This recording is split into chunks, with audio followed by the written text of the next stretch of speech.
Welcome. Welcome one and all. Oh my god, Shakespeare, you got sushi rolls? Homemade sushi rolls? I used to make some really weird sushi.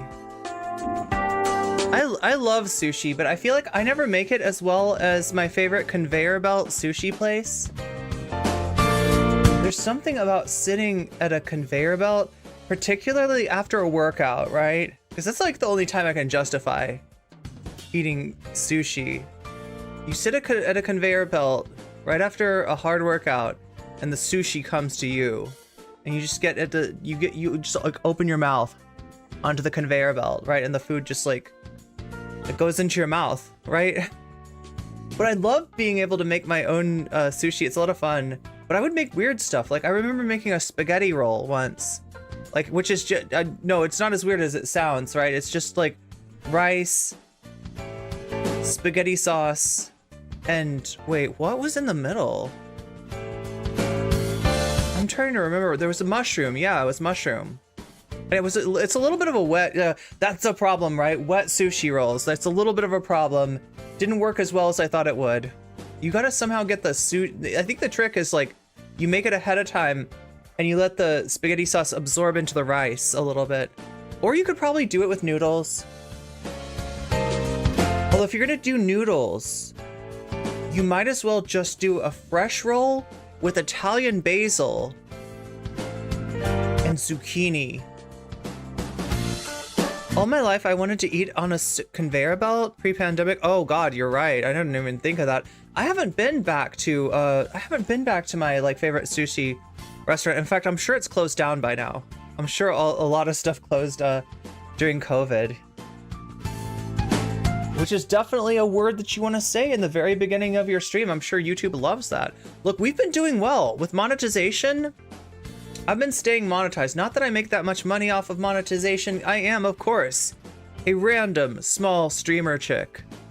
And so the ad money is not all that great either on Twitch or on YouTube, but we do stay monetized, and that's important. I want to justify my existence to YouTube. I want them to know not only that I'm making money, but that they're making money off of me, right? That I'm a cash cow to them, and I'm not somebody that they want to like kick out of the partner program or worse, right? I feel like you get treated different. Like, just look at Hasan. We talked about this last week, right? And I still haven't gotten closure.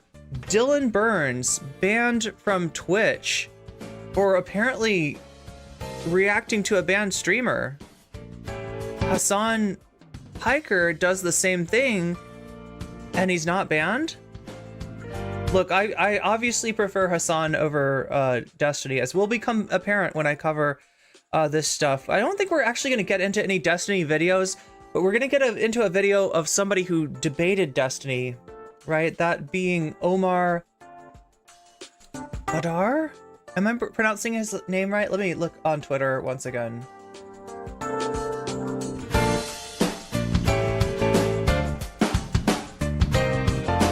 If I type Destiny into my search.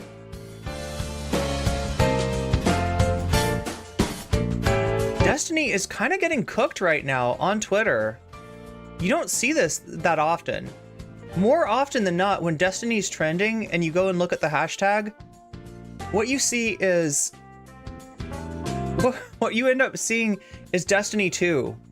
You see stuff about the video game Destiny, not the streamer Destiny. Most of the time it's not even stuff about Destiny, or it's like something else, right?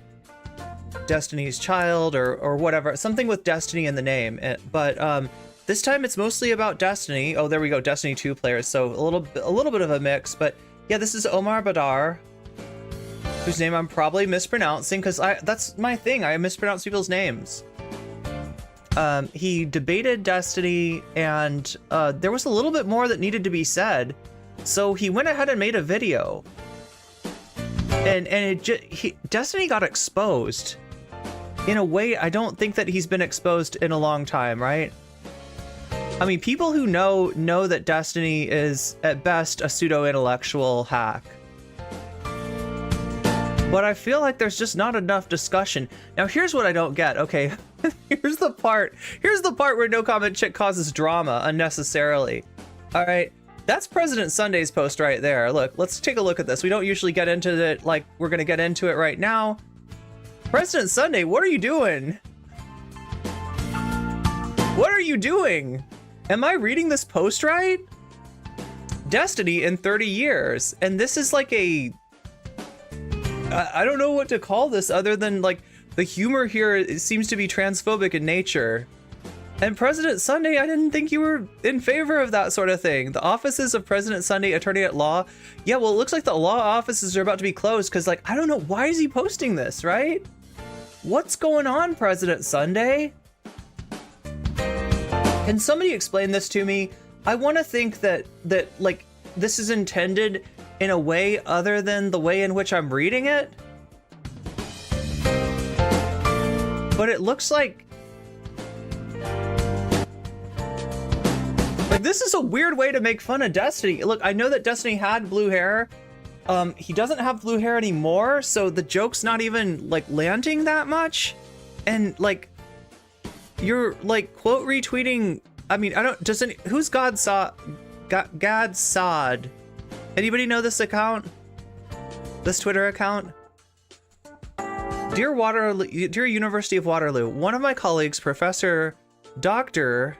Fierce Sally, would like to apply to your 2 open positions. Whoa, this is worse than just transphobic. You figured out a way, whoever this is, like, am I wrong? Am I missing something? Gad Saad, old school new atheist anti-SJW. So it does make sense for this person to be posting this, right? But like, look, we found a way to work in racism. We found a way to work in racism to our transphobia. That's like me working in like Italian food into my sushi. Like, that's bizarre. And I know I'm weird, okay, for eating spaghetti sushi. That's a weird thing. That's not okay, right? If you wanna cancel me for putting weird things in my sushi, go right ahead. I deserve it. But what does this person deserve? And what does President Sunday deserve? Seems like Grand Linehan style, but why is President Sunday? Look, Sunday, if you're listening, okay? There's a lot that you could make fun of Destiny for, right? Somebody just exposed Destiny. That's what most of Twitter is talking about right now. Why are you making fun of Destiny for having blue hair? You've never eaten sushi before? Well, I mean, like, wait, now, so okay, so when I was little, I used to think that sushi meant raw fish. I used to think that's the defining feature of sushi, right? If you're eating sushi, you're doing something weird. And what is that weird thing? Eating raw fish, right? That was weird to me. Like, I was like, oh, you can eat it raw? Yeah, you can eat, fish raw if you prepare it in such and such a way, right? And I thought that was weird, but it turns out that the thing that has, definitely raw fish in it is sashimi. Like, sashimi can be in sushi. It can be part of sushi, raw fish prepared in such a way that, you could eat it safely. It's prepared right. Can be an ingredient in sushi, can be a part of it. It's a pretty common ingredient in sushi, right? I prefer natto myself. Okay, I'm a natto girl. I'm full natto-y. Full natty natto. Yeah, I used to actually make natto until I figured out that fermenting beans in my house made my house smell like fermented beans. And I had roommates, and the roommates did not want the house to smell like fermented beans, which is a completely reasonable request of theirs that I had no problem fulfilling. I think President Sunday might be saying Destiny will turn into a super mega transphobe. Okay, Natalie, I want to believe that. That's my, okay, yes, so President Sunday, if you're watching, like, notice me not jumping to conclusions just because you've posted something on Twitter that includes a quote tweet of a quote retweet of somebody being transphobic, right? That what you're actually saying is that Destiny's gonna be the one posting the transphobic stuff. That's possible. That's indeed possible. But Sunday, if you're gonna do that, maybe don't find one with a blue hair picture, because to that makes me think that you're saying this picture is going to be Destiny in 30 years. And I want to think that's not what you're saying. Because there's so many funny jokes, and I'll be making funny jokes about Destiny. We'll all be making funny jokes today, folks. We're gonna be making funny jokes. We're gonna give Destiny several nicknames, right? We're gonna give him nice little nicknames like Crooked Destiny or Meatball Destiny or Little Destiny, Little Steve, something like. We'll give Destiny lots of Trumpian nicknames today, right? Because we're gonna cover him a little bit. Oh, sort of covering him. We're covering him. Not directly, right? We're covering him like diagonally. It's a bank shot, right? I'm gonna hit the cue ball. It's gonna go into the side of the pool table and it's gonna bounce off and it's gonna hit like another ball, and that ball is gonna hit Destiny and knock Destiny into the pocket, right? Hopefully not knocking the 8 ball into the pocket, right? Which is what we were always worried about. You knock the 8 ball into the pocket and Destiny's parasocials will come after you, right? We don't want to knock the 8 ball in. We want to knock the blue. What is the blue ball? Okay, the blue, like, wait, I know pool. 1, right? The 1 ball is blue. Am I correct? I think it's like the 1 ball and the 12 ball? Yeah, because the 12 ball is striped, right? And the 1 ball is solid. And you either got solids or you got stripes. Everybody needs a superpower. Mine is giving people weird nicknames, apparently. Who knew? My favorite joke is that Destiny had a child so that his audience, you know, I mean, that's actually true though. Destiny does have a child. So that his audience, I don't talk about people's family members, by the way. You're not gonna, don't expect any of that from me, okay? I will not be participating in that stuff. Blue balls, that's right. We're knocking the blue balls into the pocket today. That's what's going on. Wait, what is it like? What is this? The phrase like? You've got to call out your shot too, right? You got to say like 1 ball in corner pocket, because if you hit it, and the 1 ball goes into the side pocket, then that shows that you got that by luck. And pool people do not like you making shots by luck, like, which is like 90% of my shots. Like usually what I do is I just like, I'm like, okay, most of the balls are over here. Let me just. You know, and like hope something goes in, and it will probably be my opponent's balls will be what's going into the pockets, but I always hope it's my ball. No! Why did I have to do that to myself? Chad, I just used the stick, didn't I? Why does everything have to be sexual with me? Wait, what is this discourse about pegging? Oh my god, how did pegging come into this? Pegged Fetterman? Fetterman's getting pegged? Do I need to know about this? Is this important information? Is this new? Are these new revelations that have come out about John Fetterman? Life is just one big sexual romp. That's what it feels like for me. Peggerman, yeah. Basically, I think they mean like rhetorically pegged. Okay. Blue balls coconut? Wait, are you talking about how sometimes when you cut into a coconut, there's like a purplish hue to it or like a blue hue, and you're just like, you're kind of like, if you didn't grow up with eating coconuts, then you're kind of like, should I be eating this? Is this okay? Has this thing gone bad? Does it smell funny? Does it taste? How should a coconut smell? I don't know. I'm not a. Yeah, I merely adopted the ways of eating coconuts. Put lime in the lime ball in the corner pocket. That's Fetterman in a wig. No, we're not. I don't know how did Fetterman get involved? I don't know, chat. I think I have ADHD, and that gives the chat ADHD, and our ADHD forces combine and form Captain Planet, right? That being President Sunday. President Sunday is our powers of transphobia combined. No, but like, I don't know. Okay, so Natalie said that there's some chance that what President Sunday means by this is actually just that Destiny is going to be saying transphobic things in 30 years, which is entirely possible. And I like that possibility a lot better than President Sunday, like, saying that what? Destiny looks like a stereotypical trans person with blue hair. That would be the other interpretation. Like, I like to think that President Sunday's a little bit better than that. I obviously disagree with Sunday on a lot, right? And I've let him know when I disagree. Yeah, there's only 2 replies, right? Why isn't some President Sunday fan asking for clarification? Chat, should I dive into this?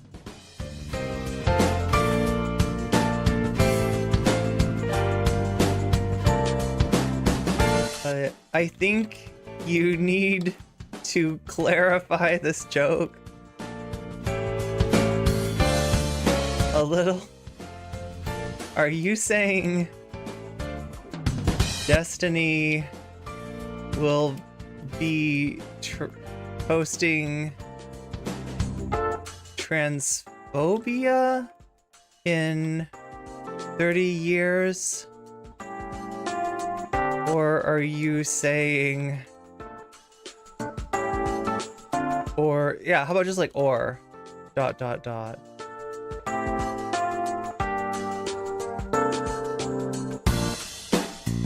we go. There's your daily dose of drama from Void Coffee Chick, aka Random Small Streamer Chick, aka me, Irene Geller. Causing trouble on the internet, because that's what I like to do. Who knew? Who knew? I'm the biggest troublemaker out there. No, I feel like I'm being really nice. Am I being nice? I'm being nice, right? President Sunday does have a history of reposting transphobia. He once reposted Taftash's, oh no, Taftash's pre-transition pics without telling her or getting the okay. That's not great. That's not great. Wokestany. Well, like, and the other thing is, like, I'm gonna get accused of defending Destiny, chat. Okay, I need you to make your bets. One in chat, if you think that this will result in me being accused of defending Destiny, okay? 2 in chat, if you think that this will result in me being accused of trying to cancel President Sunday. And 3 in chat, if you think that President Sunday and his community can just be normal about this, because I'm asking a reasonable question. I think it's a good question, right? I could do the thing where I just jump to a conclusion and I say, President Sunday is being transphobic, but I haven't known him to be this, like, obviously and blatantly transphobic. And I like to give people the benefit of the doubt, even when I don't agree with them. 3.14, we got some pie in chat. Crystal thinks that President Sunday could be normal about this. I'm glad. Look, I like to believe in the potential of the human spirit, okay? I like to believe in the potential of the human race to rise above its hypocrisy and achieve something truly amazing. Trust me, my name is Pool. So Temple's dad knows. Oh yeah, you would know about Pool, wouldn't you? Is that, like, that's, okay, so yeah. If your family's last name is Smith, there's some chance that somewhere in your background, somewhere in your family history, there was a blacksmith. If your family's name is Miller, there's some chance that somebody in your family was a miller. They milled things like grain. That's what you mill, right? Is that what you mill? You mill grain. Grain du mill. Yeah, you gotta mill the grain. Cooper is a barrel maker. Yeah, or a shoemaker. Your last name could be Shoemaker, right? Maybe somebody in your past made shoes, right? So if your last name is Pool, then clearly somebody in your family ran a community pool. Or a pool hall. Or ran a betting pool, perhaps. Yeah, there could be a betting pool, right? There's lots of different kinds of pools. Mini pools for us to dive into. Maybe your family actually comes from the pool rooms, right? That's one of the levels of the back rooms that you can get lost in when you enter into the back. If you accidentally no clip through reality and find yourself in the back rooms where everything is mono yellow with the slightly moist floors and the hum of electric lights. And you know, that's level 0, but like eventually you can get to the pool rooms which I feel like that's my favorite level of the back rooms. I'm pretty sure that you can't get eaten by any sort of entities when you get to the pool rooms, right? Unless you do something silly, right? Like if you find a very deep pool and you go swim down to the bottom, there's probably a deep sea angler or a giant deep sea angler down there and it'll eat you, right? Maybe you'll get eaten then, but most of the time you do not get eaten in the pool rooms. You get eaten in level 0. Definitely you're gonna get eaten by the bacteria monster in level 0. We haven't done back rooms in forever. We haven't. I need to cover the back rooms. At some point, I guess there's going to be a Kane Pixel movie coming out. If you know Kane Pixel, the Backrooms creator, probably the best known Backrooms creator, who came up with the whole async lab thing and the whole story of, you know, where did the back rooms come from? If your surname is Sanchez, that means you have an ancestor who was son of Sancho. Yeah, and if you're Johnson, son of John, and Gutmund's daughter, if you're Bjork, then maybe you were the daughter of a good man, possibly. It's weird when you get to Scandinavia. Things get a little weird. I mean, you know this, right? About Scandinavia. Things get weird when you get to Scandinavia. Things that you can't expect things to remain the same. It's kind of like the back rooms, right? You wouldn't expect the rules of physics to necessarily apply in the back rooms, and you wouldn't expect the rules of normalcy, if there is such a thing, to apply in Scandinavia.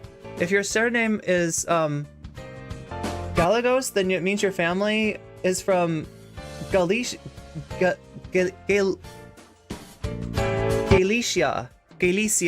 in Spain. It's only Iceland that's weird. Iceland is the weirdest. Iceland is the most Scandinavian of Scandinavia. That's why Iceland phone books are organized by first names. Oh, so if I'm trying to call Bjork in Scandinavia, that's what I'm gonna do. You know, when I take my trip to visit Iceland, right? I'm gonna get the phone book and I'm gonna be like, hey, let's give Bjork a call. I'd be like, hi, I really like your music. And I'm sure that Bjork does not like people. Bjork has had some issues with fans. Can we say that? That's pretty clear. That's pretty clear. Bjork has had issues with fans. Bjork has had issues with the press. And you don't want to get on the wrong side of Bjork, because she will literally destroy you. Kind of like Destiny will destroy me after this stream. Kind of like Destiny and its community will tear me apart psychically after this stream.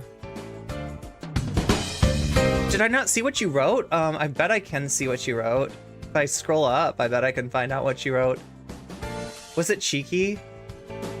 I didn't even see the SJW necklace when I wrote that either. Oh, wait. When you wrote what? Oh my god, the mystery deepens. I don't really see how it's transphobic. Maybe I'm missing something? To me, it just looks like a right-winger would think of a SJW. Well, let me scroll up for you then. That's a good, I mean, you didn't request that, but. So this is the tweet that President Sunday retweeted, right? It's not, President Sunday didn't tweet this. President Sunday found this, retweeted this, and said Destiny in 30 years. Now, obviously, no love lost between President Sunday and Destiny, so, you know, this isn't like a nice thing about Destiny. This is somebody that people are telling me this is an, oh my god, almost 1 million followers. Almost 1 million followers. This is Gad Saad, who people are telling me is an old school atheist and anti-SJW, right? But no, it's not the nice thing. The not so nice thing about this post is it's not just about transphobia here, right? We're gonna mix transphobia with anti-feminism, and we're gonna also inject a little bit of racism in here because, yeah, she is a two-spirit. She's two-spirit and a member of a racialized minority.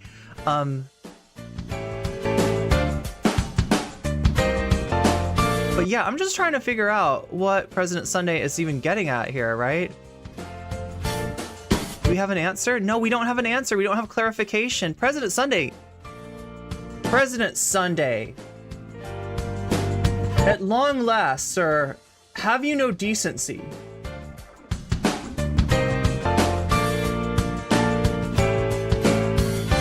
Look, We should have this on our soundboard, right? But President Sunday likes to say, Madam, explain yourself. That's what he says, right? That's what he says. He says, Madam, explain yourself. And I would like to ask President Sunday to explain himself here, because I just don't know. And I'm not jumping to any conclusions. I'm not accusing Sunday of being transphobic. I just like legitimately don't understand. But I think the point is, like, my steel man of President Sunday's position is that he is saying that Destiny will be posting like transphobic stuff, racist stuff like this, right? Anti-SJW stuff in 30 years. But do you get it? Professor Dr. Fierce Sally would like to apply to your 2 open positions. Why to 2 open positions? Because she is a 2 spirit. Really? Wow. See what I mean about this? This is like the bigoted version of my sushi. I told you before I make sushi, I put weird things in it. I like to put, you know, spaghetti sauce and mushrooms and zucchini into my sushi, even though that's weird, even though it makes for a little bit of a wet roll. I'm okay with a wet roll. I'm all right with that. I can handle that. I can deal with that.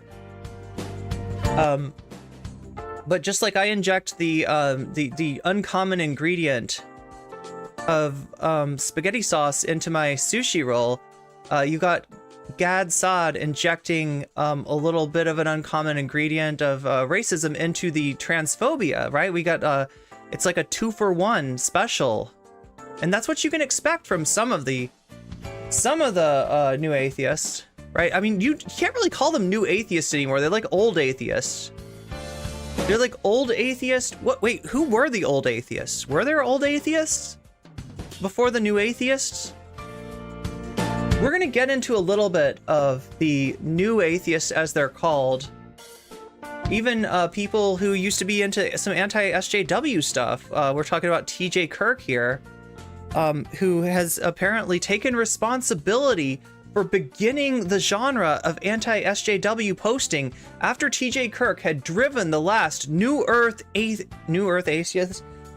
creationist from the platform of YouTube.com and started to become bored, right? TJ Kirk decided, let's go after the feminists. The feminists are next. Yeah, that's cringe. That's illogical. Let's go after them.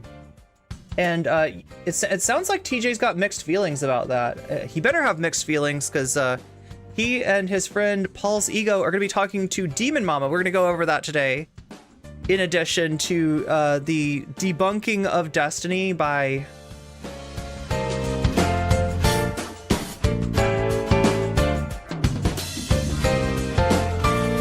Omar Baddar. So yeah, this is what we're talking about. This is what's going on. This is the discourse right now. And look, I said I was going to jump into the discourse.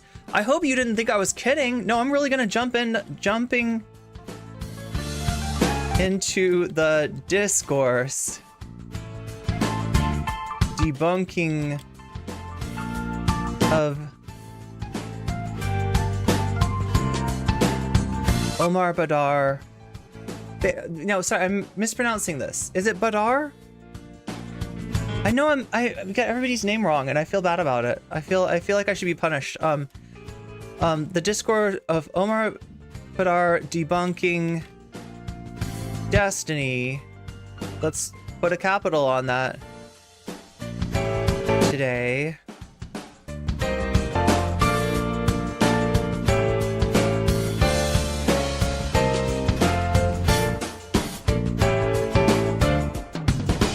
Come on in, the water's fine. Streaming. Live. Streaming live as opposed to streaming not live. It would be really hard for me to stream if I wasn't live. That poses a certain degree of difficulty that I'm not sure if I'm up to. But let's copy the link. Boom.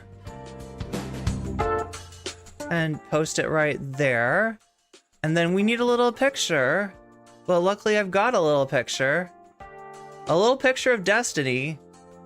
and Hasan, because guess who else is talking about Destiny today who doesn't usually talk about Destiny? That's right, Hasan is jumping right in.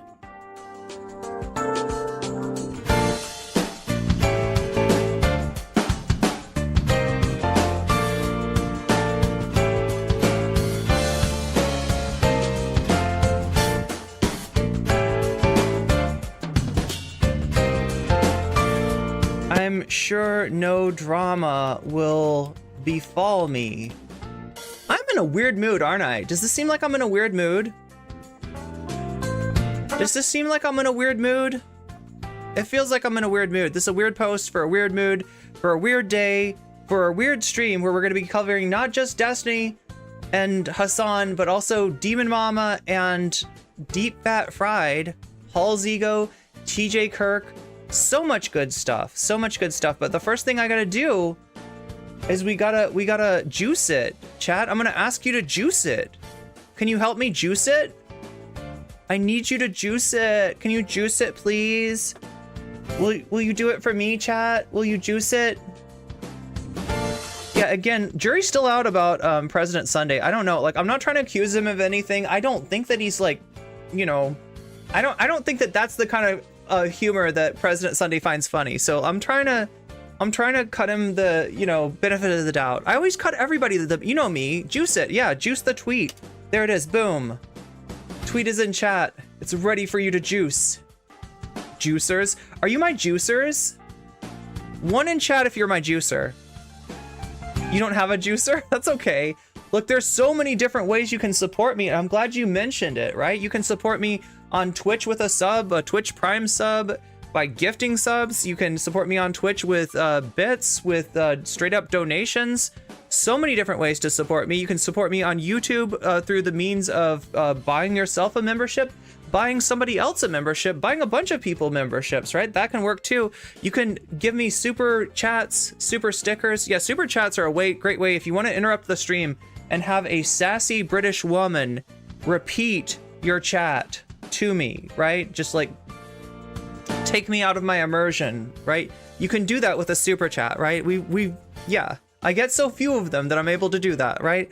You could also use a super sticker if you prefer something like that, something like a doge with a thumbs up, or skateboarding, or doing something that a doge would do, like flying the Ghost of Kiev, but that's only a certain doge. That's only a NAFO doge. That's only Delunchka, friend of the VOD. Delunchka Burns, pilot of the Ghost of Kiev. Who knew? Who knew? We know celebrities in this chat. But yeah, you can also support me over on Patreon if you want to. That helps me out a lot. Or even just if none of those things work for you and you're just like, you know, I would love to support you financially, I can't do that. A like works too. Liking the stream on YouTube, more powerful than you think, right? It actually gives, juices the video. So if you want to juice the video, if you want to juice the stream, you can juice it with your thumbs up, even if you don't have a Twitter. But you can also help me out on Twitter as well, if you want to, right? Only if you want to. All this stuff is only if you want to. I cannot reach into your computer and press buttons for you and make you do something. I am not, you know, trying to, you know, do the kind of content where, you know, I lean on you for this kind of stuff. But yeah, you know, if you want to help out, you can help out in a myriad of ways, and I've just listed them all off. I think I've listed them all off. There's probably a few more. Oh yeah, you can also help me by contributing to my microphone fund. It's rather expensive, chat, but I would love to have a professional mic. I'm gunning for an SM7B with a cloud lifter, industry standard, for streaming, for all kinds of things, for podcasts, etc., etc. And you can help me out with that on Throne. So all that stuff should be done. Oh no, it's not in the doobly-doo. Oh my god, thank you for reminding me that it's not in the doobly-doo. And it needs to be. What do I mean by doobly-doo? I mean the description. The description? The destruction. The distraction. The description. Yeah, that's what I mean. It's not in there now because I'm so silly that I forgot it today, chat. Let me put it in there. Okay, so yeah, all those links are down in the destruction, in the distraction. in the desecration. Oh my god, Morbius Dragon. Oh, I paused the music. I don't need to pause the music.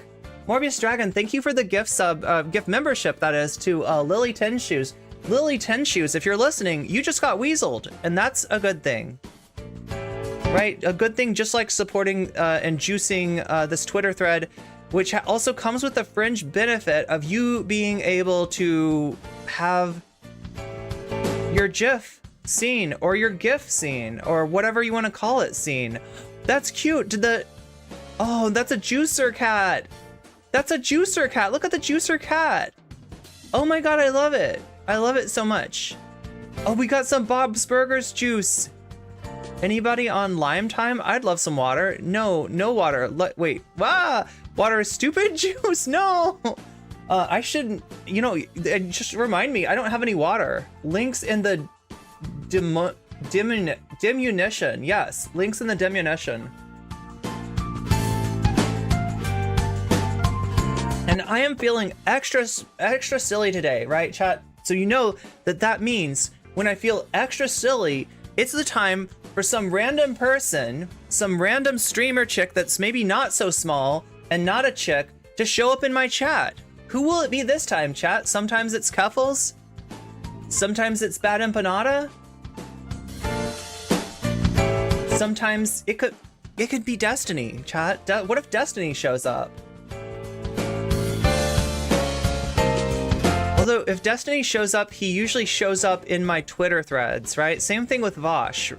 More likely to see Destiny pop up in the Twitter thread. I wouldn't put it past Vosh though, to show up in the Twitch chat, right? He would of course show up in the smaller chat because he feels like he might be drawn and quartered if he shows up in the big chat. Now you wouldn't do that to Vosh, right?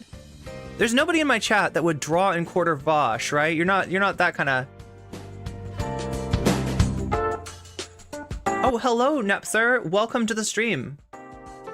Welcome indeed. Is sharing different opinions allowed here? It's not only allowed, but it's encouraged. But especially if it's an opinion about weasels, right? Which I'm pretty sure are mythological creatures. Nepsir, first, if you want to share like a divergent opinion with me, can you share your opinion on the existence of weasels? Because I'm pretty sure that they don't exist in real life. I feel like weasels are mythological beings. And the reason that everybody kind of like draws the same image, like this is clearly CGI, right? This is not real. This has got to be CGI. It can't be real. Weasels aren't real. Weasels only exist in fairy tales, in legends, and in my emotes, right? And I mean my Twitch emotes and my YouTube emotes, right? You can get weasels in both of those, and that's what happens when you get a sub. That's what happens when you get a membership. You get weaseled, and you gain the ability to post weasels. But I'm pretty sure that just like, just like anything else in the collective unconscious, weasels exist as a symbolic vessel for our hopes, dreams, memories, and reflections, right? That's what weasels are all about. That's what weasels are all about. What just happened? Versatile Layered Books, thank you for the resubscribe with Prime. Oh, and thank you for reminding me that I feel like we're like 5 minutes away. We're 5 minutes away, 5 or 6 minutes away from the top of the hour ad break. Oh my god, what is that? That's not real. That's gotta be CGI. That's gotta be some CGI deepfake George Lucas, J.J. Abrams shit, right? Is that real? Damn, look at that. Look at that. It's a small dog, yeah. Oh yeah, that was my theory. Is that like, if weasels are real, then they probably disguise themselves as some other creature like cats, right? And that maybe a cat is actually a weasel in a cat suit. Do you think? Like that's what happens, you think you have cats, no, you have weasels. And the weasels put on the cat suits, and then when you're away, they take off the head and they're like, that was really hot. I got really hot in there because I'm a weasel and I'm in this giant furry cat suit and it's really warm. It's a little too warm. And if your cats are ever mean to you and they scratch you or they bite you, That's because they're not actually cats, they're weasels. But again, we're not sure if weasels exist. We cannot confirm nor deny. I would have fun with that. When Carlos called people weasel leftists. Oh, that's right, chat. Did you know that somebody out there called they called streamers like me weasel leftists? We're the weasel left. I have a sub anniversary notification. Any other 2 unique gifters want to get a hype train started? Well, there's one. Versatile Layer Books has started that off. Oh my god, I love that the chatters in Twitch are trying to organize. Yo, Hot Take Andy, you just got a gift sub from Zarazerix. Hype train incoming. Hype train incoming. Here it comes. Videngale. Videngale, you just resubscribed. We got the hype train going on in Twitch, right? So that is, it's about as long as we have before the ad break, which is about 4 minutes and 30 seconds. That's how long you have to try to earn extra emotes, right? So I told you about the weasels. There's a lot of emotes that we have. I'm gonna post some of them. You can post the rest of them. These are the kind of emotes, oh, including the weasels. Don't forget the weasels. These are the kind of emotes that you get with a Twitch sub, right? But you can earn even more emotes. They become available, they drop if you hit that hype train. Sarah, thank you for the membership on, wait, was it? I can't tell what's going on. Oh my god, it's happening too fast. It's happening too fast. I don't know. I feel like these are Phantom ones. Unless there's some anonymous in chat that just bought 10 gift memberships. I think these are fantasy memberships, right? I don't think they're actually real. Much like weasels, they are unreal. But what was I trying to tell you about Twitch? What I was about to say is that there's an ad break coming in like 3 minutes now. The ad break's gonna hit maybe a little bit longer than 3 minutes, but it's not long for this, like, you know, you being able to watch me on stream is not long for this world. In other words, Twitch is gonna take you away from me, and they're gonna send your eyeballs not to the eyeball zone, but to a very bad place where you're forced to watch ads for 3 minutes, right? And that is unless you're able to get out of that ad break through a weasel action of your own. You kind of have to be a weasel in order to get out of the ad break, right? You can be a weasel in a variety of different ways. One of them is through a Prime sub. That's a really smart weasel that doesn't pay any extra money for the Prime sub. They know that they already have Prime, and they're gonna use it. They're gonna use it to get out of that ad break, right? There's also the weasel that does have $5 and pays that $5 as a ransom fee for the weasel's eyeballs, right? The weasel doesn't want to lose their eyeballs to the ads, so they pay that $5 ransom to Twitch itself, or $6 if they're on mobile. Jules, thank you for the 5 community gift subs. Damn, chat is popping off. It's Twitch chat this time. Or YouTube chat. I can never tell with those. I can never tell if those are real and they're like anonymous. So if there's an anonymous gifter in the YouTube chat, thank you so much. I can't tell if it's really real or if it's not, but I know that there's a not anonymous gifter in the Twitch chat, and that is Jules. Jules just gave out 5 community subs, and you should check to see if you are one of the recipients of those subs. Wait, does it tell me who all recipiented the subs? Yeah, it does. It does. It lets me know. It lets me know exactly who has recipiented the subs. Tim Bob RN, Quills the Queer, Paladin Lost, QT, Q the Demi Olympian, and Firebird 710. You all got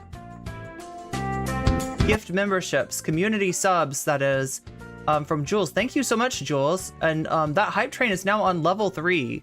Right, so I think that like pushing it to level 2 means that you earn some emotes. Pushing it to level 3 means that you earn some emotes. So there's possibly like 2 sets of emotes now, and you've got 3 minutes and 40 some seconds to try to push it to level 4 if you want to. If you are feeling the weasels today, no problem. Dracula drip, yeah, Dracula flow, right? You got the Dracula drip. I may have to, I have to spam email for Destiny card from an hour ago?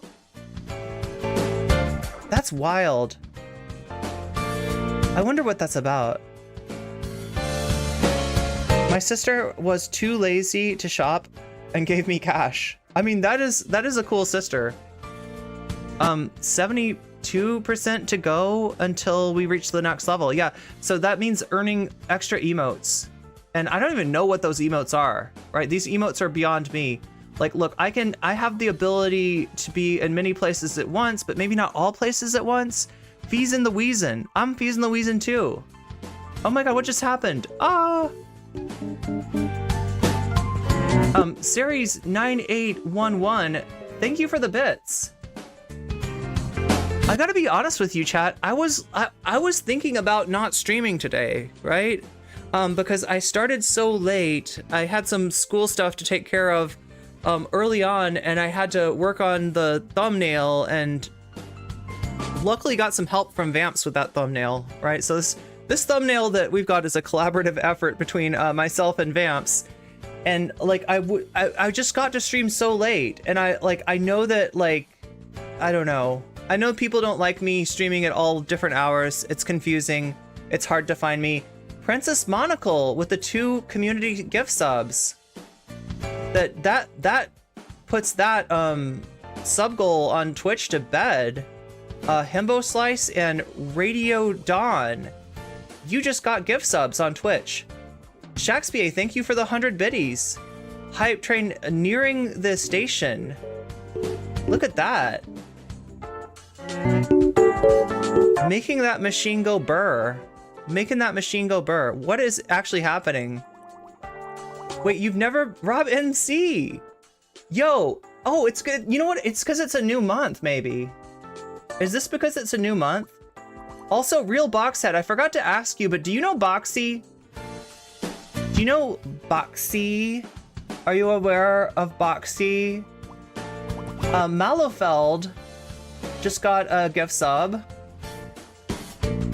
Ryan C84 just got a gift sub. C-Span Stan got a gift sub as well. Thank you, Robin C, for those community subs. Oh, who indeed, right? Okay, so before Shoe on Head, you know Shoe on Head? Oh my God, am I dating myself by talking about Shoe on Head? I feel like I'm dating myself with Shoe on Head. But Boxy was Shoe on Head before Shoe had the shoe on her head, right? Yeah, okay, so you know Shoe on Head, yeah. So Boxy was basically pioneered that look. Ads snoozed automatically? What just happened? Wait, is that good? I don't know if that's good. I think we have to run the ad. I think we have to run the ad. Oh.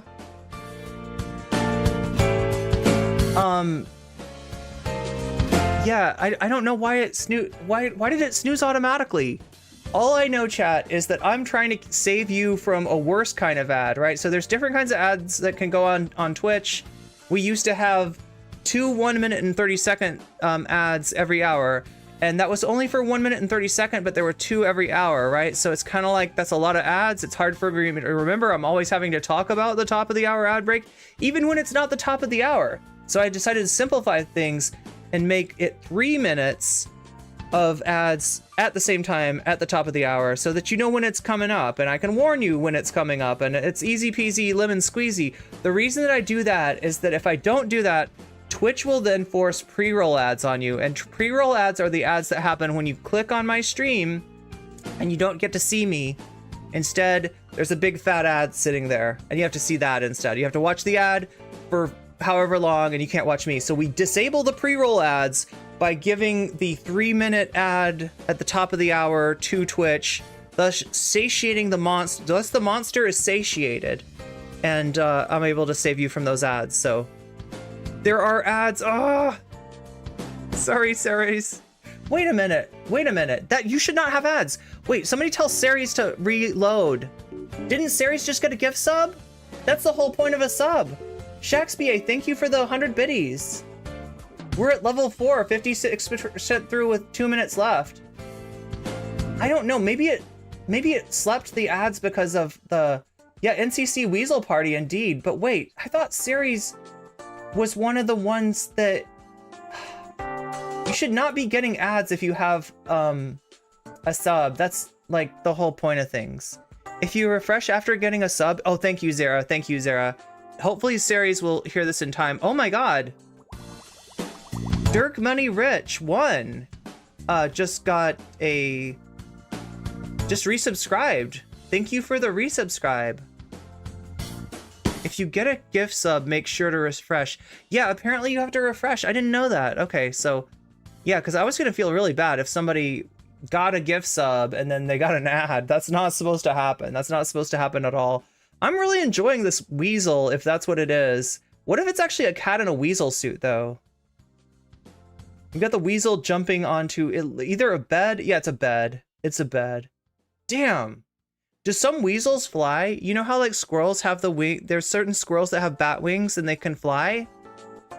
Do weasel? Morbius Dragon, thank you for the gift membership to Bella Lugrisi. Bella Lugrisi, you just got weaseled. It's just a stunt cat in a weasel suit. Yeah, either that or a flying squirrel, maybe? It shows how hollow their arguments are that they attack my son-in-law Jordan's appearance. Wait, are you Jordan Peterson Sr.? June as Boxy in What About Boxy? Well, we're gonna get into some new atheists today, right? We got a lot to cover, and I feel like I've been edging you for quite a bit of time.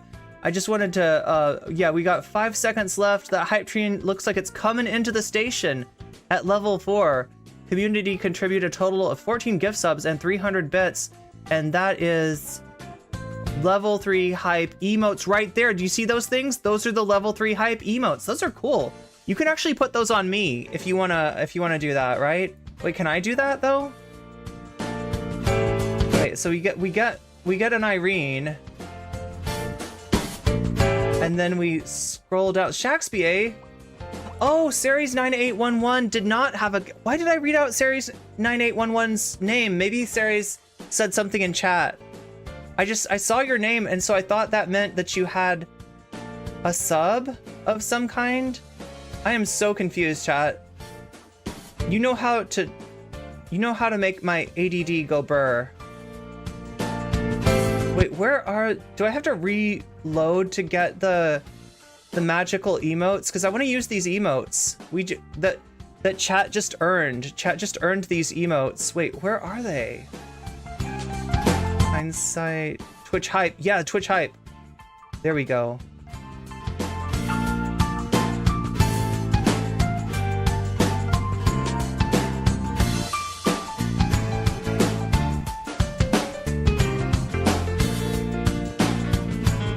I mean, at least it's good music and good vibes. I will get this stream started, though.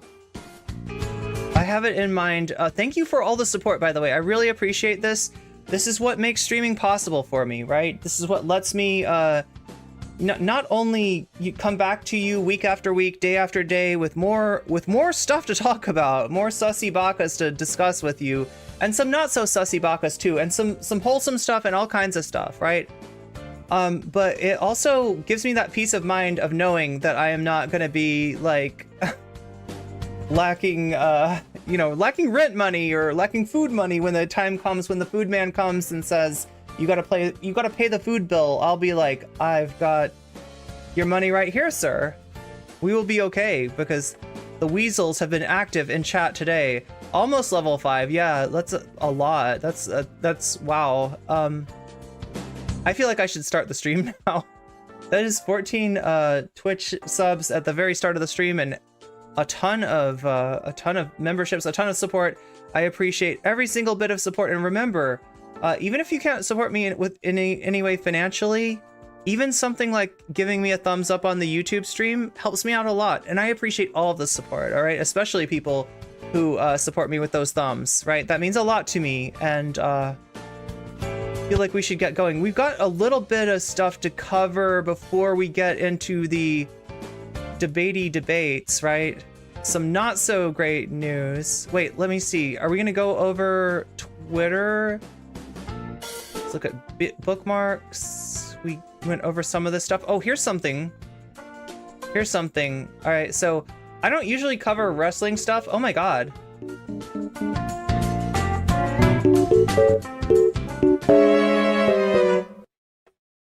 But thank you, Hot Take Andy. Thank you for the 100 bits. So like I said, I don't usually cover wrestling stuff, okay? And I definitely don't want to cover the WWE because if you don't know, Vince McMahon, I can't even tell you what Vince McMahon did, but he was like he's a real, I don't even know what to say. I mean, you probably know what I'm talking about, right? If you know about the Vince McMahon allegations, Vince McMahon is an absolute piece of shit. Absolute, like, so yeah, like I said, I don't want to support WWE because WWE, it's not just Vince McMahon, all right? Vince McMahon did like horrible abuse to employees apparently, and he's not the only one who knew that that was going on. So, you know, he's gone, he's retired, he's out of there, he's disappeared, but there's still people there that knew what was going on, right? So I don't want to support an organization like that. We're going to take a little look at something that somebody sent me from a different wrestling league. This is AEW. And this is what their promos are like. Your pronouns are listed as they, them. However, you also refer to yourself as the living dead girl. That's a little confusing, no?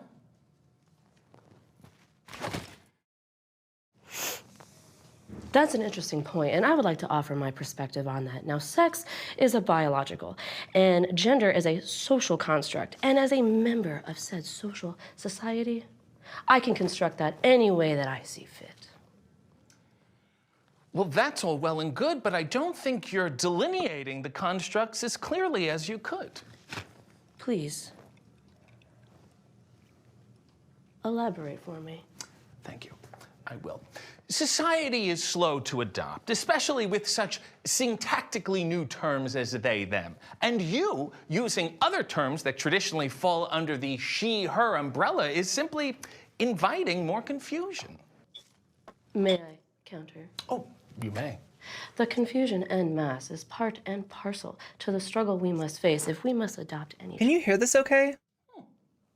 If gender is truly fluid, and I'm referring to the people who may call themselves an aunt or an uncle, then it should be able to morph itself into a variety of verbal roles and not be stuck in the binary construct that we have created. You've argued your point concisely, and you've used my own logic in such a way that I have no choice but to respect it and accept your conclusion. Do you have anything else to add?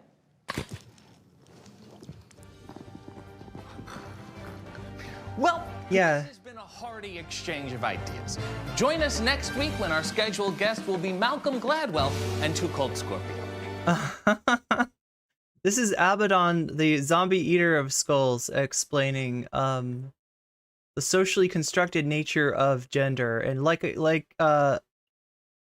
they're saying, if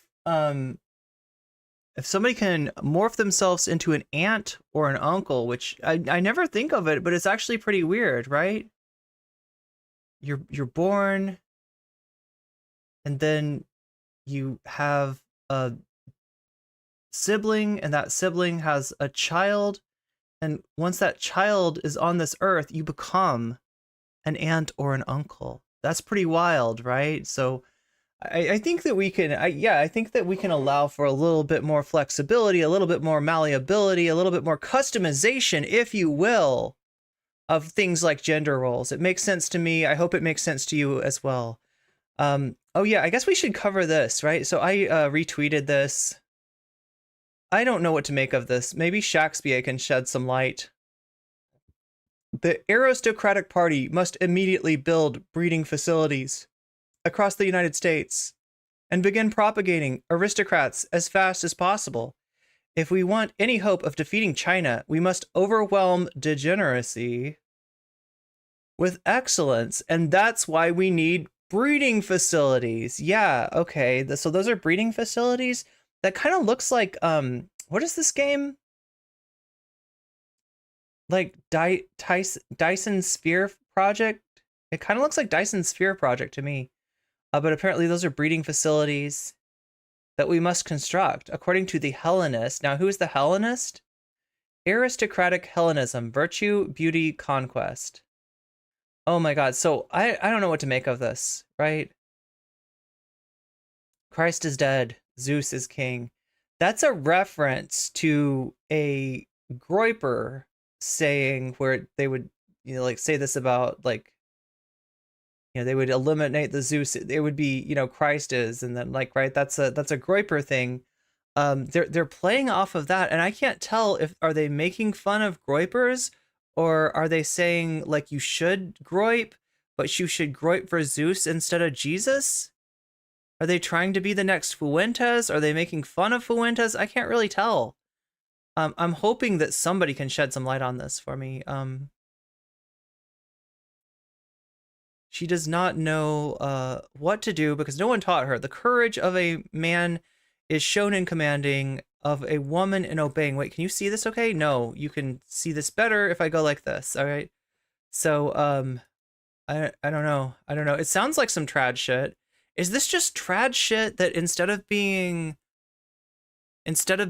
like Jesus based, it's like Zeus based? Is that what we're doing? Are we just tracing oh my god, they're talking shit to the to Christianity, I guess. The best metric for determining who should be a slave and who should be free is IQ. Okay, now that sounds pretty, that's gotta be reactionary shit, right? My vision of America is simple: the total destruction of Judeo-Christian democracy and a replacement by aristocratic Hellenism. That's their goal. That's their goal. I don't know. Shakespeare, what say you? Do you have any explanation for... I haven't really gotten into this person. Well, I've gotten into this person, or not into this person, but like figured out like if this is a funny meme account or is a racist meme account or what's going on here. Breeding kink or fascism, the modern Twitter trivia game. Right? That's what I'm trying to figure out. I like the bust under the moobs, the bust under the moobs instead of under the collarbone. Extra homoerotic. Yeah. Zeus implies cheating impulse implies he owes someone monogamy. I don't understand. I'm not sure. Just a dime a dozen Nazi account. It could very well be. Yeah. Like generally, like a lot of the, the Norse stuff is, I mean, and like, look, there's nothing wrong with Norse stuff. All right. You can be into Norse stuff. You can watch Vinland Saga, whatever. Right. But just know that like, if you're in any of those spaces enjoying Norse stuff, you're gonna see some Nazis also enjoying Norse stuff too, because there's a bunch of them that are into that, right? Matt Walsh played Upright Citizens Brigade. What? Wait, isn't Upright Citizens Brigade like the it's like an improv school, isn't it? Are you talking about the UCB in New York? He was a good character in that episode. I mean, he wasn't, but it was a funny character. Zeus is Greek or Roman, true. But what I'm saying is that like this is the Hellenistic version of the Norse stuff. It seems like I'm guessing it's, but I can't tell for sure. I can't tell if they're making fun of the racist shit by like adapting it and making it Hellenic, or if they are just they're doing their own version of racist shit. I can't tell. But yeah, that's the Hellenist right there. I don't know. The world may never know. But the world does need to know that things are not good in Gaza, and we need to jump right from joking stuff to some really serious stuff, right? Israel added insulin pens for children to the list of prohibited items that are not allowed into Gaza. And that's just the start. All right, let's God, I do not know how to pivot. What's on your radar, Brianna? Well, Robbie, A shocking video emerged out of Israel this weekend that critics say confirms accusations that the country's senior leadership endorses an ethnic cleansing campaign in Gaza. Now, as reported by Plus 972 magazine, in Jerusalem on Sunday, 11 Israeli cabinet members, along with 15 members of parliament, attended a conference organized by a major settler group calling for Palestinians to be removed from Gaza, all while dancing, singing, and joyfully in an unusual public sight in Israel after October 7th. The event, called Conference for Israel's Victory, prominently featured a map of proposed settlements throughout the Gaza Strip. And during the event, senior members of Israeli leadership gave remarks endorsing the Israeli settlement of Gaza and the West Bank and the permanent, quote, transfer of Palestinians out of the region. Here's Israeli public security. Oh, wait, are you saying that this video is problematic? Oh, we're good now? Oh, you couldn't see it. You couldn't see it. You couldn't see it. Yeah, I switched over. I was on Twitter in the wrong tab. Oh my God. Yeah, Soul Life, this is going to be a huge, like, this is going to be a huge whiplash for you because we switched from silly to serious, like that. And I'm terrible at this. I need to learn how to transition from, yeah, we got serious stuff to talk about, right? And I'm not gonna like let it go just because I'm in a good mood and chat's in a good mood for once, right?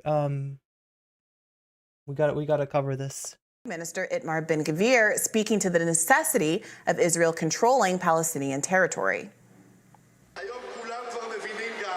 Today, everyone already understands that fleeing brings war, and that if you don't want another 7th of October, you have to return home to control the territory. And here's Israel's finance minister, Smotrich, calling to settle the region from width to length. We are settling our land from width to length, controlling it and fighting terror always. And so look, there was a phrase that was controversial that involved a river and a sea, right? That was common with people advocating for Palestinian liberation, right? The accusation was that in saying that, people were saying that people living in that Israelis, the Jewish Israelis should be pushed out of that area, right? That's not implied by that statement, right? That's not what that statement means.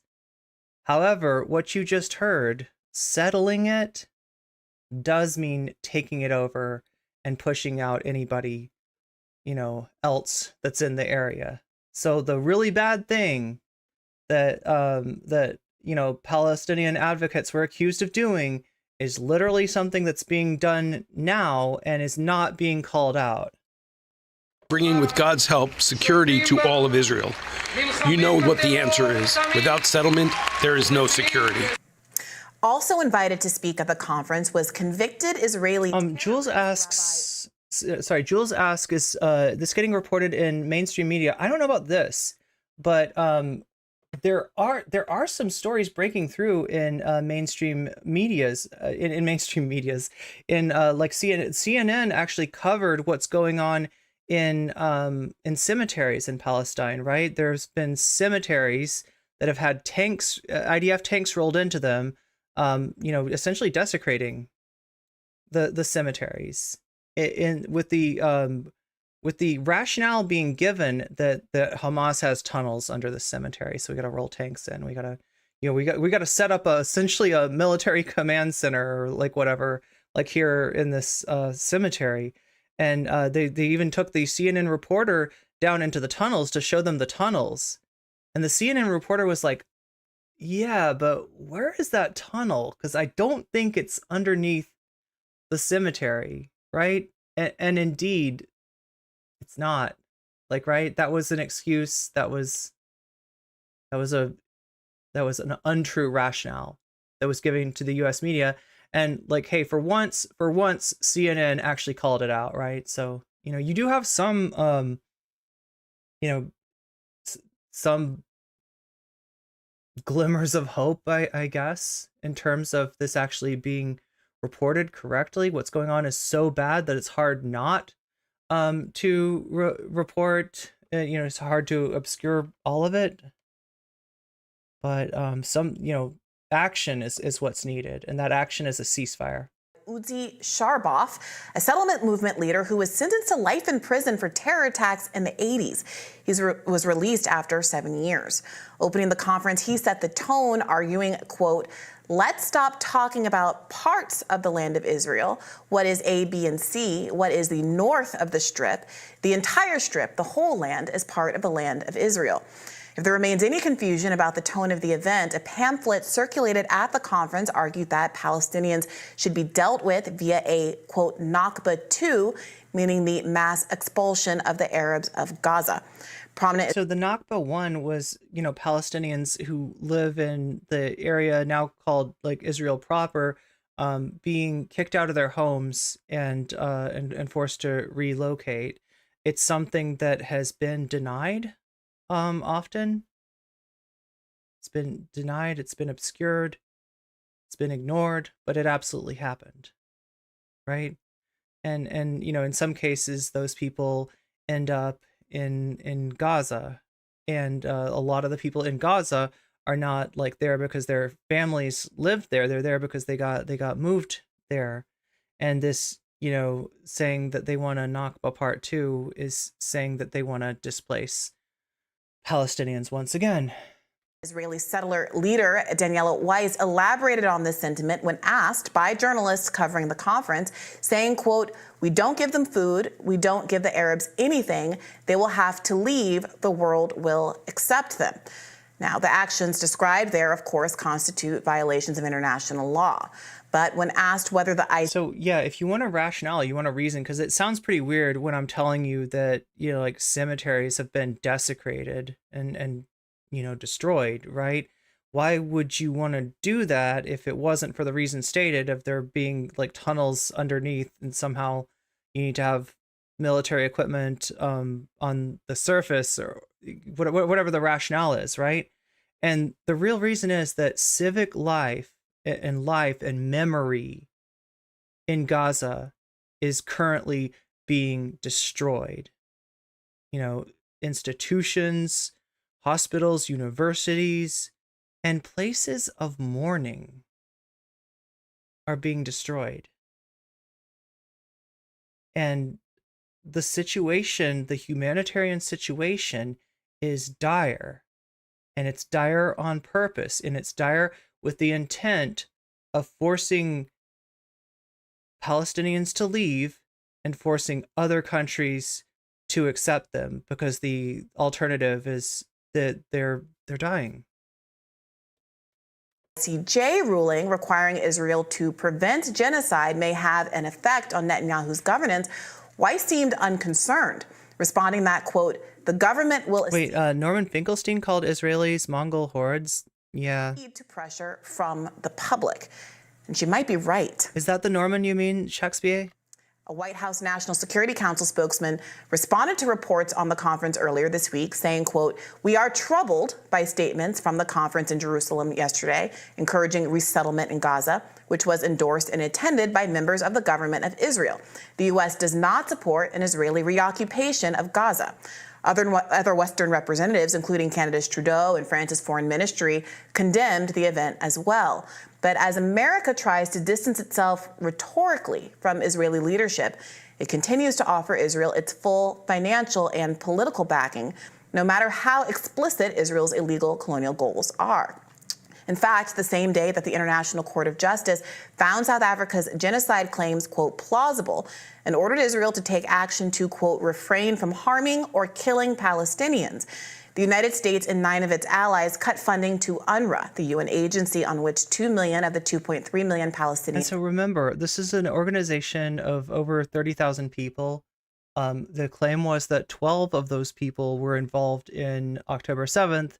And, as a result, the entire organization is being hit with this stuff. In Gaza rely to survive. After public outcry at the somewhat flimsy basis for the cut in funding. The other thing is, I think the initial claim was 12 out of 30,000.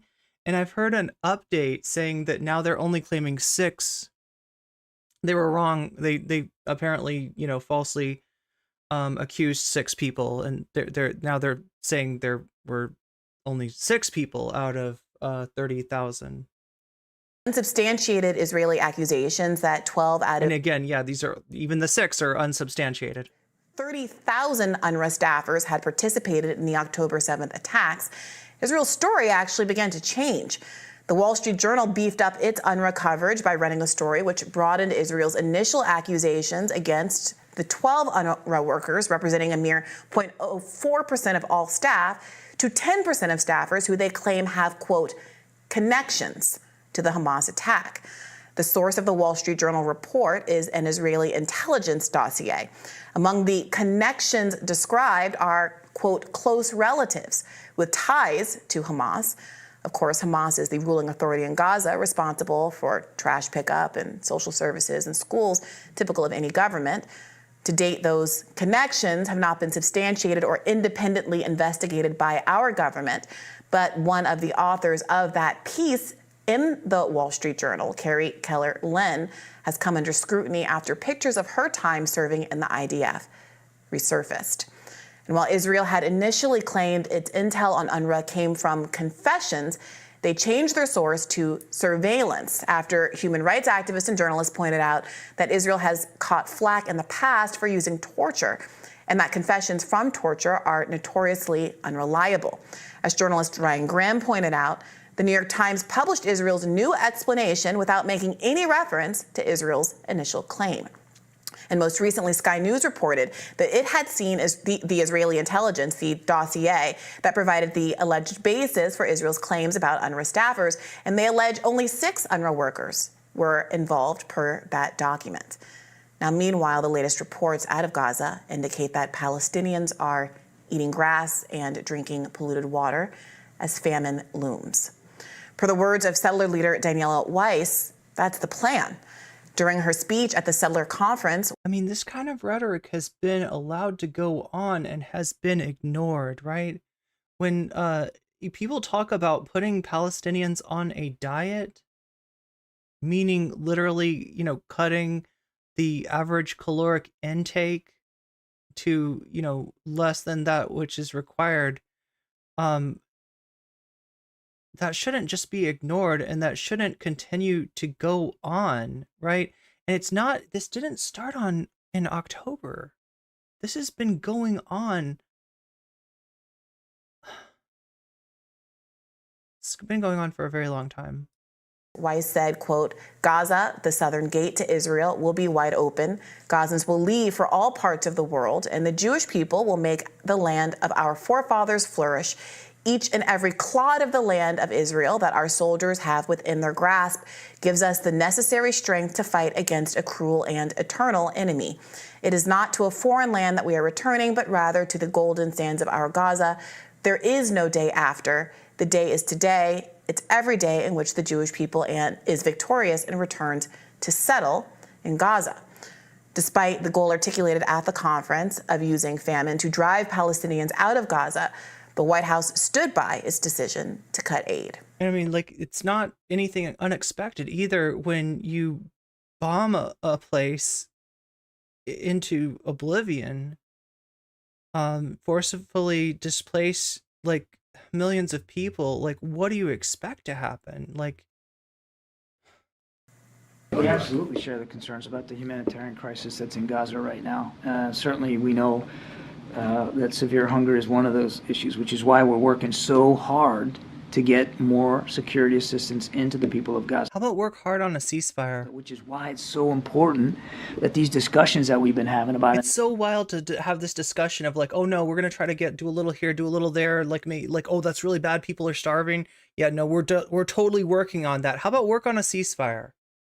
Because to me, the obvious first step to helping starving people, to helping people without enough water, to helping people who are no doubt, like, you know, being sickened by bad water, is to start with a ceasefire, is to stop the violence. Extended pause actually come to fruition. He said zero.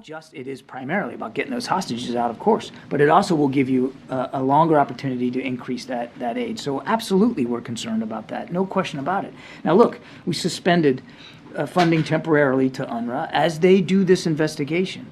We believe it was the right thing to do. In a situation where people are starving, you're gonna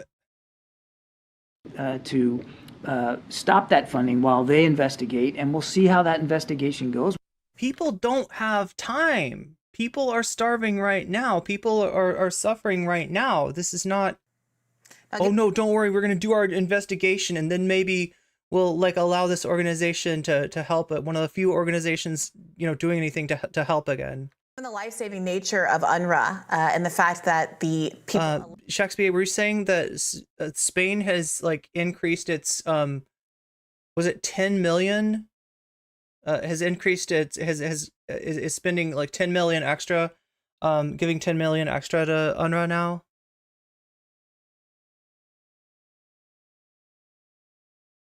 Wait, by 10 billion?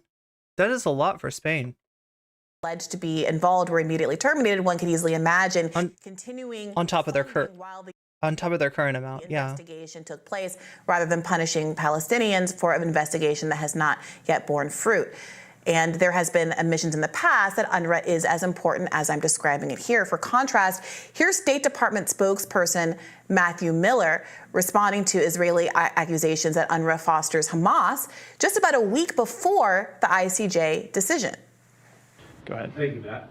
In light of a January 9 Israel Knesset member-led meeting in the Knesset condemning the UN agency, UNRWA, for fostering a welfare-dependent Palestinian population that breeds dissent and teaches children in their textbooks that the land is Palestine and Israel is the illegal occupier, with other instruction to hate and kill Jews, plus their association with terrorist groups like Hamas and Palestinian Authority.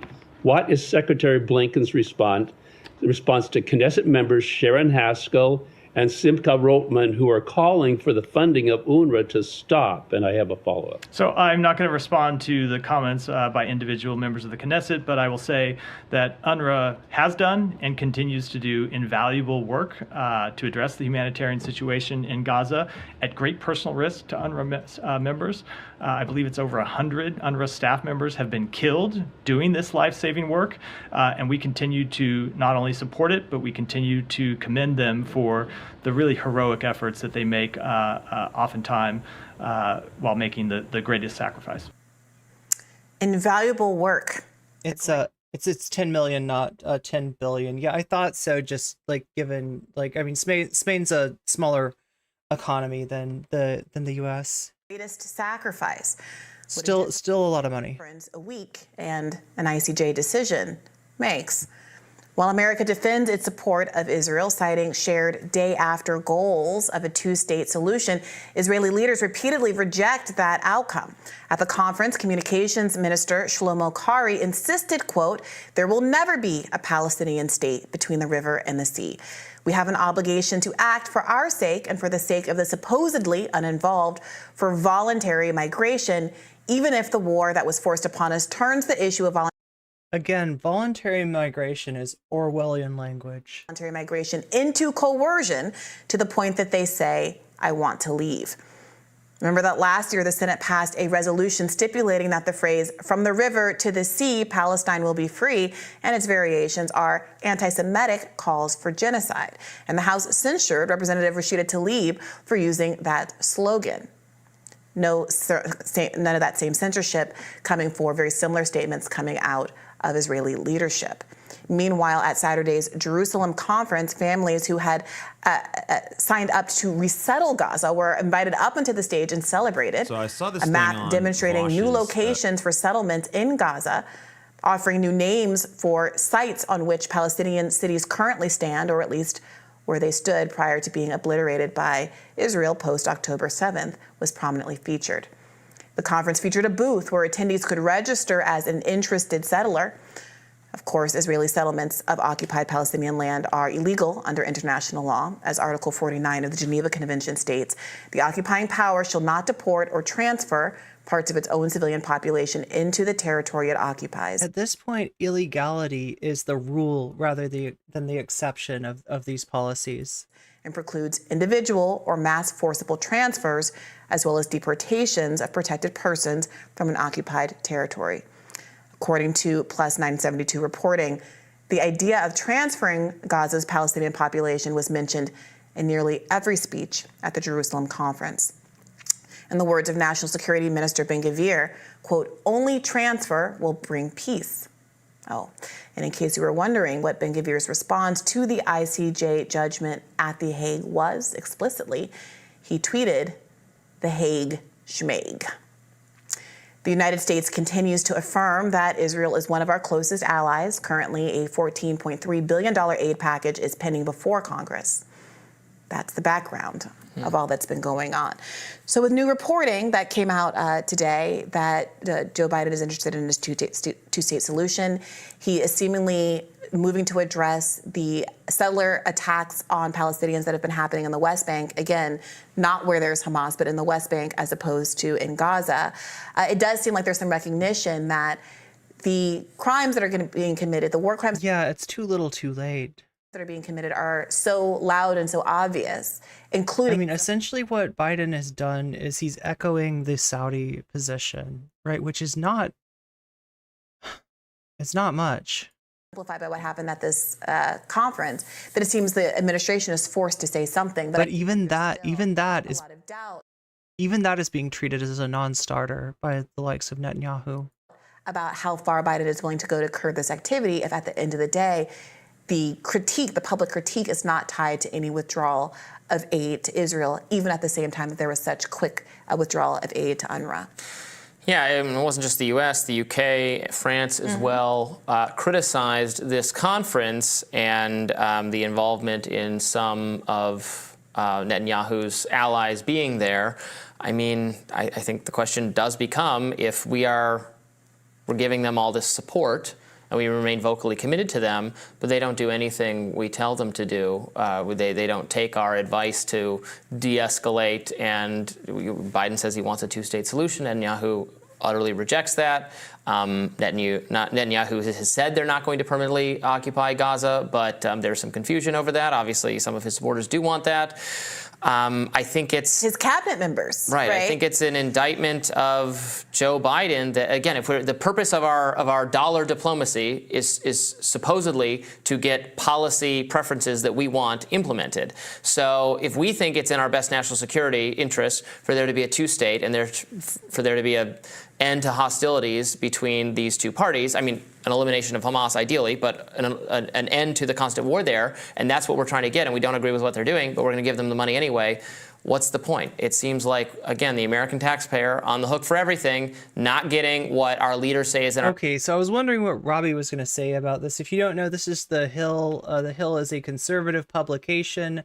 Brianna Joy Gray is a former Bernie official, also a member of the Bad Faith podcast, formerly with Virgil, Texas, who has not been seen on the face of this planet in a number of years now at this point, following the revelations about him. And what they do is, with the Rising, is they hire a person on the left and a person on the right.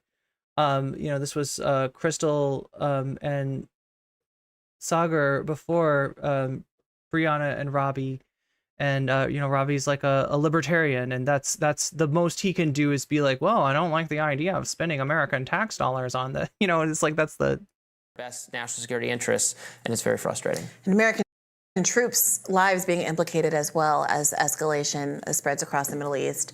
We'll keep covering this and more. Stick with us. More Rising after. But yeah, not a good news outlet. Please, consume media with full knowledge and literacy of who's actually behind it. The Hill, I would say, slants. It's pretty clear from their backers. They slant right. That being said, Brianna does some good work from time to time, and sometimes I tap her reporting to react to. I already talked to you about this story. This is Crystal, the former co-host of The Rising,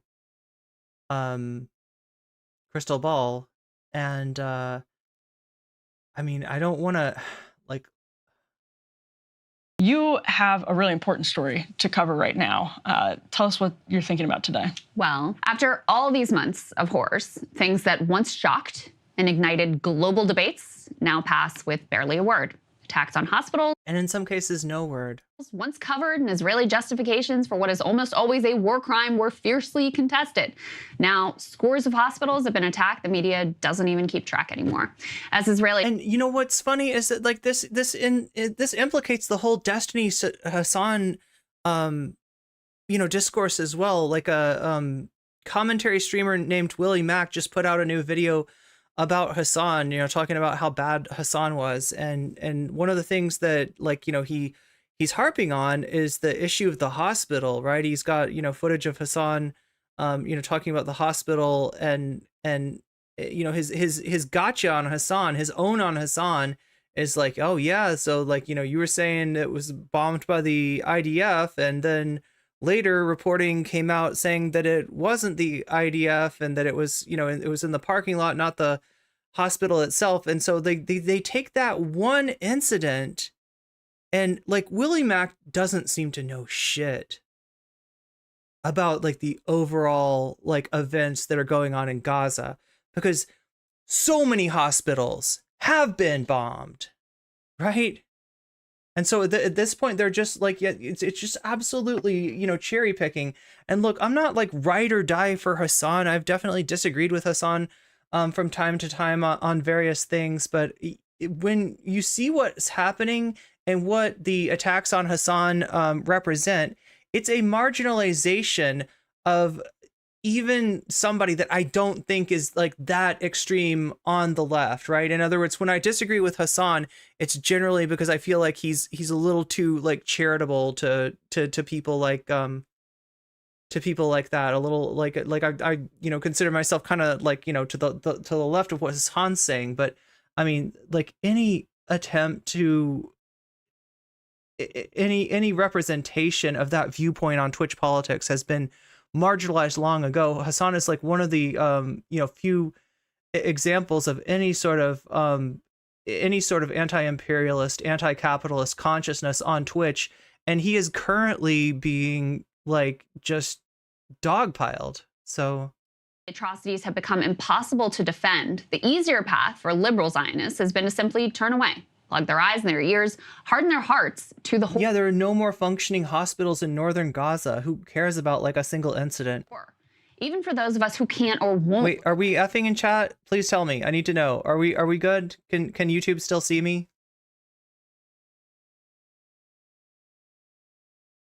Some people can see me. Yeah, double tap the stream if it stops for you.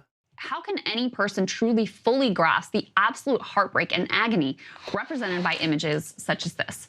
Now, this map is a result of a Guardian investigation showing the sheer level of complete destruction of the Gaza Strip. The red areas you see there that dominate the map, vividly illustrating the impact of a bombing campaign that even Joe Biden has described as indiscriminate. Each red pixel representing a house where a family gathered to celebrate a birth or a death, or just the normal, beautiful humdrum of life. A school where children's dreams were nurtured, a hospital where countless newborns took their first breaths in the loving arms of their parents. And now it's all painted in red and reduced to rubble. Somewhere under these red pixels are also the solemn places where Palestinians said goodbye to their loved ones, buried them according to sacred. I get worried when I'm covering stuff like this and I see F's in chat. I get really worried, right? Traditions laid them to rest with what they hoped would be eternal dignity. Even these graveyards, places of mourning, symbolizing the link across generations, even these were destroyed by the Israeli military. Today, the Israeli military acknowledged that they rolled into a cemetery, took bodies out of graves as part of what they say is a search for Israeli hostages' remains. But as the Israeli military put out that statement, we were completing our investigation into the Israeli military's desecration of cemeteries. And what we found is 16 cemeteries across Gaza damaged or destroyed. I do want to warn our viewers that they may find some of these images. Oh my God. Yes. Thank you for that warning. Thank you for that warning. That is, yeah, these are not images that we can watch.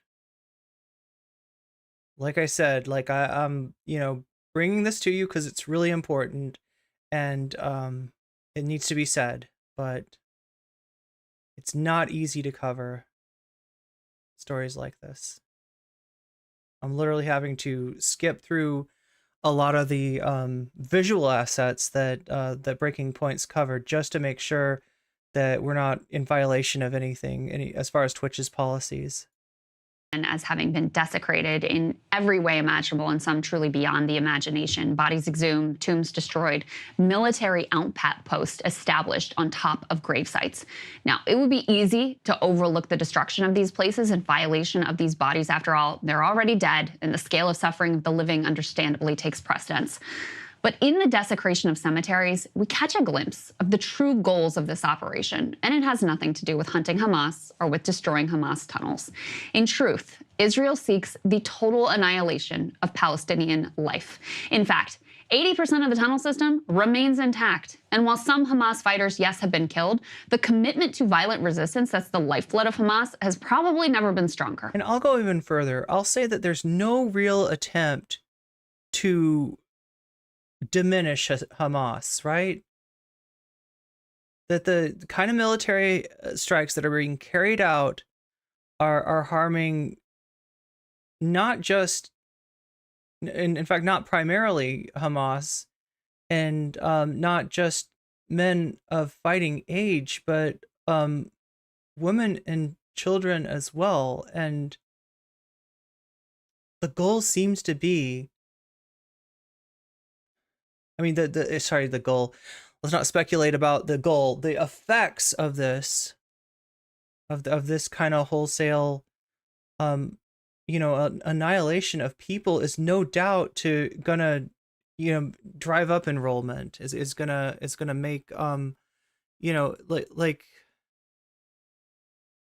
In other words, if what Israel wanted was a partner for peace, an organization in Gaza that they could talk to and negotiate with, everything that they're doing is empowering the most militant organization that could possibly arise. And I don't think it's by accident.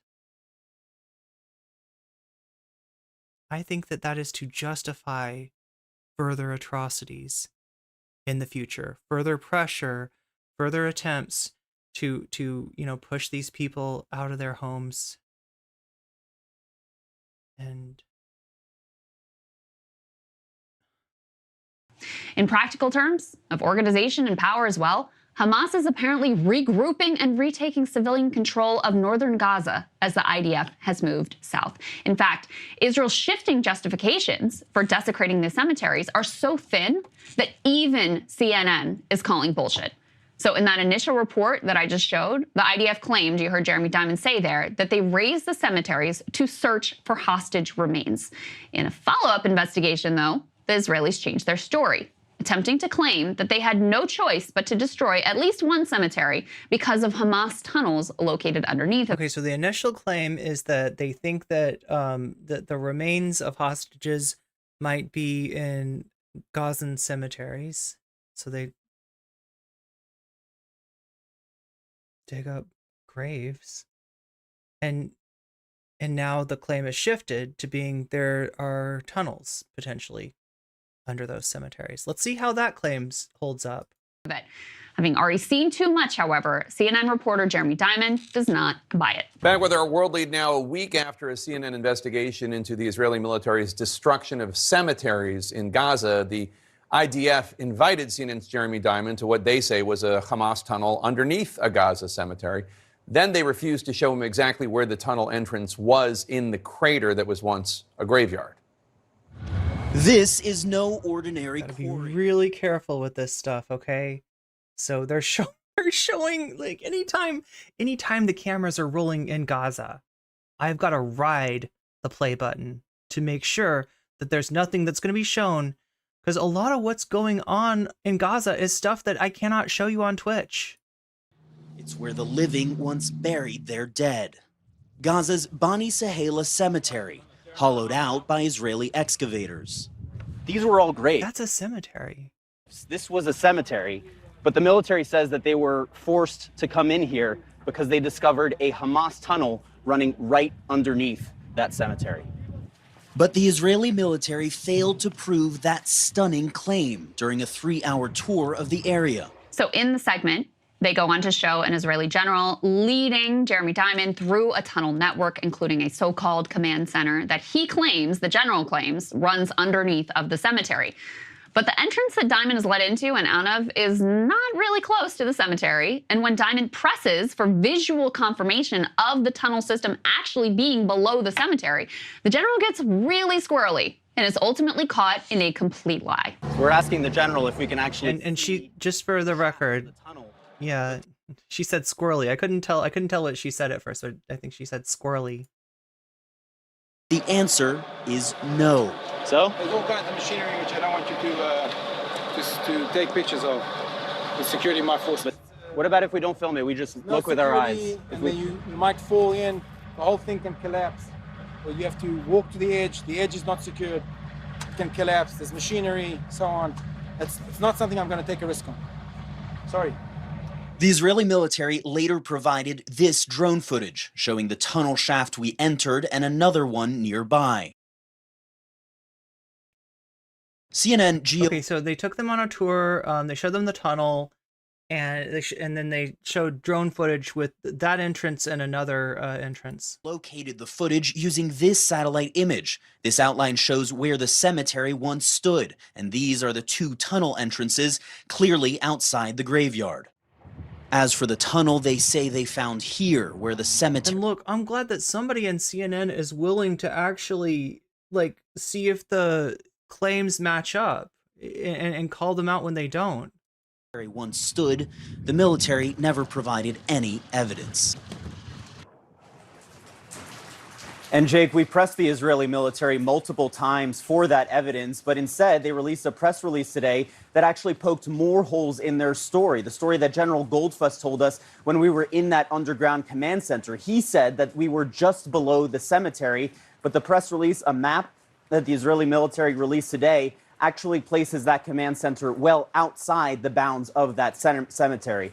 More questions than answers. Actually, not exactly. I think you pretty clearly got your answer. And if you need more answers, I would recommend you listen to the detailed plans and grand visions which were laid out at the massive conference that a dozen ministers from Netanyahu's government just attended. Here, they don't hide behind lies about tunnels, hunting Hamas, or human shields. The goal of annihilation is out in the open. And that goal is entirely consistent with the military operation that we have witnessed, the imposed starvation, and the new attacks on vital aid agencies. According to Haaretz, the crowd at this resettlement conference was most rapturous when hearing calls for genocide and ethnic cleansing. Quote, the biggest response came for videos of soldiers in Gaza calling for the Strip to be resettled, shouting out that there are no innocents, or photographing themselves with these are all, ironically enough, there are no innocents. It sounds like the kind of thing that, you know, like the university students protesting what's going on in Gaza were accused of saying, that advocates for, you know, Palestinian liberation were accused of, right? But here it is, the same kind of fucking rhetoric. And you know, it's there, it's verifiably there, and you don't have anybody except for breaking points calling it out, right? This is in Haaretz. This is not something that CNN is covering, right? And you can former Gaza settlements. The crowd responded to these with deafening cries and whistles. An attorney who was there distributed pamphlets positing a legal rationale for what he openly called Nakba 2.0. A rabbi claimed the only righteous course of action was to conquer the territory and, quote, the destruction and expulsion of anyone who opposes the rule of the Jewish people. Now, this genocidal philosophy explains the rationale behind the utter destruction of civilian life in Gaza far better than any preposterous hunt for Hamas narrative. The attack on UNRWA, the UN agency devoted to Palestinian aid, also fits perfectly with this actual objective.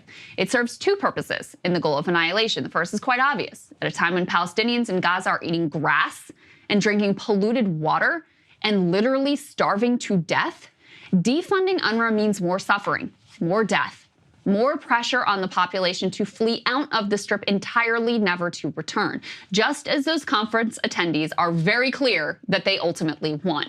As Bibi's communications minister put it at the ethnic cleansing conference, quote, voluntary immigration is at times a situation you impose until they give their consent. But it is also an assault on the very idea of Palestinians as a people with any right to self-determination. Because UNRWA's mission is to serve Palestinian refugees, which necessarily means that Palestinians are a people, that they deserve a state, and that they will remain refugees with a right of return until such time as a just land settlement occurs. For the Israelis, this is unacceptable. Palestinians, their families, their aspirations, their places of worship and education and daily life, and even cemeteries should be crushed into oblivion until, as a people, they just simply give up. All the IDF lies are really in service of hiding this true goal. And even the dead aren't left in peace. What chance do the living stand? And Emily, this is one of those stories that at this point in the war... Hey guys, if you like that video, go... All right, I know it's hard to look at, but this is what's going on. This is real. This is happening, and it continues to happen. And you know, there's very few people in the world taking meaningful action to bring this to an end. For everybody that's out there protesting, thank you. For everybody that's raising your voice, despite all the blowback from anything. Like, right? Thank you. Like, this is, this needs to stop.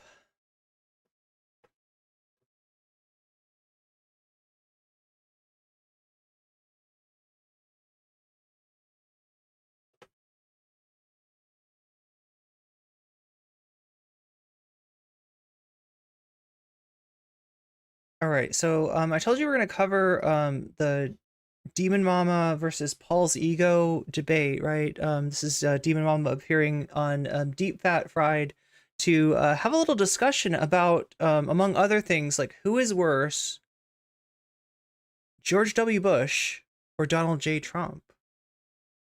And like, it's to me kind of a silly question, right? Because I don't want to use how bad Trump is to rehabilitate Bush's image, which has definitely been going on, and I think that's I think that's like TJ's and Paul's concern in this in this discourse. And at the same time, I wouldn't want to do the reverse and minimize how dangerous Trump is and continues to be by you're talking about like what happened under Bush, right? I don't think you have to choose. What's up, Corn Pop? Good to see you. Acting without impunity for real? Oh, with impunity, yeah. Yeah, aren't they both bad? I think so. But before we get into that, right? I watched some TJ Kirk content the other day, and it was surprisingly, like, I'll be honest with you, I wasn't around for the heyday of the New Atheist. I definitely wasn't making content. I don't think I was even really watching, YouTube videos like this. So I don't have a lot of exposure. I don't have a lot of opinions. I know there are a lot of strong opinions about, TJ Kirk, the drunken peasants, and all involved parties. But I don't really know that much. So we ended up watching a couple of videos by TJ Kirk, and I was surprised at the fact that, oh my gosh, are we okay? Is the stream okay?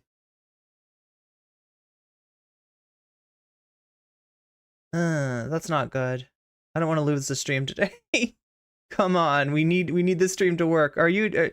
Am I a little bit like am I pixelated? Am I pixelated? Corn Pop, where's TJ's chat? No, I was talking to somebody in Twitch chat. Speaking of that Twitch chat, you are about to encounter another ad break. I think there was one that already happened that maybe I didn't even warn you about. So I'm trying to warn you about these before they come up. There's one coming up in about 3 minutes and 3 minutes. Yeah, 3 minutes. We got another ad break coming. You can get out of that, of course, by using a Prime sub. If you have one, you can do that for free. It just costs you no extra money and gets you out of the ads and gives you weasels and all the other emotes as well. You can also pay Twitch $5 of eyeball ransom if you don't want to spend those 3 minutes watching ads on YouTube. And you could also possibly, if you are lucky and somebody's feeling very generous, and this has happened a couple of times today, you could receive a gift or a community sub from one of those very generous people. That sort of thing, though, more likely to happen when you're active in chat. So all the more reason for you to be active in chat. TJ renamed his cat Corn Pop. Oh, I see. I didn't know that. Wait, what was the cat's name before?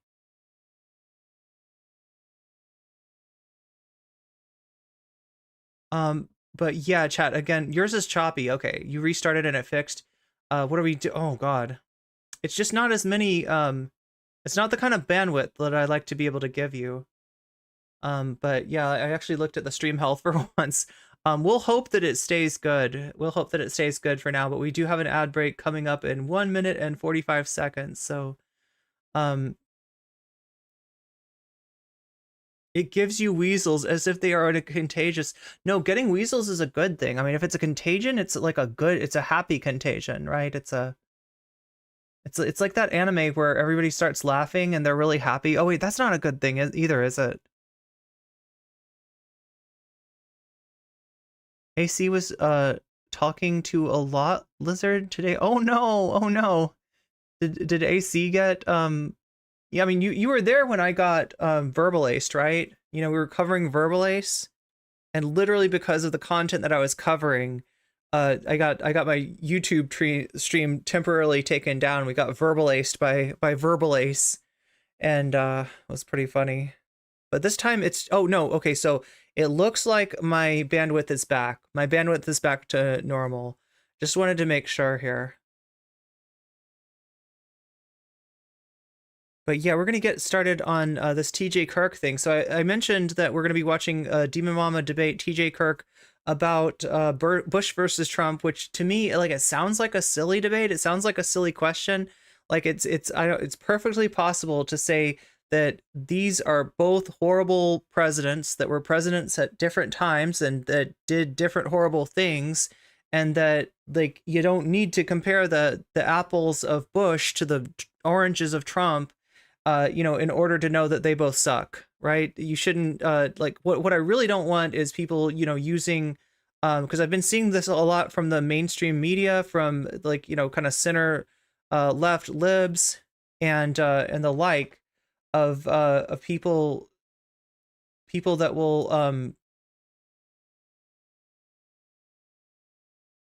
does this even work?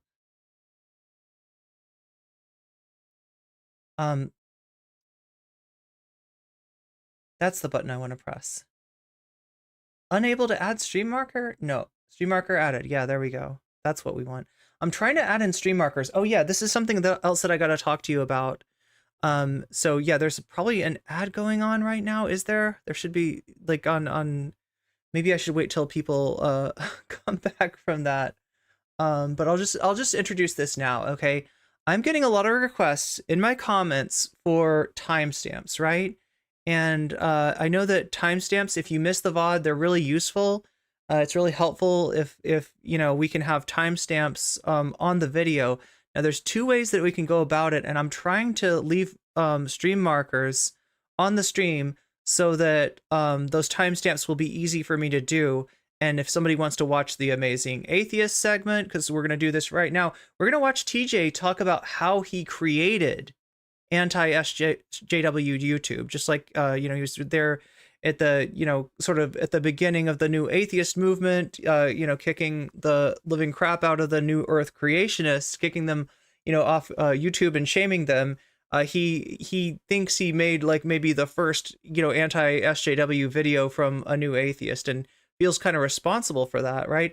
And so that what we watched last time was him looking at Vosh and seeing himself in Vosh in a not so great way. Like, TJ has some regrets about this stuff, right? I don't expect that I would agree with him or Paul's ego or Scotty or any of the DFF people on everything. But what I do respect about them is that they are at least recognizing some of the things that Vosh is doing that are just lack nuance, right? The stuff that I covered last time, the stuff that I covered, sorry, not yesterday, but the Tuesday about Vosh was just essentially a collapsing of nuance, which I thought was particularly unhelpful. Like I said, there was some truth in what Vosh was saying, but the way that it was said tends to lead people to the wrong conclusion. And the conclusion, if I just read his tweet, it looks like he's saying that privilege is not a real thing. I hope that's not what he was saying. It sounds like part of a Mott and Bailey, but I don't know. So, you know, like since this is the discourse, I wanted to jump in and give my opinion of that. Of course, certain Vosh fans popped up in the comments and they really didn't like it. They really don't agree with me. They think that I'm doing Vosh wrong. They think that I have VDS. I have Vosh derangement syndrome. They think I hate Vosh and I'm just some kind of a woke scold, just woke scolding their favorite boy. And I thought I was exceptionally nice to Vosh. I thought I gave Vosh the benefit of the doubt everywhere I could, even proposing that, you know, what might appear to be like a really reactionary statement might be his version of a Mott and Bailey. It's still bad, right? But I recognize that as a Mott and Bailey rather than just saying, all right, I'm going to take the worst interpretation of what you said here, and I'm going to say this is for sure 100% what Vosh is, you know, saying. I thought I was nice to them, but apparently they were mad, and some of them want to debate me. Some of them want to debate me. I'm not sure if that's happening. I'm a very busy gal right now, and so I don't know if I'll have time to debate any Vosh fans. But you know, like, look, I read your messages. I was nicer than you. Yeah, I'm nicer. I'm very nice. I feel like I'm really nice. I feel like I'm exceptionally nice. But yeah, I wanted to watch some more of TJ, especially since you know, he thinks he created anti-SJW YouTube, and he thinks that overall that genre ended up being pretty harmful. So I'm kind of curious of what TJ's take is. We're gonna watch this. Then we're going to watch the Demon Mama thing, and that is when after the Demon Mama debate, and we'll only watch the segment on Trump versus Biden, Trump versus Bush. We'll watch one segment of the Demon Mama debate, and then after that, that's when we're going to get to Destiny being debunked, Hasan responding to Destiny being debunked, and what I'm seeing is like a new turn for Hasan's content and trying to figure out like kind of what's on his mind, what he's doing. Like I said before, I thought that Hasan responding to Keffals was a big mistake, was very much like, you know, incentivizing Keffals to just drama farm more and more. And I think Hasan recognized that. I think that he regards that as a moment of weakness. Destiny, on the other hand, might be a different thing. And I think he might have a slightly different reason for going after Destiny at this moment. And he's not the only one. Like I said, Twitter is cooking Destiny for his bad takes. And it's about time. It is about time. So yeah, let's get into this and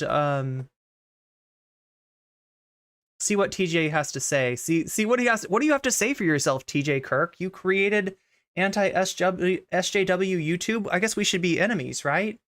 I don't know. I still want to listen to what he has to say because he feels like he's a little bit more nuanced. In fact, sometimes a lot more nuanced than Vosh. So I saw this thing on Vosh's subreddit. Is TJ Kirk, and then in parentheses, the amazing atheist, partially responsible for the anti-SJW culture? I voted yes. I don't think that I'm partially responsible for anti-SJW culture. I think I'm largely responsible. Totally responsible. Okay. As it takes shape on YouTube. So mostly responsible. I think if you were tracing back the genealogical origins of anti-SJW content on YouTube, the genesis of it would likely be a video that I made several years ago called "It's Only Sexist When Men Do It." I don't think that you can find a better catalyst. See, that's very Voshian right there. That's very Voshian. You take something where there's like a power dynamic involved, and you're so goddamn rational. You're such a good new atheist, right? You're so like up in that enlightenment that you gotta analyze the situation as if there was no power differential, and say, well, what about the sexism from feminists then? you're calling your movement feminism. Isn't that a little bit sexist? And it's not called everybodyism. It's called feminism. That sounds kind of sexist to me. That sounds like a little bit of misandry here. So right, echoes of what's going on today with Vosh, echoes of what goes on with a lot of people, echoes of a lot of flattening of discourse and misunderstanding, and just harebrained analysis is what I got to call it, right? Because when you take the power dynamic out of the situation and then you analyze it as if there were no power dynamic, are you really analyzing the situation? Or are you purposefully obfuscating the key feature of that situation? Anyway. In YouTube history, for there being this jumping off point of now there's all this anti-SJW content coming out, you know? I didn't coin the term anti-SJW or SJW for that matter, but I think I invented the genre. And as the inventor of the genre, I have to say I despise the genre at this point. I almost view what I did in terms of being maybe like a first wave anti-SJW content and what exists now as being like a bastard offspring second or third wave of that content. I think that the criticisms that I was levying at the time were way more cogent, but also I never viewed SJW stuff online, stuff that maybe would by today's standards be called woke scold content by Vosh's. Hi, my name is Irene. I'm the woke scold that your parents warned you about. Just wanted to say that. Audience and some other audiences out there in the YouTube space. I never viewed that content as being particularly... I'm going to try something a little different too, chat. I never tried to lay out... I want to change my stream title. It was leading to the collapse of Western civilization, or that we're in a culture war for... Okay, there we go. I never spun that sort of narrative. For me... Okay, so what he's saying is that in his mind, he's not saying right-wing shit. He's just trying to take something and look, maybe this is me making assumptions. If TJ or any of you, his fans end up watching this, if I make any wrong assumptions, feel free to correct me down in the comments. But here's how I understand it, right? New atheists, like the key feature of new atheism is an appeal to rationality, as opposed to, New Earth creationist, as opposed to Jesus riding a dinosaur. That's not very rational, right? So their raison d'etre was to come onto YouTube and to bring some rationality to the discussion. Of like, oh yeah, you believe that God and Jesus and all this stuff? How about the flying spaghetti monster? Because that's just as rational. If we're going to talk about God and Jesus walked on water and God created the earth in 7 days, then why don't we talk about the goddamn spaghetti monster? Because that's just as weird as what you're saying. And true, right? But after the last of the New Earth creationists had been chased off of the platform, had been shamed off the platform, they needed a new target. And those targets oftentimes were feminist, or women who were perceived to be feminist, right? People don't even necessarily consider themselves feminist, but look feminist in the eyes of a new atheist, right? And so but with the reason that they thought that feminism was lacking of rationality, when in reality I think it only looks like that when the discourse is flattened and distorted. JW content on YouTube or out there in the mainstream or wherever you might find it, in the wild, nothing more than something ludicrous to be mocked. And I enjoyed. So are we full circle a little bit here? Are we full circle with that President Sunday? I should have bookmarked it. I really should have bookmarked it, because it doesn't look like Sunday responded to me. Surprise, surprise. But remember where we started today. Wait, now I'm trending. Not trending, but you know what I mean. I'm in that trending. Where is it? President Sunday, where is your thing? How come Sundays? Did he delete his tweet? Did I make him delete his tweet? Chat, I gotta know what happened with this tweet. And Sunday, if you're watching this, like, please, I'm not trying to call you out. I'm not trying to embarrass you. I'm not accusing you of anything. I just legitimately, like, I don't think you did that to be transphobic, right? That's why I'm confused. Because you can say a lot of things about President Sunday, and I have, but I don't, think of him as like a transphobe. Yo, I feel like, what? It's gone, chat. Did he delete this tweet because of me? Look, I swear to God, I wasn't trying to start drama, but I started drama. And wait, what's going on here? Sure, Cherry, you're all about criticizing Brianna Wu. That's why you kicked people from your community and rehabilitated her after she called non-binary people. See what I mean? See what I mean? He's generally okay about this stuff. I mean, not perfect, but I just don't think that a tweet like this. Yeah, I think that maybe he saw how a tweet like that could be misinterpreted and he deleted it. Again, Sunday, I'm not trying to give you trouble. And if you thought better of that tweet, then good on you.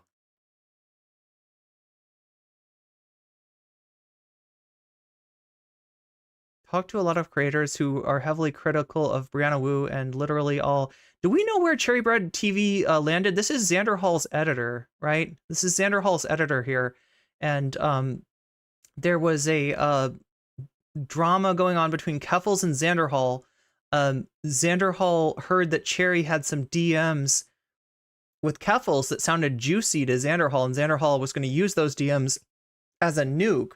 But apparently Cherry Bread TV was not comfortable with those DMs being released and kind of broke off from the Xander Hall community from there. I don't know where things landed, if Cherry Bread became like a Keffels person or talked to heavily critical of Brianna Wu, and literally all of them have told me he has made it difficult for anyone to criticize her. Oh, President Sunday is so weirdly obsessed with her. That's what Cherry's saying. Okay.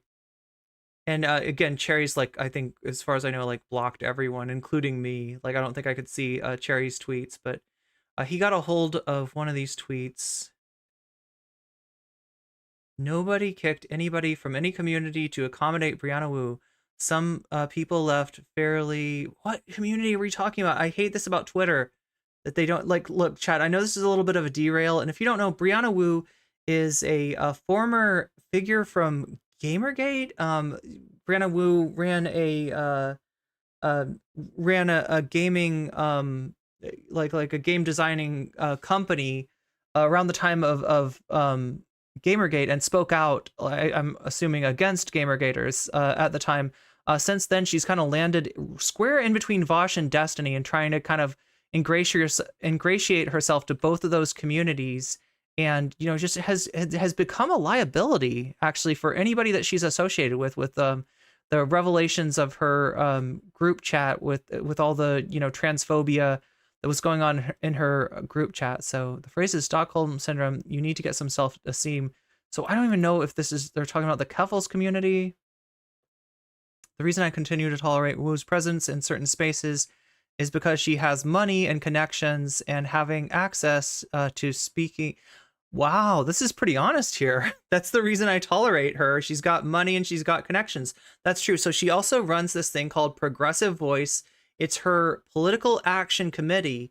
And I've been told, although I can't confirm this, so these are all allegations. It's not a claim that I've been making, or it's not a claim that I'm making, but it's a claim that's out there that I'm repeating and questioning whether it's true or not.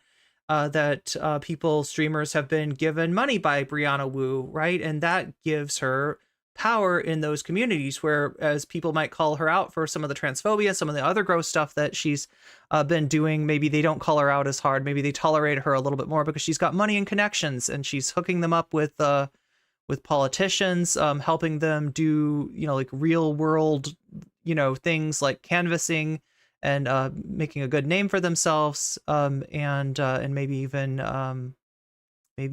giving them a little bit of a cash injection. But that's just what I've heard. I don't know if it's true, right? Having access to speak in her ear and improve her opinions would be objectively helpful.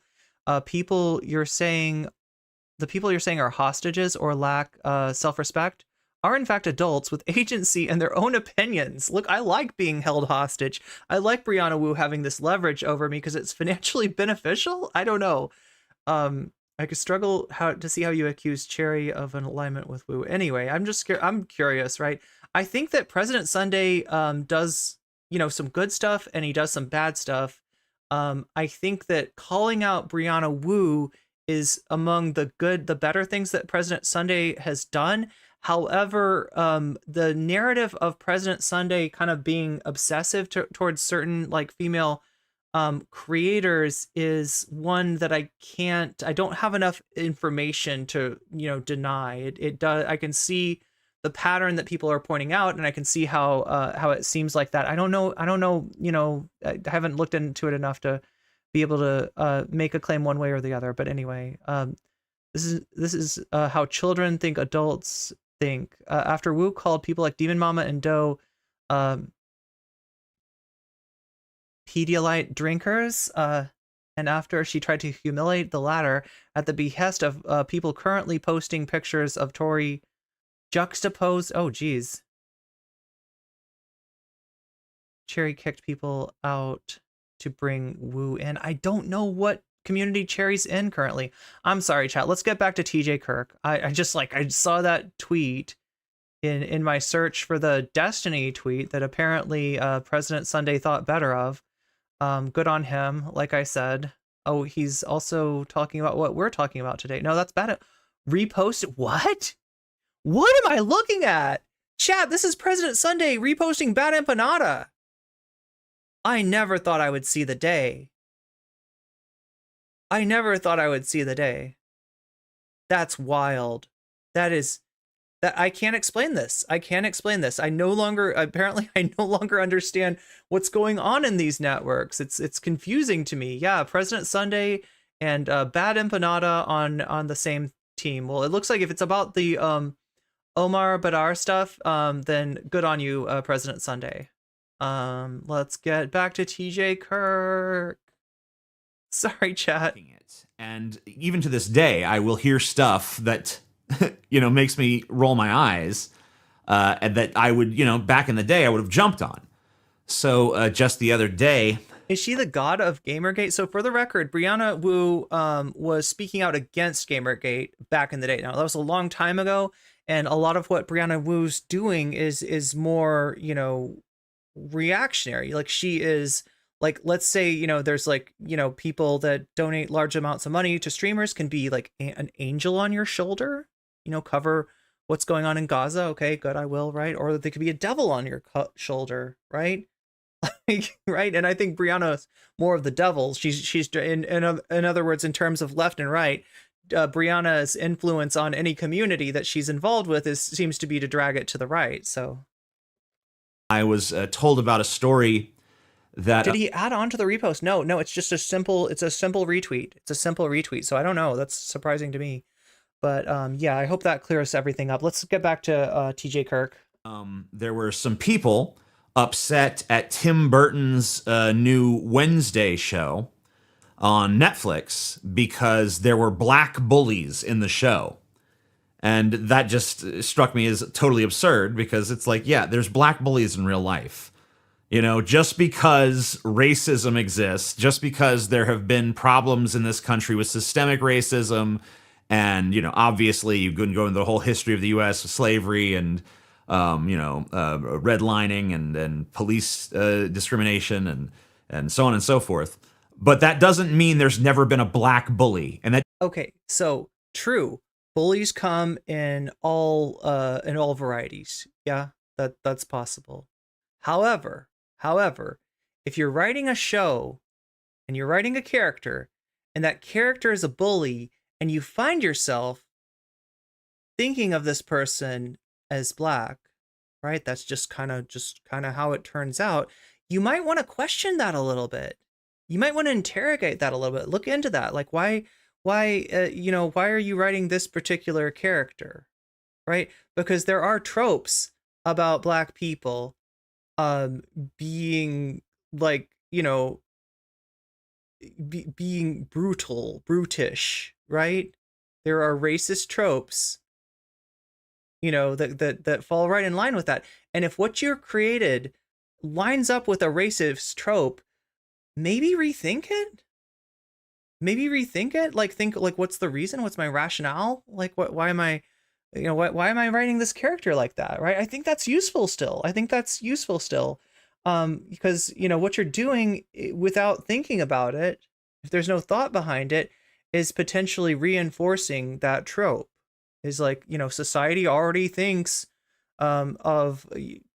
society's already steeped in anti-blackness. They already think of black people in a certain way. If you write a character that reinforces that thought, just like if you write a trans person who is a serial unaliver, are you maybe reinforcing some tropes? Just think about these things. That's all. It doesn't mean that we have to go over every socio-political ramification of depicting a black bully in a TV show. No, you should. Like, look, if you're writing, think about what you're writing. Don't just just write stuff. Like, don't mail it in. Think about it. Question it. Like, yeah, definitely. I think that, donning the level of sensitivity where you can't even see something like that in media without grasping your pearls and taking such... Like I said, it really depends on how the character's constructed. I could imagine a character like you described. Like, I haven't seen Wednesday, right? So the character that TJ Kirk's talking about, I'm not even aware of. Anybody in chat wanna anybody in chat seen Wednesday? You wanna tell me what this is about? Like, I could imagine this being constructed in a way that undermines maybe even those tropes, or I could imagine this character being constructed in a way that reinforces those tropes. And I think that is something that you got to think about. And you especially have to recognize that you are not free from implicit racism. Like, if you live in a society that's steeped with anti-blackness, there's some chance that some of that anti-blackness has seeped into you. And so at least question it. Found offense as if this is the problem that's going on, or if this is even part of a problem, I think is stupid and silly. And back in my she wasn't a brutish or violent bully. She was a privileged shit talker. My anti-SJW days, I would have jumped on that as content. But the problem is that I never really understood that there were nefarious characters, nefarious actors within the sort of genre that I created that were trying to subvert it for extremist political positioning. And it really wasn't until we were kind of balls deep into the Trump administration that I kind of saw the big picture for what it really was, and saw that, a lot of the people who were my... Yeah, I would at least encourage people in a situation like this, if you get pushback for, something that you create that gets identified by somebody else as a trope, at least resist the urge to just reflexively shit on them, and recognize that where that's coming from. And even if they've done even if their analysis doesn't really hold up, it doesn't mean that you need to, it doesn't mean that you need to strike back at them, because that's what happens with a lot of this stuff. It's like this automatic reflex of kill the messenger. The messenger might be wrong.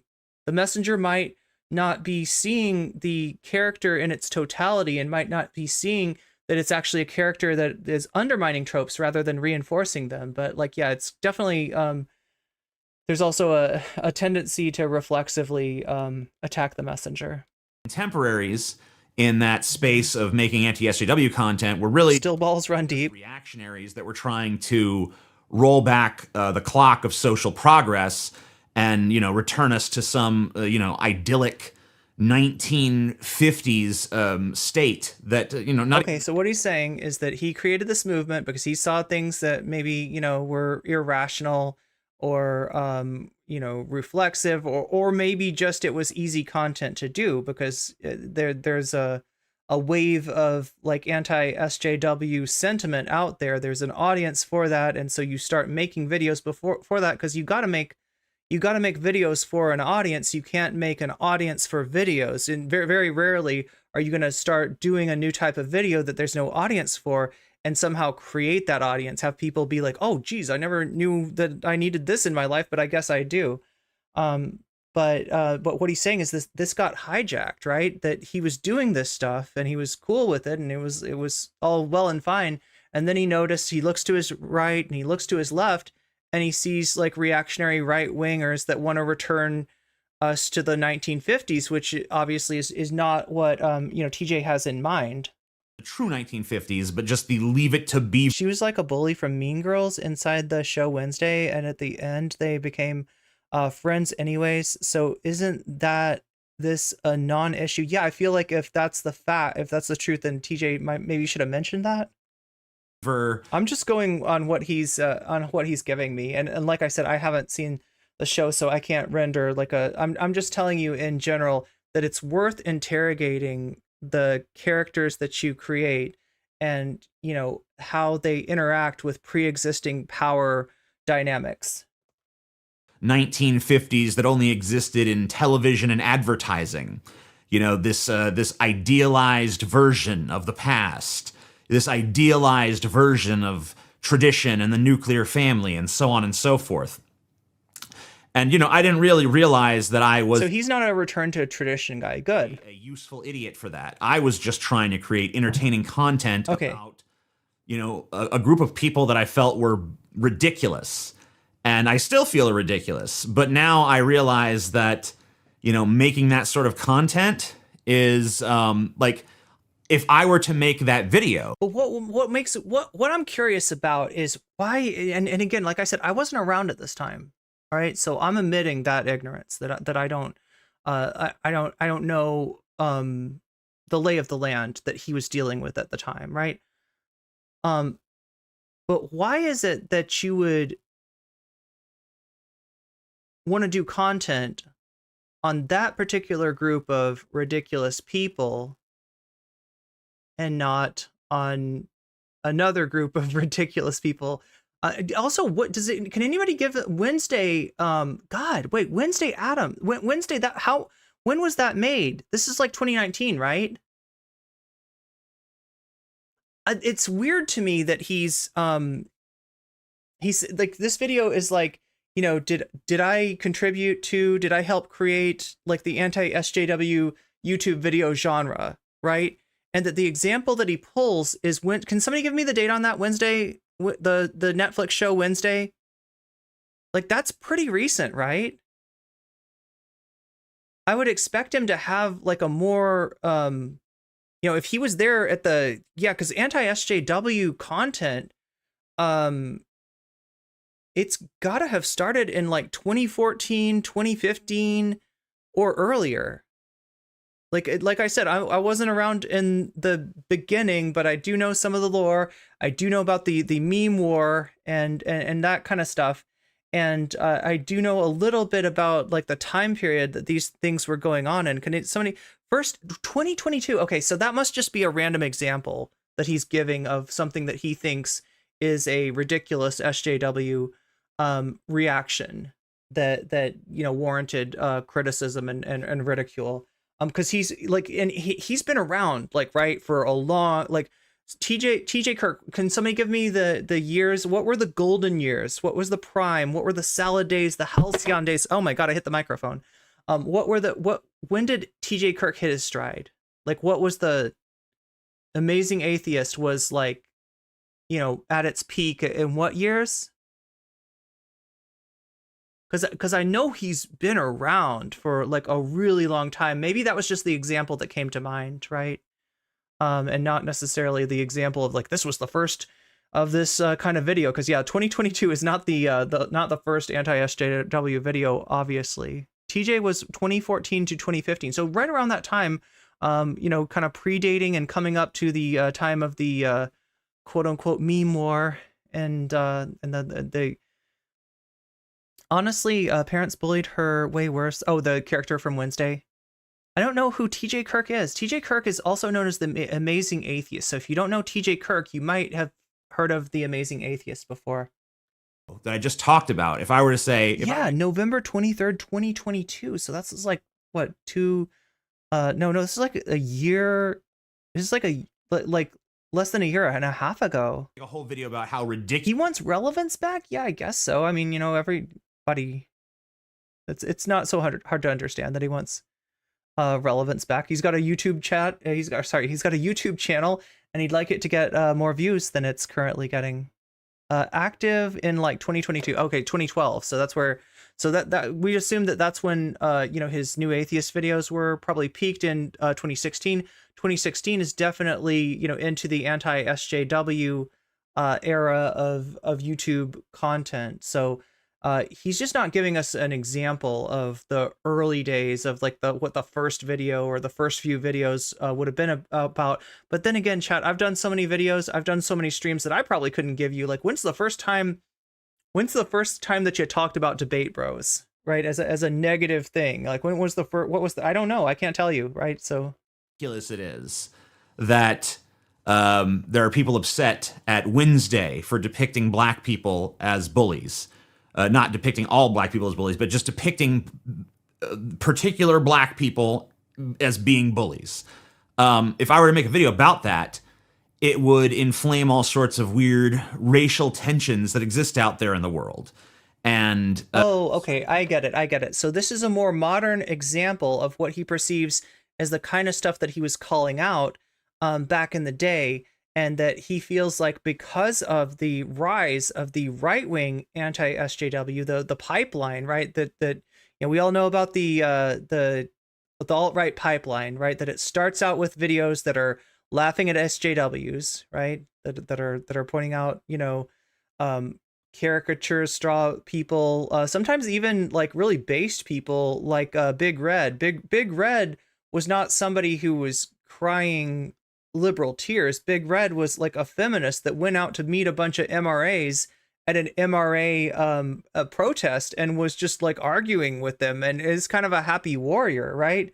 Big Red is the red-haired woman that you'll always see in the anti-SJW stuff. There's another person who's in a knit cap and has like looks like a visibility vest on and is like, right? There's like we know all the classic like SJW caricatures, right?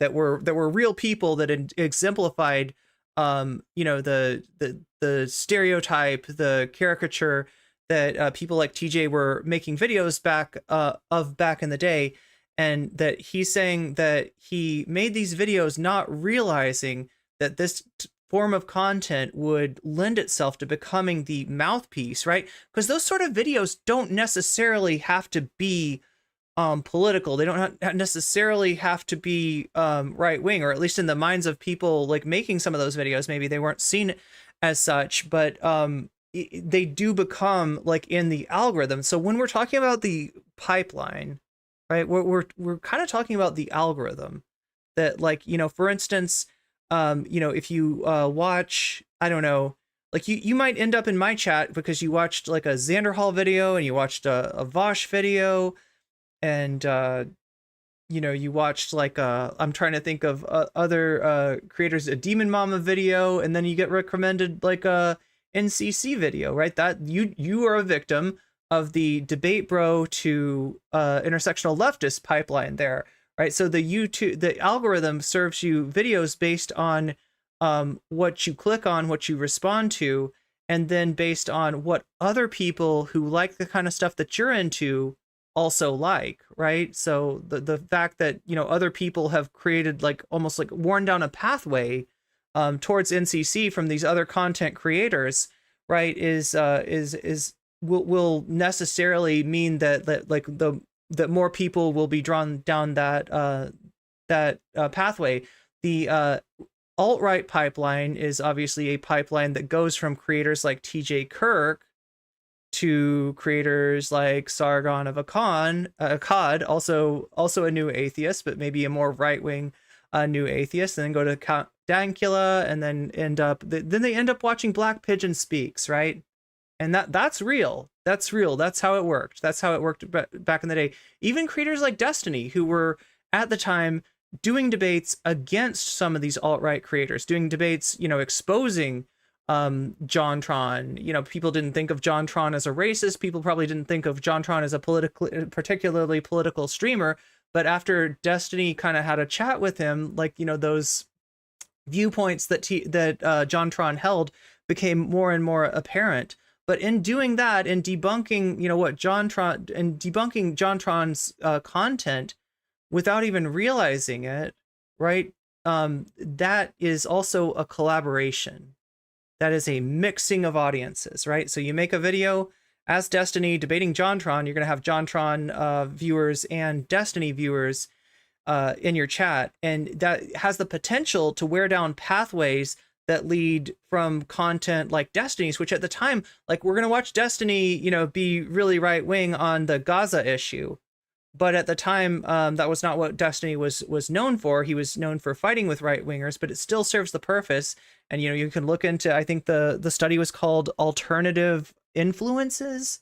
Is that the right name? It's a kind of a graph showing content creators who have appeared together, done work together, and how that sort of forms like a pipeline and takes people from, you know, less explicitly political content or less explicitly right-wing content to more explicitly right-wing content. I think I got here via Kflogus. That's cool. TJ Kirk was awful as the amazing atheist. He loved to punch down. Yeah, and that's what I was talking about as far as, like, you know, he's describing, and again, I haven't seen the Wednesday show. I can't really comment on, you know, this character and whether it served tropes. Some people in chat that have seen it are saying that it doesn't really fit into that trope, and in many ways, maybe it reverses and undermines, you know, the anti-black tropes. But my big takeaway from that is that, like, you don't need to kill the messenger.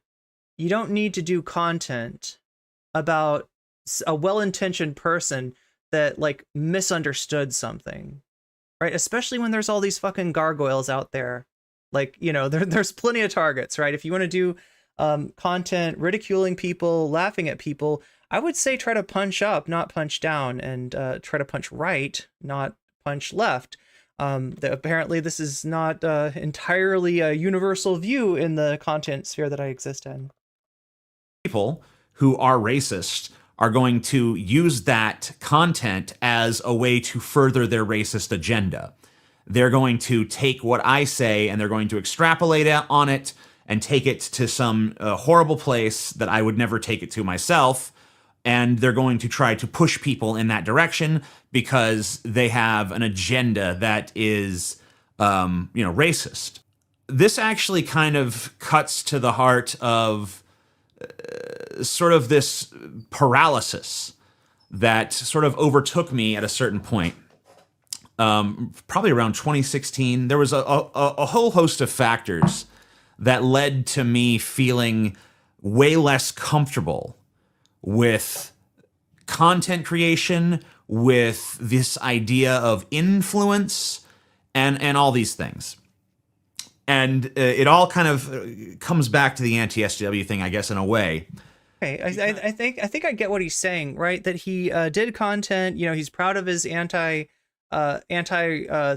content, his new atheist content.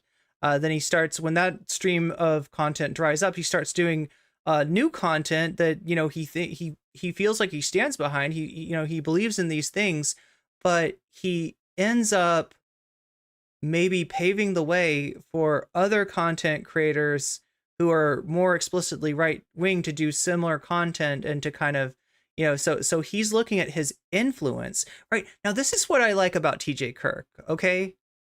And again, I don't know a lot about him. People, you know, say he was a bad guy back in the day. I wasn't around for then, so, you know, I don't really have a great perspective of that. But what I find is, like, better about him than somebody like Vosh is, look at this. He's thinking about his influence.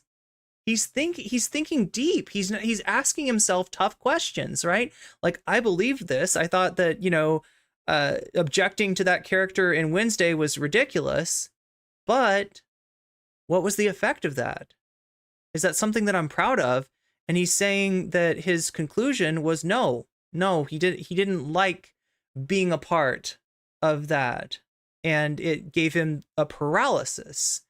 You know, those maybe were the years that he did a lot less content, because if you don't know, generally like falling off as far as views, like it can happen while you're making a ton of content, while you're making a ton of videos, and it could also happen when you're not making that much, and it definitely will happen if you go for a long period of time like without making much content because of a reason like this, that he's unsure of the effect of his influence. Then, you know, that's where he ended up. And now he finds himself wanting to make more content, wanting to use that channel that's almost at 1 million, pretty damn close to a million, wanting to get back in the discourse, and you know, doing stuff with his friends Paul and Scotty, and also, you know, talking about his opinions of what Vosh is doing, which is wild because, you know, this guy is known, you know, first as a new atheist, but second as an anti-SJW YouTuber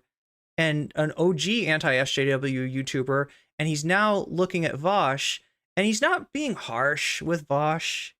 He's not calling Vosh a piece of shit. He's not telling people not to watch Vosh, but he's saying that he sees some of himself and some of the stuff that he didn't like reflected in Vosh's content. And although he doesn't want to come off like, you know, paternalistic and be like, young man, you need to, like, right, he doesn't want to come off like that. He doesn't want to be you know, rude in that way.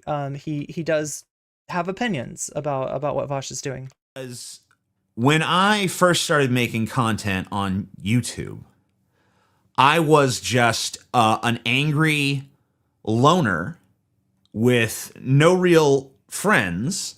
I'd had friends in the past, of course, here and there, but, you know, either through time or distance, you know, those friendships had eroded.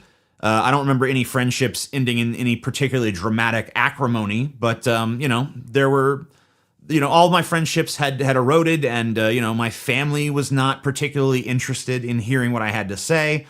You know, I had at that time, you know, a typical Democrat liberal mom who maybe I could say some things to, and a very conservative stepfather, and a fairly conservative father, an idiot stepmother. I had Scotty to talk to, so he was pretty much the only person in my life that I could have any sort of real conversation with, that I could be any like version of my true self with, like that I could really cut loose at all. And so when the YouTube platform emerged as a medium of expression, I jumped on board right away and started just spewing whatever onto it. And, you know, people started resonating with it. And, you know, for me, it was like therapy session. For me, it was, I will take the things that frustrate me about the world, about society, and I will just spew them without any filter or concern.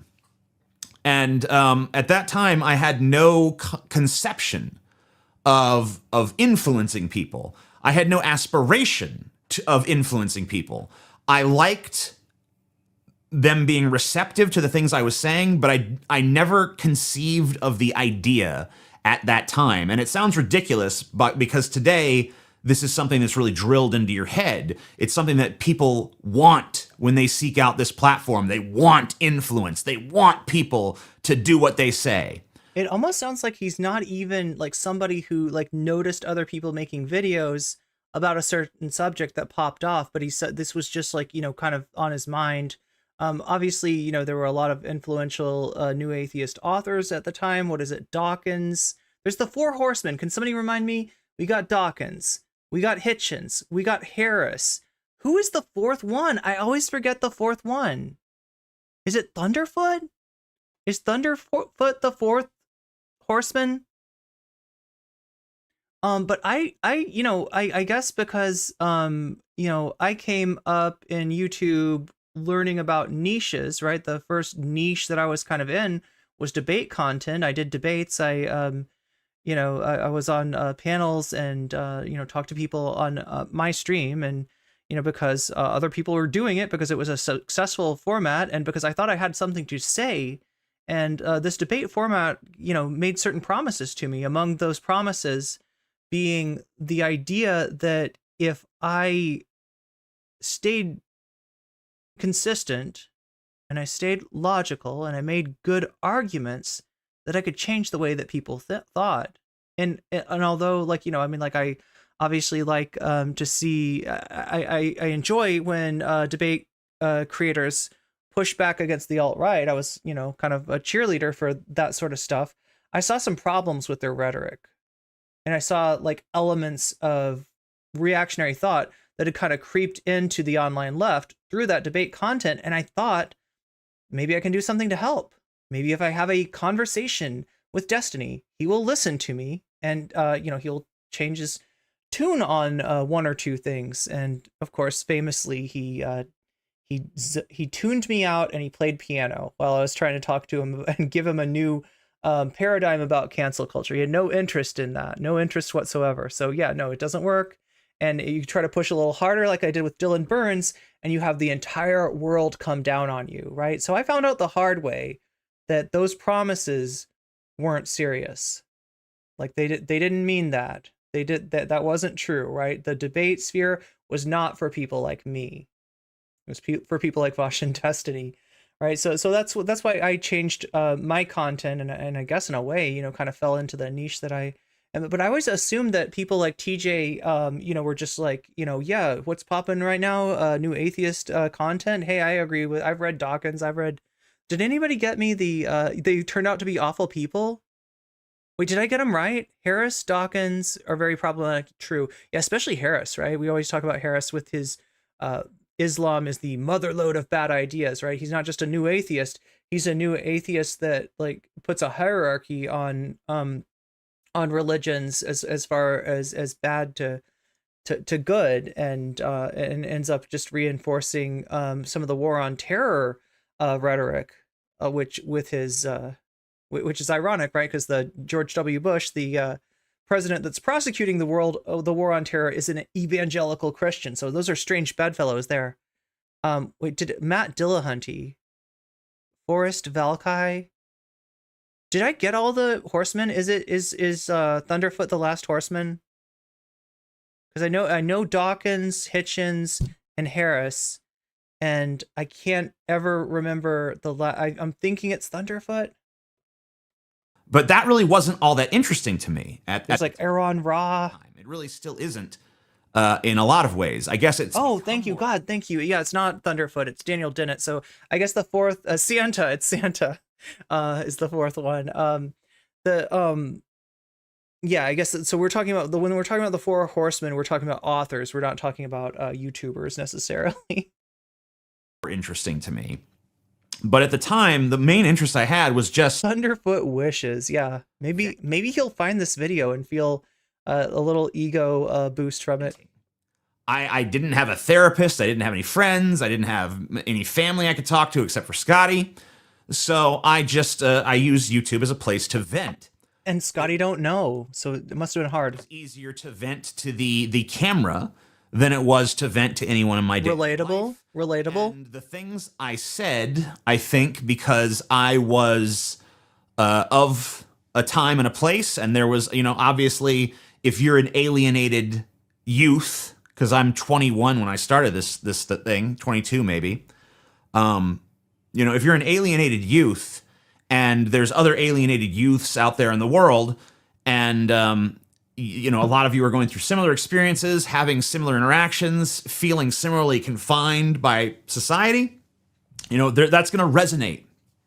And because I could express myself a little bit more clearly and with a little bit more passion than a lot of other people could, I sort of became a voice for a lot of people.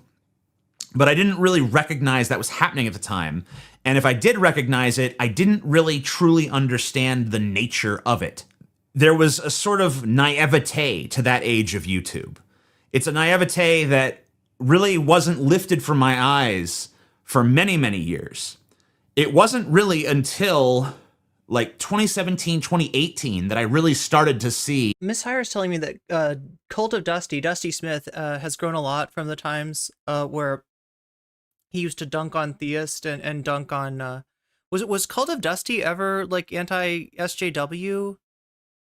I feel like I've had people explain this to me before, that Dusty was like one of the first ones to recognize what's wrong with anti-SJW content, and he kind of had the hammer come down on him for it, because, you know, like this was blasphemy. I should probably look into Dusty's stuff too. I kind of want I like what I've seen from him recently, and I want to know more about him. What was going on?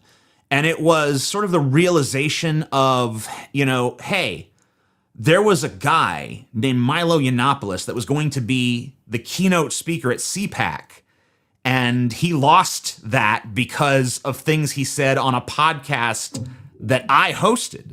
He was the anti-SJWs canceled Dusty there with me when he said those things. And, you know, I brought it up because I saw it on Joe Rogan, and I'm sure, you know, even if he hadn't said it on my podcast, the Joe Rogan stuff probably still would have come to light. But the fact that, you know, here's a person who's making national headlines that, you know, is in my sphere of influence. And, you know, you have people like Carl Benjamin running for office and becoming sort of a lightning rod over there in the UK. And, you know, his show, tremendously influential. Like, I know multiple people who have met the president of the United States. I know multiple people who have been on the most successful podcast in the country. I've done content with people who almost went to the White House before. I think in the world. I think that isn't Joe Rogan's podcast the most successful in the world? I've been on that podcast twice. You know, and I've been on that podcast, and Bernie Sanders has been on that podcast, and a whole slew of people that are wildly influential have been on there, and me. And I don't think of myself as belonging to that group of people. I don't really see myself as belonging to any group of people. I view myself as this singular sort of ego that's disconnected. Oh my God. I view myself as the person that warns you when the top of the hour ad break is coming, and it's coming up. It's coming up really soon, right? We're about to have that top of the hour ad break again. Again, it's 3 minutes. That's why I'm warning you. That's why I've got it down to once an hour, but it's because it's once an hour. It's 3 minutes of ads on Twitch beamed directly into your eyeballs. If you no longer want to see those ads, you can get out of that. You can get out of that cruel fate, that bloody destiny, for free. Actually, if you have a Prime sub and you park it here, you give that sub to me, you will no longer see ads in my channel, and it will cost you nothing and put money in my pocket. You can also get out of the ad break by paying $5 in ransom money to Twitch to get your eyeballs back, right? Pretty cheap price for eyeballs. Or $6 if you are on mobile. Or if you're very lucky and you are able to benefit from somebody else's generosity, like many people have been during this stream, you could possibly be gifted a sub. Although I will tell you that sort of thing more likely when you're active in the chat. Self as an observer. So the realization that, hey, I'm not just an observer. By sharing my observations and opinions with other people, I am, whether I intend to or not, influencing things in this world. The realization really it hit me hard when I realized that, hey, this genre of YouTube video that I helped create. Oh, by the way, Fuzzy Slippers, I just followed you on YouTube. Is helping to elect politicians that are trying to turn back the clock to, you know, Mussolini and Hitler. And really have contempt for people like me as an atheist, as a bisexual, as like an open, degenerate, fucking maladjusted weirdo. You know, this is not what I want. I'm not trying to create a world of you know, quote unquote order where a doofus like Donald Trump is getting his way. Donald Trump is the opposite of what I want. And so I'll say two things, right? You know, unwittingly, apparently, TJ Kirk was a part of something that is much worse than the reactionary strain of like leftist streamers that Vosh, Xander Hall, and the rest of them find themselves a part of, right? But he recognized the negative aspects of his influence, and he learned from that. And that's something that we haven't seen from the denizens of White Leaf, whether it be Demon Mama, Xander Hall, Vosh, etc., etc. Yet, I feel like I don't know what my level of influence was in that whole debacle, but if I created anti-SJW content on YouTube, then I played a part in getting that stupid freaking orange imbecile elected. And that means I played a part in really fucking America up worse than it already was. It's weird to hear somebody like without any sort of spurring or, prodding to take accountability for their influence, right? It seems a little bit rare. And it's like, what do I do then? Do I just say like, no, I divorce the world, I shrink away? And again, chat, understand, like, I don't know, I wasn't around when TJ Kirk was around. I don't know how bad the anti-SJW content he did was. And I don't anticipate that I would agree with him on every single issue. I'm sure there's a lot that if we talked that we'd disagree about. And I'm just using him as a comparison to Vosh because he admittedly is part of something that's more pernicious and harmful than the White Leaf Network, and yet is able to take a step back and at least acknowledge that, which is something you don't see from the White Leaf creators. Into obscurity, and I feel like for a while that's kind of what I did. I tried to kind of be on this platform, but under the radar, Don't want to get too big, don't want to cause too much of a splash because I'm scared of that splash. I'm scared of what unintended consequences whatever splash I make might have. God. And it's a scary place to be when you're a person who views yourself as this outsider, as this observer, and you feel like you're all quarantined away in your little bubble, and you're not trying to influence. You're just trying to vent. You're just trying to share. And if the things you share resonate with people, wow, that's great. But that's not the goal. But then you realize, hey, this is doing more than I thought. This is having consequences that not only do I not intend, but I can't control. And that's horrifying. And that for a long time was a creative block for me. I remember I used to have this very irresponsible sort of idea about making content on this platform. It's an adage I had. I even shared it with the audience a few times back in the day.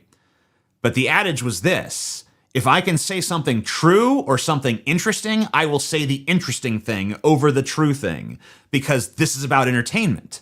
So hopefully no one's that naive anymore. Yeah, I mean, that's a sad fact, a sad reality that we all deal with, is the fact that to even have any reach, to even have any influence, you've got to talk about stuff that people are interested in. You can't cultivate an interest that people don't already have. And I mean, I kind of found that out, and this is not me complaining, okay, by the way. If you weren't here for yesterday's stream, if a stream talking about Taylor Swift did not appeal to you, right, I'm not complaining. I'm not telling you what content. I'm not mad at you for not watching that. But, I mean, you can see when I cover certain things over other things that I get a lot more views, right, with subject matter like, Destiny and Hasan and Vosh, etc., than I do, talking about the political implications of Taylor Swift and how she's being turned into a right-wing conspiracy theory, right? I mean, it sucks, but it's something that we all have to grapple with. Hopefully everyone, and just like I showed you, just like we talked about what's going on in Gaza earlier today, right? I do that stuff very intentionally. I mix content that I think is important with content that I know will resonate in order to kind of get some vegetables in with that meatloaf. Realizes when they come on here and they start sharing their thoughts and opinions and beliefs, hopefully they do it knowing it could cause a splash, knowing I'd like to put a little broccoli in the mac and cheese. I hope you don't mind. Cause an influence, knowing that the ripples of what they say could resonate out there in the world. I think that's actually what most people want nowadays. I don't think anyone would view this as naively and innocently as I did at the time, as just like, this is a place to vent. This is a place to be my therapist. Because, that was like an act of desperation, of a Yeah, chat, I hope I'm not using you as my therapist here. Like, I try not to. Franchised 21-year-old kid with no sort of inkling of how to navigate the world. And I think I'm a little bit wiser now. Only a little bit, though. Not a lot. I still feel like I have an awful lot to learn, but maybe that's a good thing because back then I felt like I had nothing to learn. I felt like I already knew it all. Yeah, I mean, like, wait, true wisdom, what do they say, is knowing what you don't know. Pretty common, I think, among people of that age range. At least it was then. I don't know about 21-year-olds today. Maybe they're way more riddled with anxiety and self-doubt. I think even statistically, demonstrably they are. I guess that for a lot of people nowadays, the fear is that nothing they say matters. Nothing they say will ripple out. Well, I'm here to tell you that as someone who never wanted that and got it anyway, that it's not always all it's cracked up to be. If there's a lesson, maybe it's that. But now, I guess maybe I could talk about, before we end this, maybe I could talk about where I'm at now mentally. I didn't want the power, but I got the power. I didn't know I had it when I had it. I didn't know what I was doing with it when I was doing it. And then after I did it, I kind of shrunk away from it in fear. I recoiled from it in horror. But now that I know what it is and where it is, I kind of want it again. But now that I want it, now that I've lost the naivete, can I still have it? Can I get it back? Oh, that's interesting. So it's like a lightning in a bottle kind of situation. Can I have it back? Tuna and sriracha? And if I can have it back, can I use it? And if I can salsa and mac and cheese, that sounds good. Use it, can I control it? I don't know. Yo, this sounds like some Jedi shit here. Let's find out. Oh yeah. Oh yeah. Is that how the video ends? Jon Stewart is back. Oh my god. You'll be hosting the Daily Show. Damn fool. Why does he talk like Trump now? Do you notice that? Wait, just like, okay, we're not gonna watch this. This is not the next This is not the next content that we're covering, but like now I gotta hear that. Like, look. Jon Stewart is back, ladies and gentlemen. Jon Stewart is back, folks. Little John, Meatball John. He'll be hosting the Daily Show on Mondays throughout the election. He'll be hosting the Daily Show, folks. I wish Jon Stewart the best of luck. However, Okay, sure you do. Anyway, we're not here for Tim Pool. Not today. This isn't that interesting of a segment anyway, so.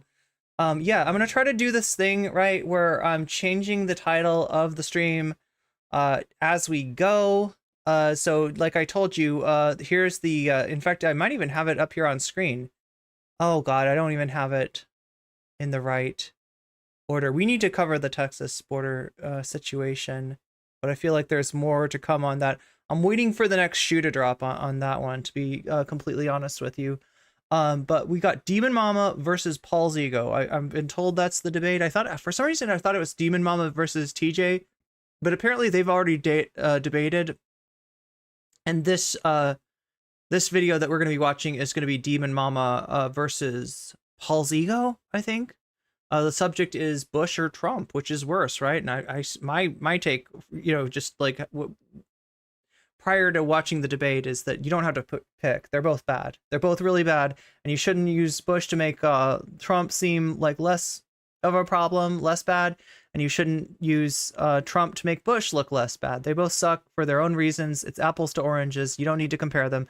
You don't need to rank them. You don't need to do a shit Republican presidential tier list, right? There's no need for that. There's no need for that. But yeah, we're going to do that. So we're going to do a little deep fat fried content. I hope you're ready for that. That's coming up next. And then after that is going to be Hasan watching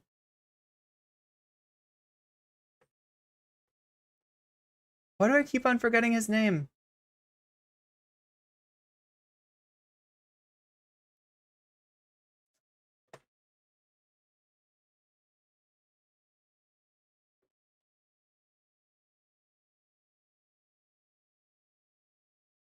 Omar. It's Omar Baddar. Omar Baddar. Deconstructing, dismantling and otherwise debunking Destiny. So that's the content that you're probably here for.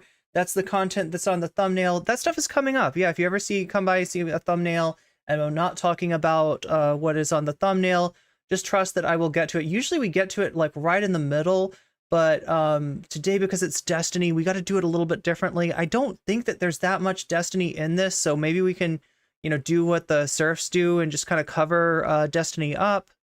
But you know, we might have to all come over. So Twitch, get ready. You might have to you might have to choose whether you want to remain on Twitch or whether you want, like, this might be YouTube only content. That's why I'm doing it last, right? Normally I do the main content. I'm trying to do the main content right in the middle so that nobody comes in late and is like, oh, you're going to talk about this. And I'm like, we already talked about it, right? I want to hit it right in the sweet spot. But today we're moving the sweet spot a little bit further out just to make sure that we're safe on Twitch. So you watched the Demon Mama Destiny debate after you mentioned it last night on stream, and holy shit.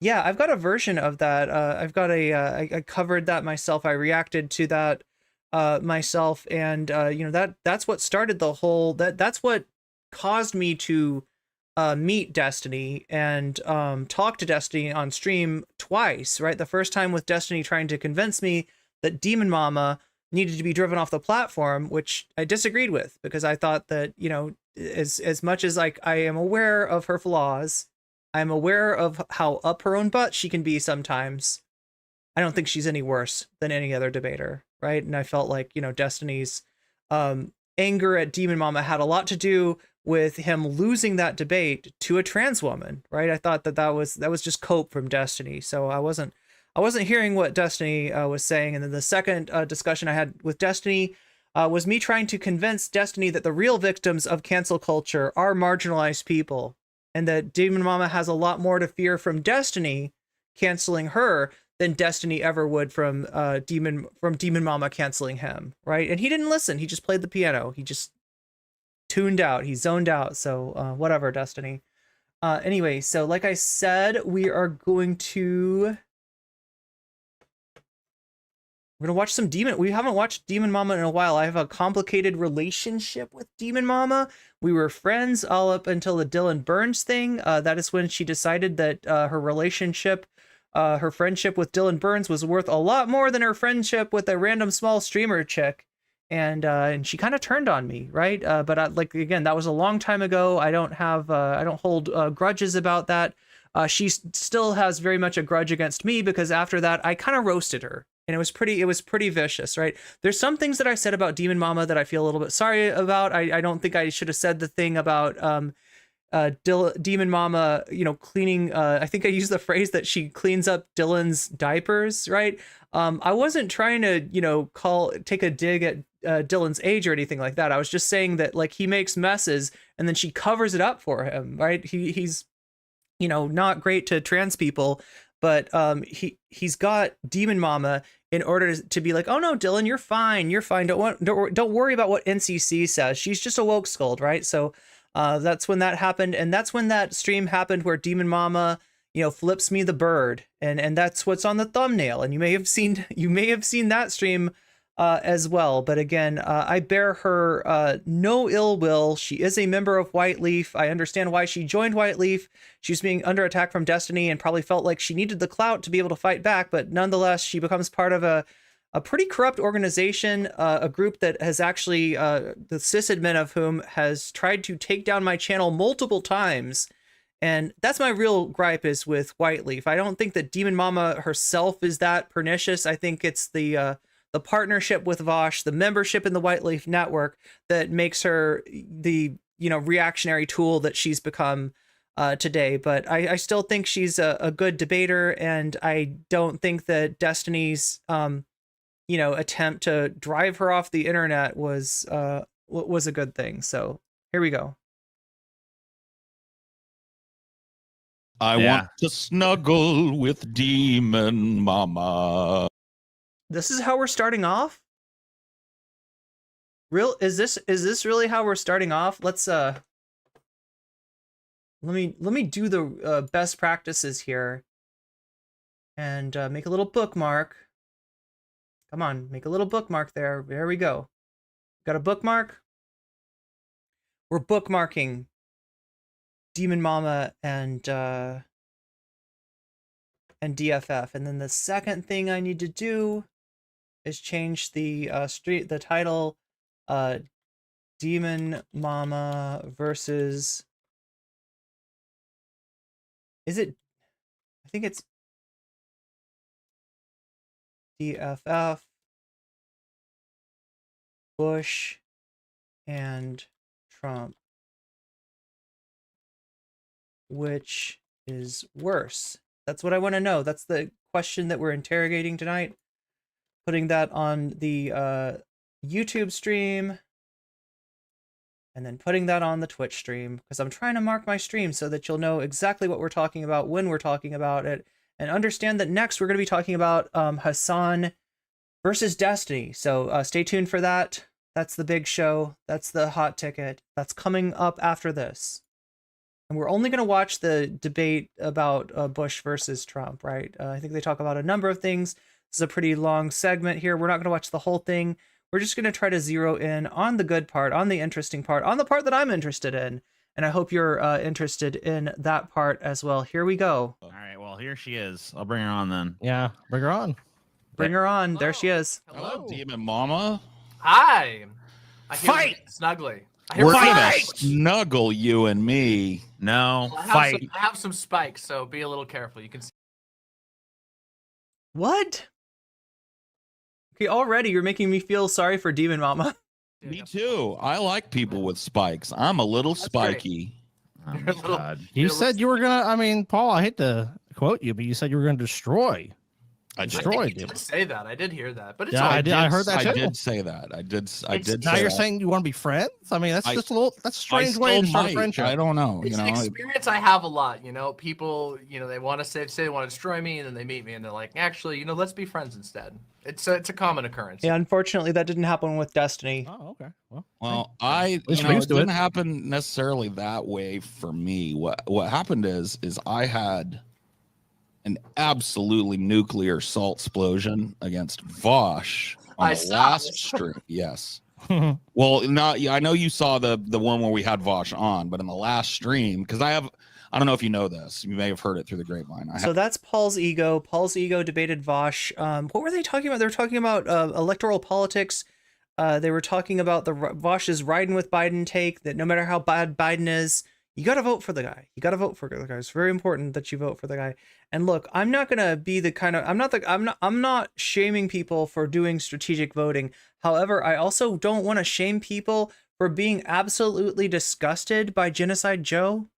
That's a very understandable response. And honestly, Joe Biden, if he wants to attract those voters back, he should do something about what's going on in Palestine. He should do something about student loans. He should change his policies, right? That's on Joe Biden to fix those problems. So have the world's worst case of VDS. I got it. I got the VDS too. I understand you there, Paul. I don't like being shamed about it because it's a disease. There's nothing I can do about it. I've got the VDS real bad. Okay. And it came out on the last show that we did. Yeah. But since then, the salt shaker has been empty. Oh, well, that sounds good to me. I woke up today. And chat, I'm going to try to avoid doing Demon Mama's voice, although I will let you know I have a very good, very strong Demon Mama impression. But, you know, this is not about me making fun of Demon Mama. This is about me seeing what she and Paul has to say and probably disagreeing a little bit with both of them. That's what I anticipate. Good. And I was like, the purveyor is TJ. That's TJ up there. He just kind of dipped out. Satan, I believe, is Scotty, and the perfect example of rot is Paul's Ego. I bet Demon Mama ain't so bad. Now, there's one thing that we'll bring up, but I don't want to start with that. Oh, okay. I want us to make friends first. So I came up with this thing. It's called the based test. Destiny Vosh? I mean, we don't have any Destiny versus Vosh content tonight. It's going to be Destiny, or it's going to be Hasan kind of deconstructing Destiny, right? And through somebody that Destiny debated recently, that being Omar Omar Baddar. Wait, Baddar? Am I pronouncing this right? Okay. I've got two wild positions that I'm going to give you, and how you react to them is going to let me know. I love that. A purity test, based. my favorite. Yeah, I love purity testing. I think we need more of it. I could tell, yeah. We need more purity testing. Okay. More purity testing. I gotcha. Based test number 1. You ready for this, Demon Mama? Yeah, all right. Hit me with your loaded questions like this is a fucking presidential debate. She's like, hit me with your best shot. Not a loaded question, a take. Fire away. Okay, here we go. All right, hit me with the take. Shoplifting is pretty based. Shoplifting is pretty based. Taco Cat has VDS as well. Yeah, it's going around apparently. Greatest thing in the world, but it's understandable in a capitalistic I'd say, system yeah. that I would say exploits the by and shit out of large, yeah, people. I would say yeah. I'm not gonna. I actually did a video on this topic. That was does the Bible? Oh my God, Miss Hire, I thought you said Destiny Hasan and Destiny bore you. You said bore though. Like it looked different out of the corner of my eye. Wow, that would be a completely different situation if Destiny and Hasan were voring you. Shoplifting. And my conclusion was yes, the Bible supports shoplifting. The Bible is all about. I don't have a huge problem. I don't know that I'd say I don't know, based. Yeah, I mean, I feel like that kind of boils it down, but it's definitely a hot take test. But Here's why I think it's based. In an exploitative system where people's basic needs aren't met, the absolute disgustingness of bourgeois luxury items being placed in windowsills that people have to walk by that can't afford to eat that day. Sure. Fuck it. I'm not gonna cry a tear if a Versace bag gets fucking stolen. You know, good on them. I hope they ate good on that for a couple of days at least. Yeah. I mean, I don't tend to have a very harsh position on shoplifting. In fact, I think that the conversation around shoplifting. I mean, they're gonna agree on this. And then it's gonna leave us with devastated art industries when it turns out talking about AI art require stealing at a massive rate from other people, and you can AI art. Really, fucking perverts are logging on and making this child AI art. Sunlight in the bleach. You take ivermectin, you'll be feeling right as rain. Precisely. You've pandemic nailed it on the head. Like the level that pretty much every way that you slice it, Trump is one. Oh, here we go. Just gonna give him a brief explanation, and we'll just get to it. Here we go. Like finding minutes, times. If I'd done it before, but sure. So Demon Mom was watching the argument that Paul and I and I guess Scotty nominally had with Vosh. There was a point in Demon Mama's review of our debate where she mentioned that George W. Bush was not as bad as Donald Trump. Correct. And Paul took issue with that. I also disagree with that, just for the record. But Demon Mama, I don't know who wants to go first on this. I guess Demon Mama. I mean, I don't know. What are you gonna do, right? Like, I've given my opinion about it. I don't think you need to choose. I think it's harmful, like to say that like one's better than the other, or one's like less bad than the other. That's kind of excusing the other. I don't think that we need to let either of these assholes off the hook. I mean, both of these people are criminals, right? Fuck Bush, fuck Trump. Pretty easy to say, right? But we live in the take economy, and Demon Mama is very much a creature of that take economy. And as such, she's forced to participate by offering up her take on the altar of uselessness. Go first because it's your take. So why, in your opinion... Yeah, exactly, Fuzzy Slippers. They existed in different time periods. They're bad for different reasons. I don't think we need to choose. Trump worse than Bush? Yeah, I think Trump is worse than Bush in a multitude of ways. And obviously, at the end of the day, like, Bush is a gigantic, monstrous piece of shit. So we're kind of arguing about who we think is the kind of bigger monster here. But I really do think that Trump, in pretty much every measurable way, is considerably worse than... Okay, so again, like, in terms of their actual analysis, like, you know, I don't have a problem with that, like, recognizing they're both monsters. Bush. for a couple of reasons. And the first prison for both, yeah. That Trump didn't meaningfully deviate from basically go counteract basically anything that Bush did. He took basically everything Bush did and then added more to it. Well, Obama kind of did that because remember there was an Obama in between. That's fine, but we're talking about Trump, so yeah, that's right. But we're talking about linear time as well. Let's get back to this. There was an Obama in there that held all the Bush policies, and right. But what does Trump that continued those? What does that have to do? Okay, nothing. Never mind. Go ahead. Yeah. So the number one reason why I think I would argue that Trump is considerably worse than Bush was Trump's handling of COVID-19. Okay. In pretty much. So for people that are bringing up the wars that Bush, the war on terror that Bush entered into, all the military interventions that comprise that, and also the blowback that we're still dealing with to this day from that kind of stuff, right? Demon Mama offers a counterexample, and that being Trump's policies and how they influenced the amount of people who lost their lives during who lost their lives to the pandemic, right? So every way that you slice it, Trump is one of the most culpable people. Like I said, I think they both suck. I don't want to take a side on that, but we'll see if Demon Mama or Paul can convince me of their of their take for the spread and severity of the COVID-19 pandemic, which, just for a little bit of facts and figures, at the current moment, 6.973 million dead from COVID worldwide, 702 million cases worldwide. It is the single most amount of like American deaths overseen by any president. No war even comes close. And Donald Trump didn't just like let COVID happen. He actively made it worse. He had information significantly early that he didn't release to the public, that he didn't because he was worried that it wasn't going to be anything. He spent his time from the pulpit of the leader of the free world, one of his most influential positions in the world, to promote pseudoscience, to counteract the messaging of just completely anti-intellectual, counteract the messaging of doctors around the world. He actively encouraged anti-masking. He encouraged quack science, which has now exploded all over the internet. He encouraged medicines that don't work. He discouraged people from sheltering in place. He discouraged people from taking precautions against COVID. No matter how you slice it, Donald Trump caused death worldwide on a level that's almost impossible to fully enumerate, but that we know is enormous. The fact that he did that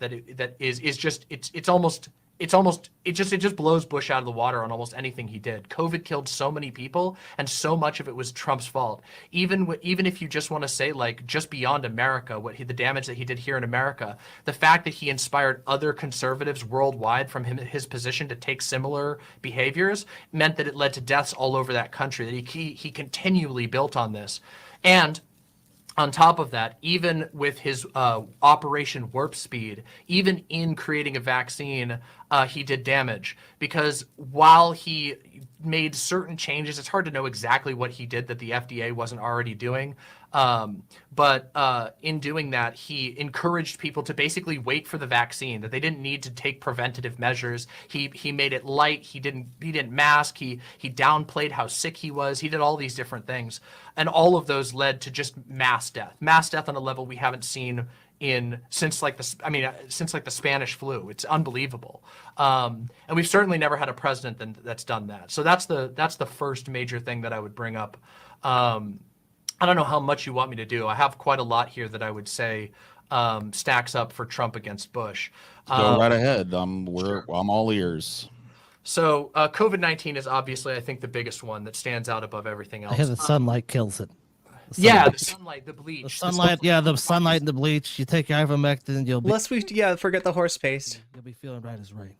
Precisely. You've basically nailed it on the head. Like the level that he went to promote misinformation about this is insane. He killed so many people. And so yeah, get a shot of bleach in your arm. It's like, what the fuck's this guy talking and the crazy about? thing too is that like not to stick on this one for too long, but like even his statements like that gave legitimacy to like everybody knows about that bleach guy who's in prison right now. That guy who got like a following on YouTube of hundreds of thousands of people telling them like to put bleach in their eyes because he's like, look, and he would cite President Trump all the time. So like his complete lack of care and his total anti-intellectual approach not just got people killed from COVID, but also led them to fall into all kinds of pseudoscientific cults. Just terrible. But there's two more things that I could talk about here that I think are pretty worth considering, which is that Trump represents the most detached from reality that we've seen the Republican Party in a very, very, very long time. Okay, so I hear what Demon Mama's saying, but I'm going to push back just a little bit, right? In that the detachment from reality was a process. It wasn't, and it didn't start under Trump. I think that the Republican Party, including George W. Bush, have been engineering and cultivating a base that is fundamentally anti-intellectual so that they could have a situation where nobody was going to scrutinize what they said. Nobody was going to call them on their shit, right? And yeah, did it get worse under Trump? Absolutely, right? But what the Republicans did, including George W. Bush, was set up the Republican base for a situation. They primed their base for Trump. And they never thought that somebody like Trump would come along, because what Trump did, or what the Republicans did, was they would run on issues like immigration, right? You know, say that they're going to essentially close the borders, but then when they get in office, they don't actually do it. They would promise the Republicans all these things, all your enemies, we're going to go after them. Oh yeah, abortion, yeah, we're going to take care of that. We're going to make sure that, you know, we're going to ban abortion. But they would never actually do it, and I don't think they had an intention of doing it. What they didn't realize, though, while they were riding this donkey that is their, I know that's weird calling the Republican base a donkey, but go with me on the metaphor, right? Or you can even, if you play Minecraft, you could say a pig, right? While they're riding this pig with a carrot in front of it, they don't realize that Trump's going to come along and say, oh, the carrot, is this what you want? You know, this thing that they've been teasing you with? You know, this thing that they've been leading you along with? Yeah, I'll actually give it to you. Drain to the swamp, right? And Trump comes along and essentially fulfills a lot of those promises that the Republicans never intended to keep, right? So I blame Republicans like George W. Bush for their base being primed for somebody like Trump. It's a process. It's not something that happened overnight. Even Anyway. under, even considering things like the WMD lies, which were fucking crazy, in my opinion, like a genuine conspiracy against the world done by the Bush campaign. Donald Trump, he did that and more. The fact that he started his campaign by lying about things as simple as like the number of people at his inauguration, like he started off by creating a machine of constant misinformation and constant lack of truth. You could talk about his promotion of QAnon, his promotion of major QAnon. Yeah, I really hope that they have the wherewithal to point out that there were a lot of lies told under the Bush administration, and that in a lot of ways, that again primed them for Trump. Figures to positions of power. We've never seen basically any president ever do anything to that degree, where he was putting people who believed in adrenochrome cults, harvesting children that needed to be driven out. He put them into positions of power. And then on top, didn't Bush have a general, and now he might have fired this guy. Yeah, I think this was a guy that Trump picked up later, right? So, you know, this is another example of Bush doing something bad that Trump then doubles down on or makes worse, but who essentially, you know, talked about soaking the bullets that they were going to use in Iraq in pig's blood, right? You know,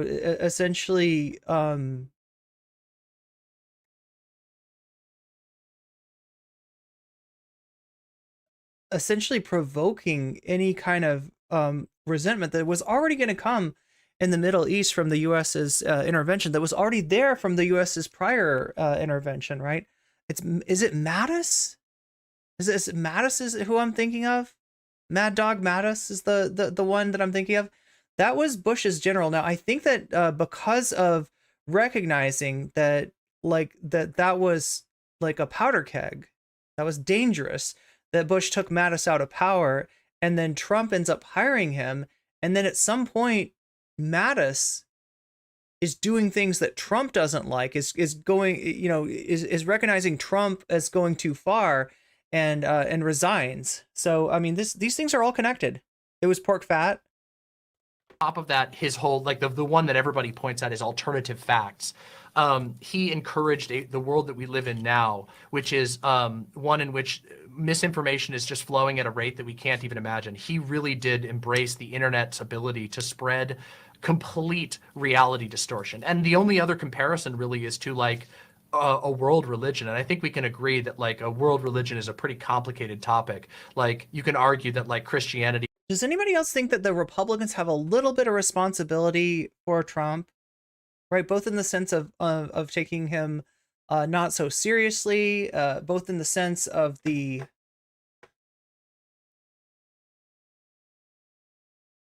Dingus Gambit that they made for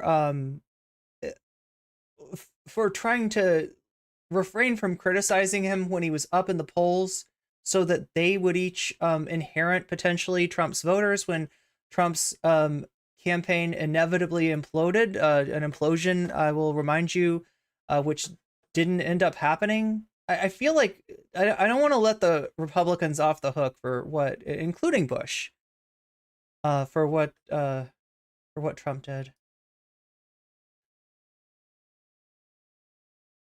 He has, created a reality split. But the fact that one president has basically been able to do that and take his party with him, the fact that it's an entire cult of people doing this, and that also that there is just now this American balkanization process where red states and blue states are just flying in opposite directions. There's no sense of even basic understanding of reality. Red states are asserting that the election was stolen, COVID was a hoax, all this shit like that. And then blue states are like, no, actually, lots of people died from COVID. Just acknowledging basic facts. Bush did not do anything like that. He was never able to accomplish anything like that. I don't think that he dreamed of accomplishing anything like that. And, this ties into another point, which is the God Emperor Trump effect. Yeah, famous truth teller Bush. Again, is another thing that I don't even think Bush dreamed of doing. Firebird 710 says, only a little? Try at least 60%. For Republicans, Bush was like a guy, he was like a good old American boy. He went in the military and he's a guy you would love to have a beer with. He was a patriotic man. What? Oh no, Demon Mama. Bush went into the military? Bush went into the military? Does anybody, do you see what I see, chat? Do you see what I see? Bush went into, I think, what was known as the Champaign unit of the Texas National Guard, right? Which was kind of a privileged place, and didn't subject him to the kind of grunt work or the being called to duty as readily as other units would, right? I mean, like, this is it's some complicated history. It ties into like why Dan Rather was fired from CBS News. But yeah, Bush, is a bit of a draft dodger. Bush was Coast Guard?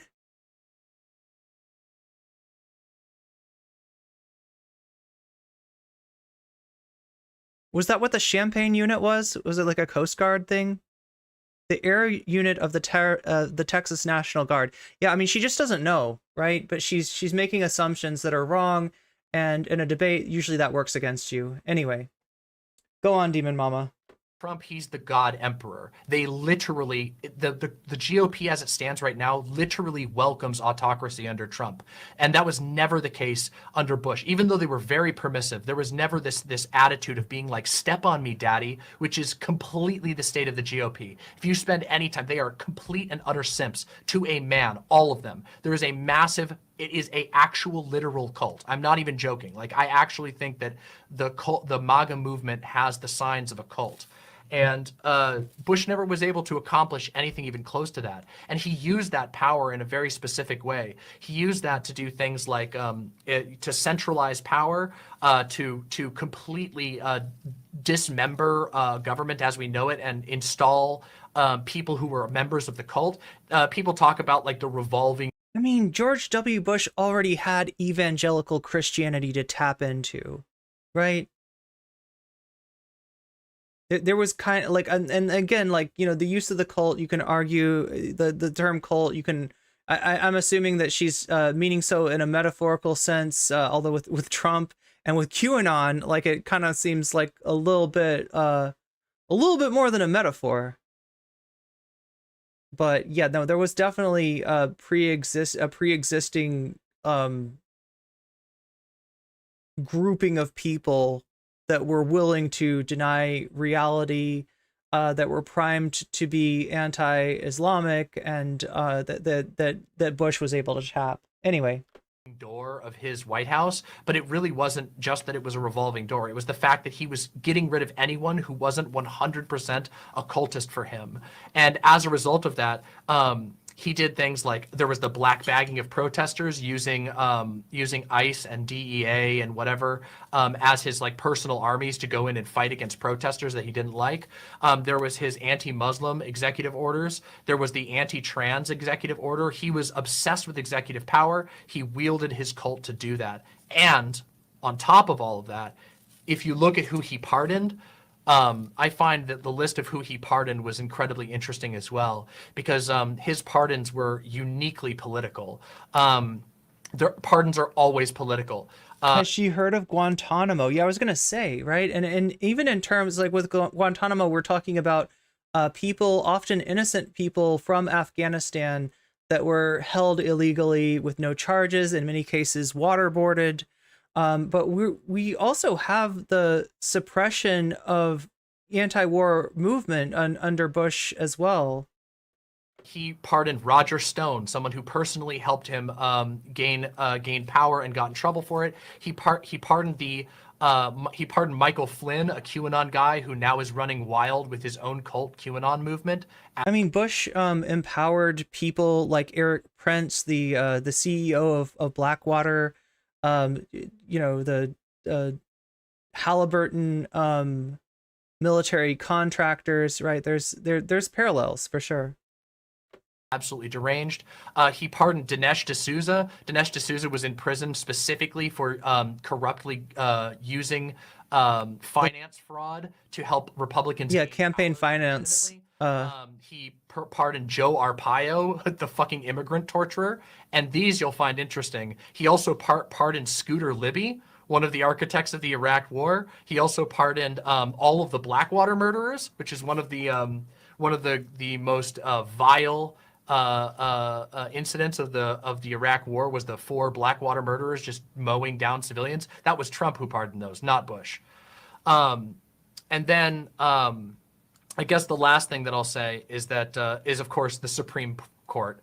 There's really no like comparing what Donald. Okay, so although Trump's nominees to the Supreme Court were no doubt more conservative, you do have a lot of the conservative majority put into power under Bush, and lest we forget also the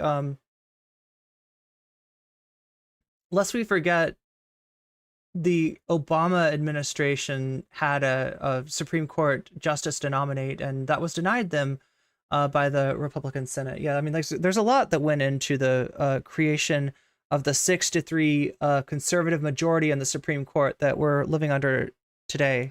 How badly Donald Trump fucked up the Supreme Court. Roger Stone has a tattoo of Nixon on his back, true. And that's something we're all going to have to deal with for the rest of our lives. The fact that he stacked up the Supreme Court, not just with right-wingers, but with Christian nationalists. That he put on people who literally believe that we need this country to be a functional theocracy, that Christian law should be the ultimate rule of the land. And that's what we're going to have to be dealing with. And he did that. Bush was not able to do that at all. He also did the same thing on the federal courts. And while he didn't look, Bush was not able to do that as potently as Trump, but he was able to. He did contribute to that. Assign as many judges as Bill Clinton or Reagan. Yeah, evangelicals. I was mentioning, like Demon Mom, let's talk about the cult of Trump. Bush kind of had a pre-existing group of people lacking any skepticism or scrutiny to tap into with evangelicals, also primed for, sort of anti-Islamic sentiment that enabled the war on terror. Mitch is responsible for the packing of the court, not Trump. He put in a ton of judges who were ridiculously far right. So I would argue that his damage was probably more for all of us who don't want to live in a weird Christian dystopia. He put in just so many Christian nationalists into positions of power, people who don't have any care for any sort of equal rights whatsoever. I'm not like, I'm not super like, I'm not one of those people who's all about like the rule of law and I love the American justice system. I think it has a lot of problems, but I think I can acknowledge that having a bunch of people who believe that like law should be done via biblical diktat is like significantly worse than just a bunch of people who are like really into, American civil law. There's all of that. I was also going to say again, the evangelical bloc that stood behind George W. Bush is what created the Christian nationalist bloc that Trump utilizes, right? The dominionist strain, the theocratic strain, theocratic fascist, as Matt Walsh calls himself, was already alive and well under Bush. So yeah, but I can talk about another one after. Oh no, the only other thing that I don't want to do too much of a download. There's one other thing I could talk about, but it's a little more personal. Hold it back, I guess, for now, because that's a pretty good. That's a lot of stuff to talk about. I'm sorry, of why Trump is the worst president in the history of the world. Now, Paul. I don't know if you want to go ahead and offer your argument for why. Exactly, Sisyphean. We don't have Trump without Bush. I believe that. I agree with that. George W. Bush is worse. Body count is what matters to Demon Mama? Or was worse? So I was taking notes during this and tried to get your basic like main points. COVID, don't really have anything to add with regards to COVID.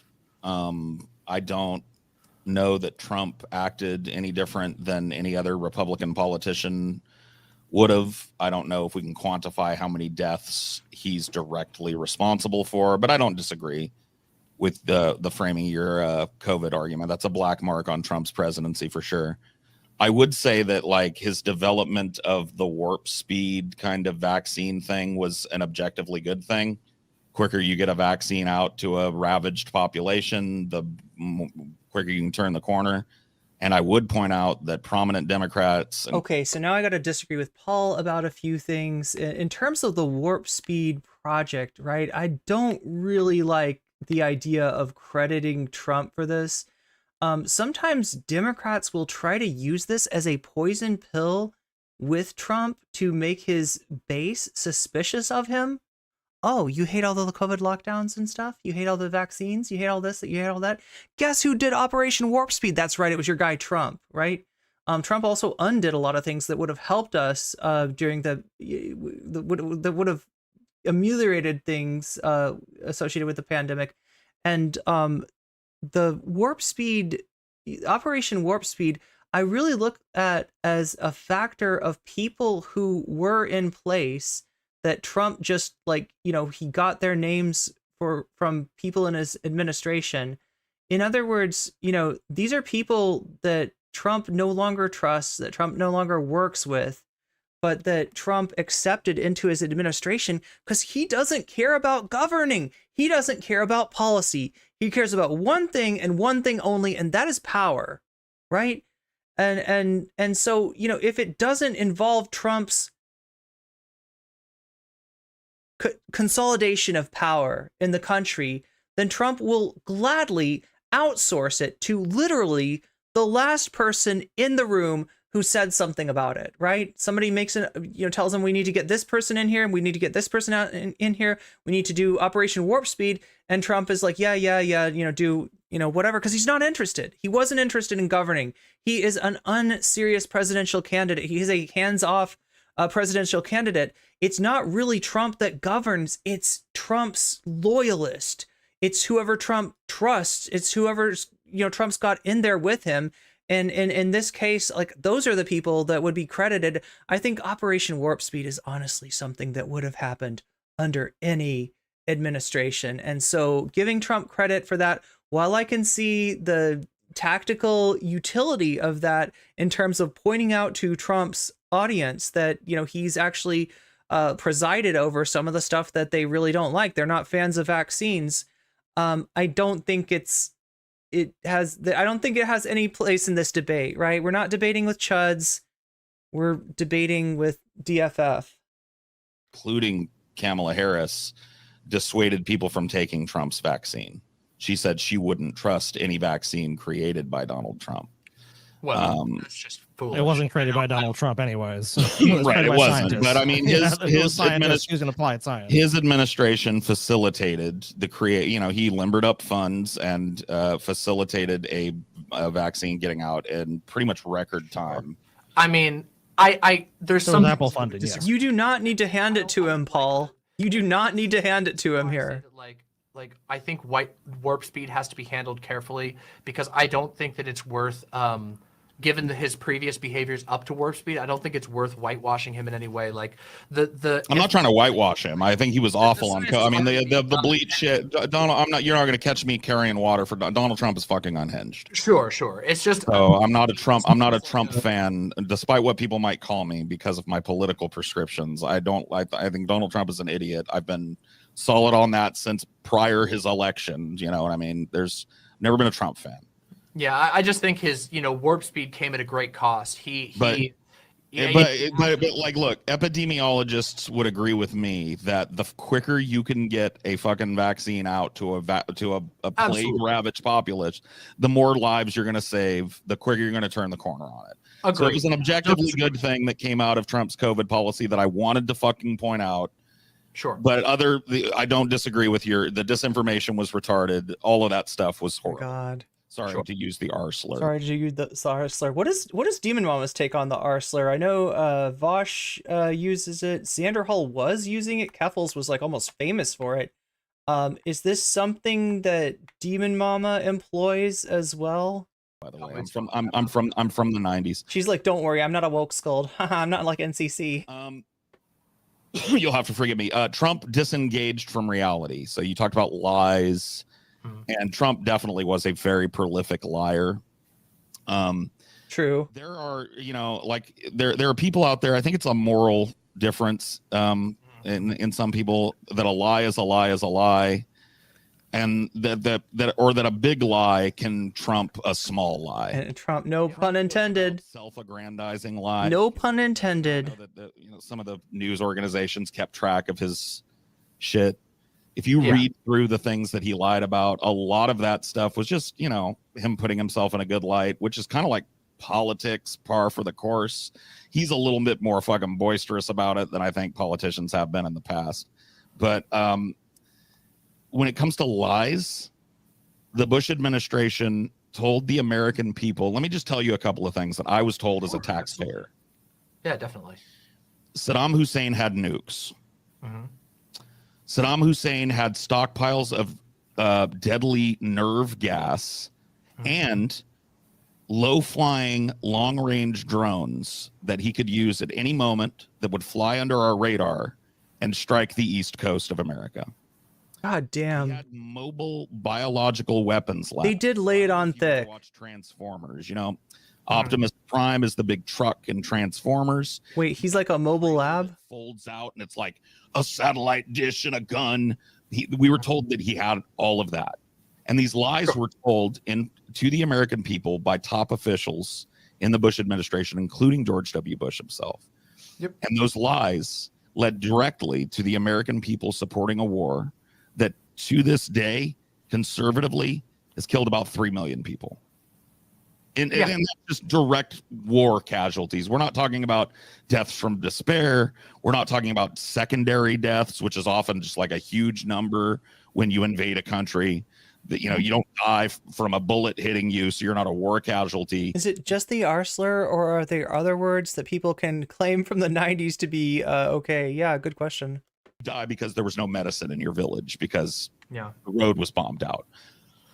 Right? So you take into account all those deaths in Iraq, in Afghanistan, and in the wider Middle East during George W. Bush's presidency. I think he wins on the lies. I don't remember George W. Bush, or I don't remember George W. Bush being a particularly truthful president. And that lie alone absolutely decimated an entire region of the fucking planet and continues to this day. We're 20 plus years in, and these conflicts rage. So that to me gives him the win on that, but I guess that's a matter of perspective. Yeah, I mean, I think, like, no doubt, like the Iraq War, like I said, I mean, I believe the Afghanistan war.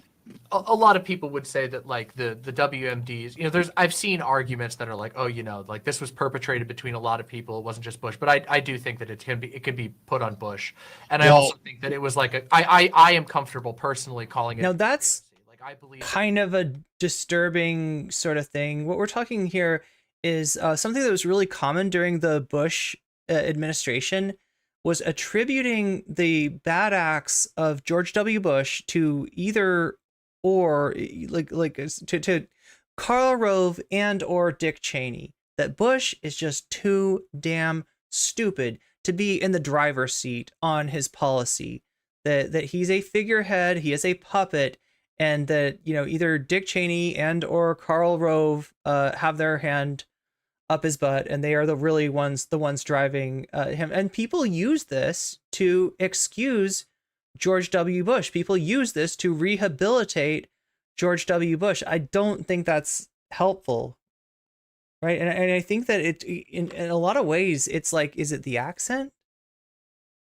Like, I'm not saying that George W. Bush was a particularly smart guy, but I feel like some of the harmlessness with which people view George W. Bush when he does paintings and he goes on talk shows and he acts, relatable.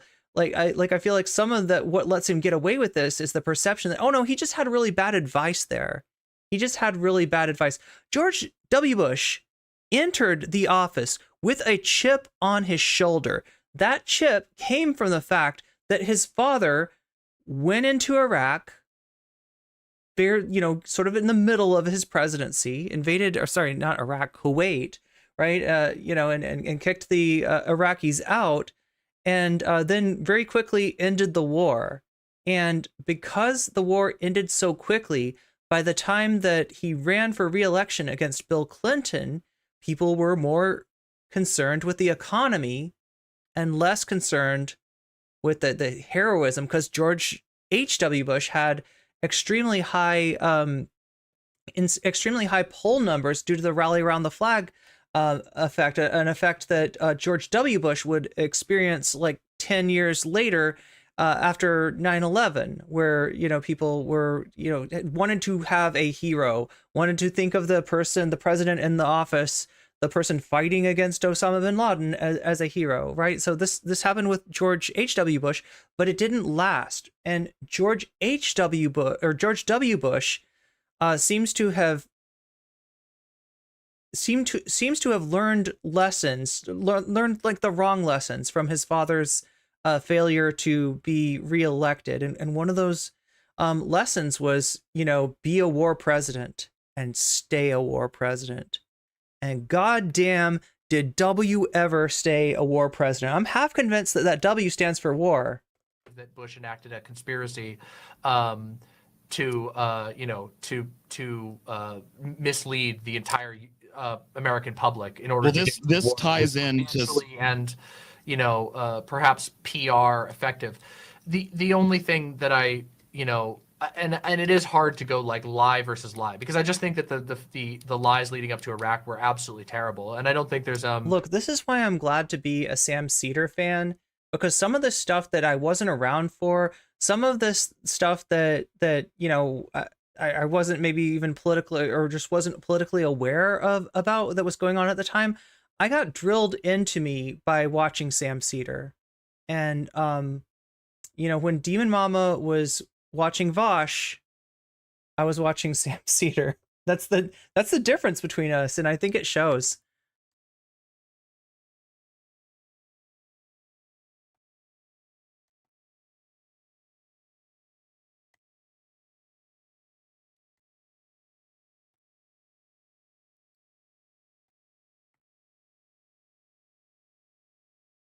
Sorry, that's a difference between us.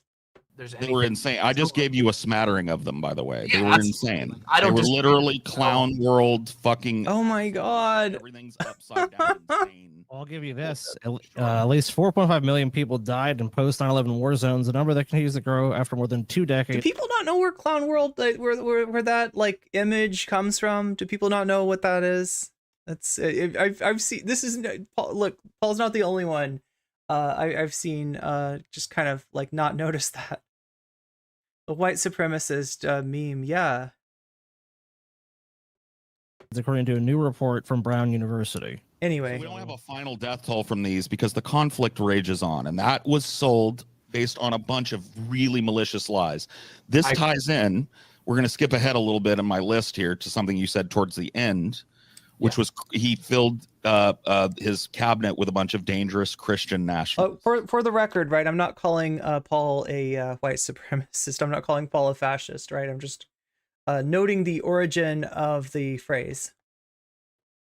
Well, George W. Bush filled his cabinet with a bunch of horribly dangerous Straussian neoconservatives whose political prescription was to project American power by invading countries and to secure American hegemony in any way possible under the guise of spreading democracy. And this horrible, deadly fucking idea is responsible for all of that death, all of that degradation, all of that fucking absolute, unbelievable destruction. So for me, that trumps what Trump did. Maybe it doesn't in your eyes. He keeps on using that phrase. In my eyes, and that's only because, well, there's a number of reasons, but the reason why that doesn't trump what Trump did is because all of the people that Donald Trump has fallen in line with believe the exact same things, but they also are religious zealots to the point that they also believe that God's telling them to do it. And a lot of the neocons were like Christians themselves, and some of them also are Christian nationalists. There is an overlap between those groups, but the rise of Christian nationalism it's an explicitly dominionist view. They believe in essentially world domination, and they're totally willing to do it. Does she know where the dominionist came from? Just didn't get like the sort of opportunity. Right. So do the Straussian neoconservatives. The Straussian neoconservatives believe that America is the sole hegemon on the planet. Right. I just think that Trump did exactly what Bush did on that front, but went further, because Trump was willing to ignore basically every precedent. He was so aggressive in consolidating power, in weeding out anybody who wasn't 100% on board with his cult. I mean, George W. Bush was a Christian nationalist. He said publicly, was caught on a hot mic. He said publicly that he went to war because God told him to go to war. Yeah, no, I don't disagree. He compared Iraq and Afghanistan to a holy war. Yeah, not only that, but we have Bush to thank. I mean, we've talked about the neocon, and she kind of she kind of tipped her hat to that, right? The neocons were and are. She said there was some overlap, but essentially the evangelical base, which George W. Bush used to great effect, though that is where Christian nationalists came from. That is like, there were dominionism goes way back. Dominionism didn't start with Trump. Dominionism, traces its roots way back to, like, I mean, I guess it's like the 70s, like right with the born again movement started, and the cost and blood of that war. We haven't talked about the cost and maybe even further. I don't know. We haven't talked about trillions of dollars. We haven't talked about the horrible nightmare that ensued when America trusted this guy after 9/11, and he passed the Patriot Act, and he suspended Well, the writ of I habeas haven't corpus. I haven't even gotten to that yet. There's all kinds of Blowback, crazy ISIS. I haven't even gotten to ISIL, that yet. no. That is part of this. I haven't even gotten to the Patriot Act yet. We're going down Demon Mama's list. Yeah. So that Okay. covers lies on my end. American balkanization. I don't blame Trump for that. I think Trump is a symptom of that virus and not. Okay, now I gotta say, and please understand this, like, this is not a criticism, like, of substance, okay? This is just something that I'm noticing, right? I don't debate. I don't think that you find truth from debate. I don't regard one's ability to debate as being one's value as a content creator. This is, you know, this is a difference between me and debate streamers. Demon Mama was a debate streamer. I was a debate streamer, right? Demon Mama stayed in that faction a lot longer than I did. I stood up against Dylan Burns and she joined in with everybody else attacking me, right? So she stayed in that. And surprise, surprise, Demon Mama, the leopards ate your face, right? People like Dylan Burns, people like Hans of Harkir, they farmed Demon Mama to the point where she withdrew herself from the debate sphere. She stopped doing those debates because they were just promoting like all this toxicity towards her. She was getting used, she was getting farmed, she was getting, you know, lolcowed, right? And there was no one to stand up for her because, you know, the people that would have, she'd already made targets of, she'd already, you know, betrayed. So, as a result, she doesn't debate as much as she used to. There are some debates, you know, in recent years. I know she debated a Cheeto. She did pretty good in that debate. But what I'm noticing is that she is not what she used to be as far as a debater. And that's not surprising, given that if you don't like practice a skill, you're not going to retain that skill. But yeah, it's weird for me to see this because I know how I've been in debates with her, right? They you know, they would Dylan Burns put us together on the same hippy dippy panel, and she got to go first on every single issue, and I had to, you know, kind of pick up the scraps. So I end up just, you know, attacking Dylan's chud friends and to great effect, and making her a little bit jealous because yeah, she was speaking more of substance about the issues that we were talking about, but that was because she was getting to talk first and I didn't want to repeat her talking points. But I'm just like, she's not nearly as sharp as she used to be. And this isn't me criticizing her, okay? There's nothing wrong with that, you know? It's just an observation. It's not a Cheeto. Wait, what? I don't know what you're talking about, Mr. Garrick. I don't know what you're talking about. A Cheeto's like a commentary streamer that picked on Demon Mama because it was popular at the time for commentary streamers to shit on Demon Mama. And she actually did pretty well in her debate against Cheeto. I don't know the reference, Mr. Garrick. Conversations are better than debates. I think so too.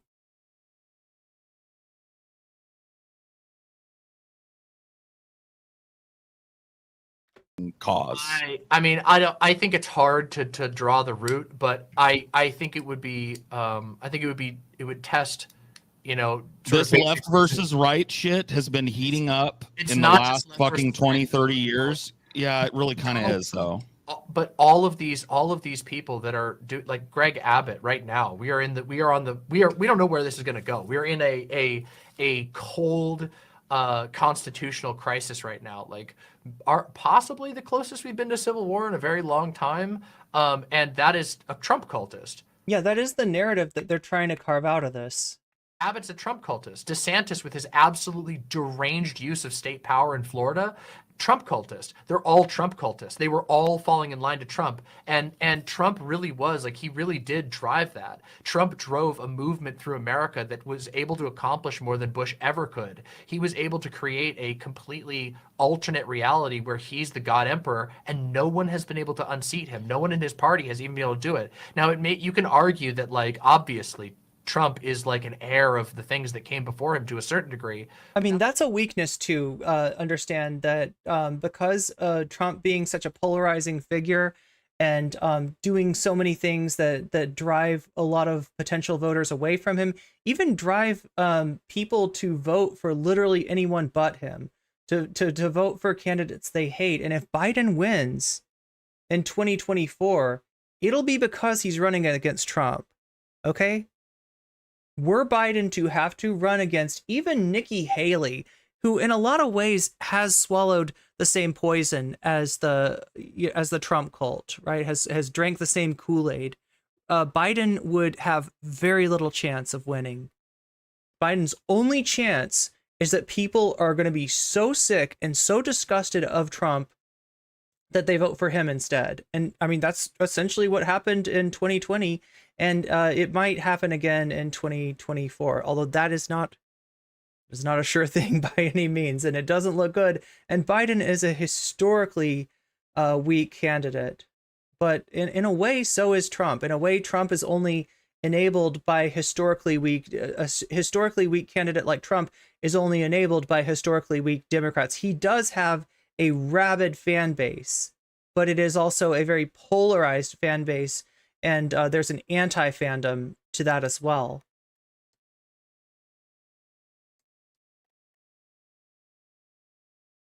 Anyway, that's kind of my point, that he took it and went further, and he took everything and went further. He was a true cult. There was a true cult of personality around Trump. What you may not remember is that there was a true cult of personality around George W. Bush to such an extent. Close to the same thing. Yeah. Okay.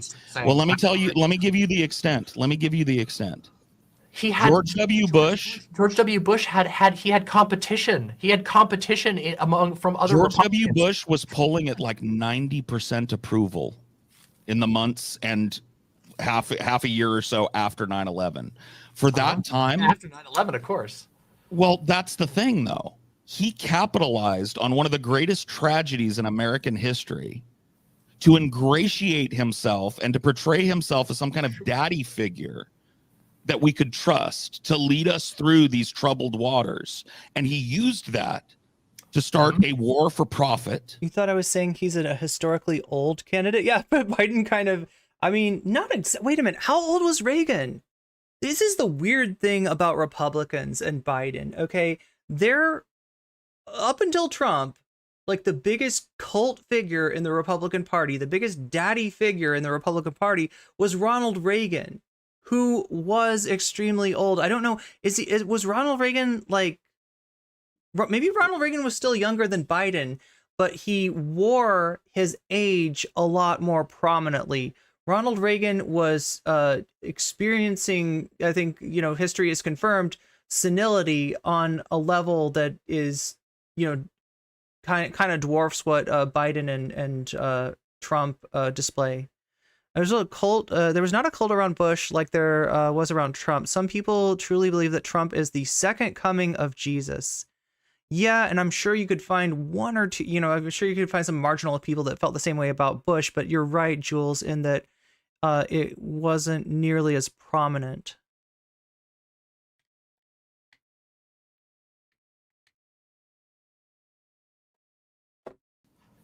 And strip the American people of their right to privacy. Right, I agree. Well, okay, so we'll talk about Patriot Act and other and Department of Homeland Security in a minute, but the and I agree with you. Like, Iraq was terrible. You're not gonna like there's literally nothing. What about the loss of rights? What about the loss of your right to privacy? Well, we're gonna talk about that. Like I said, we can talk about that. Please, let's do. If you want to go right to it, that's fine. I just don't agree with the idea that Bush's cult of personality was anything on Trump's, and I think even it was way more widespread. I don't agree. People like me, who I've been on the left my whole life. I was fucking rah-rahing Trump in the days and weeks after, Bush in the days and weeks after his election. That speaks more to the event and not necessarily to Bush, because if 9/11 had happened under Trump, right, but in some ways the event makes the president, and especially with Bush, you can't really describe the Bush presidency in you can't really separate it from the events of 9/11 and the subsequent war on terror, and like they're saying, that led to the erosion of privacy and rights.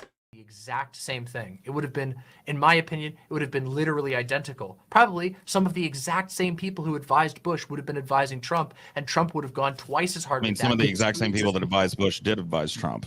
I know that. Yeah, exactly. There's a lot of carryover in that. I've been saying this whole time that like Trump took everything that Bush was and then ramped it up. He magnified it. And the DHS and Patriot Act. These are not completely attributable to Bush.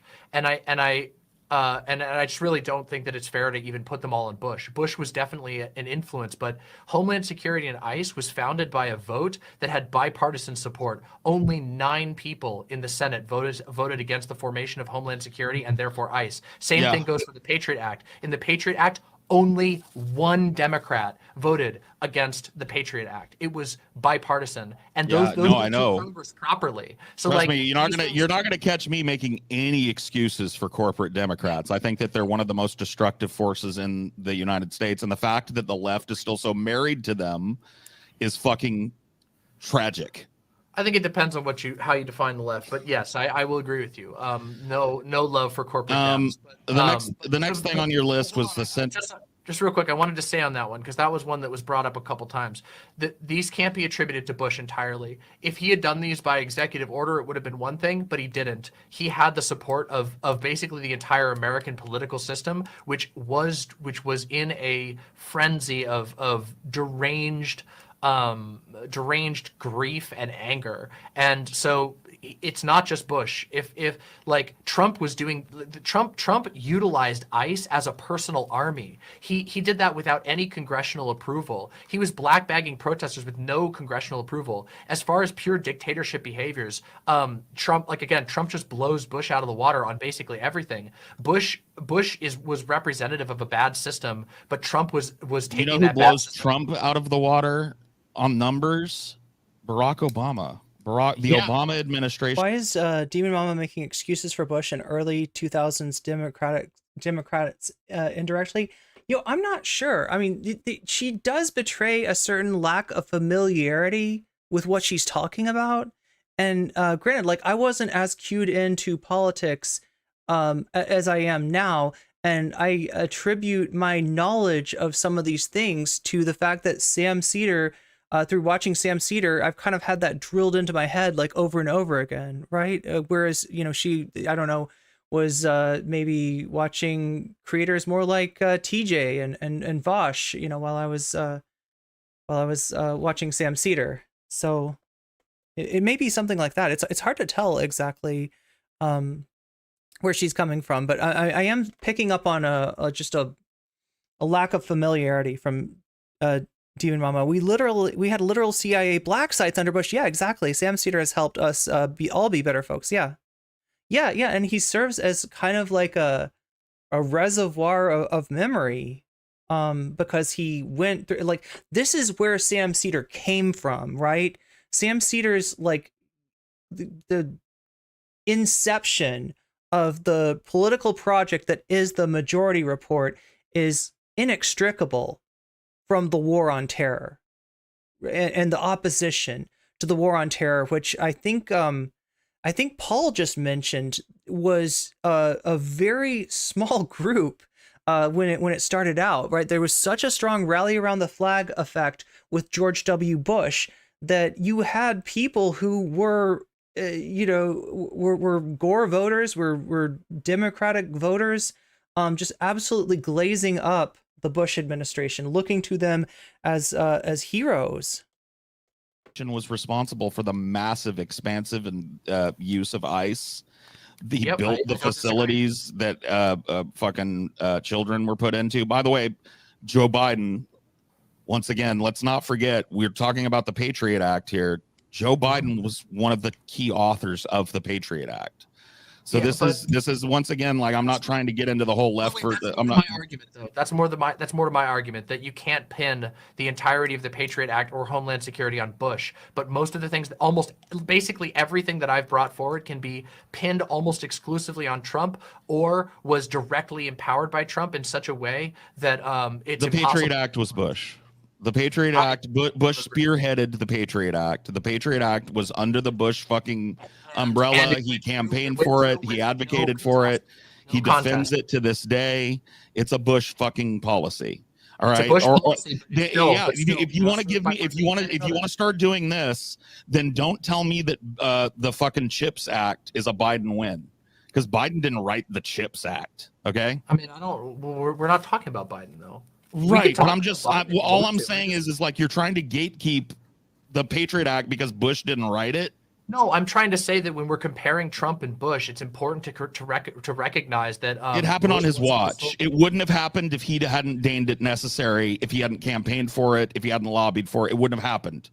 I mean, but if it wasn't on his watch, it wouldn't have happened. But it was. But again, it passed. Of course, but that's the same thing. You could make that same argument about anybody basically when something happens under their presidency, with few exceptions. Like, it doesn't matter. Like, it wasn't his. He didn't put the Patriot Act in by executive order. He supported it, and I'm willing to say he has blame in it. But it can't be pinned wholly on Bush. You can't say the Patriot Act is like. I really think that on this kind of stuff, because Trump used it. Trump used the Patriot Act as well. I really think on this kind of stuff, does. you have to kind of take the buck stops here mentality when you're, because like, you know, every president obviously can diffuse blame for their mistakes among many parties. But no decision is just, they're not, no matter what they might try to portray, they're not actually God Emperor that's doing everything themselves. So I think at the end of the day, the buck is supposed to stop with the president. So it does, but I'm fine with that. But the purpose of the debate is to compare Bush versus Trump, and I think that if there's something that has overwhelming, like literally crushing bipartisan support, it is foolish to pin that as a point against Trump. Yeah, neither one of these guys ever sat down and wrote a piece of legislation themselves. Exactly. So right, yes, but what I'm talking about, the things that I brought up were things that Trump himself, that either Trump or his direct, like his immediate circle produced. Like I talked about some of the executive orders that he did, of which there are many. And you can say that Obama was the king of executive orders,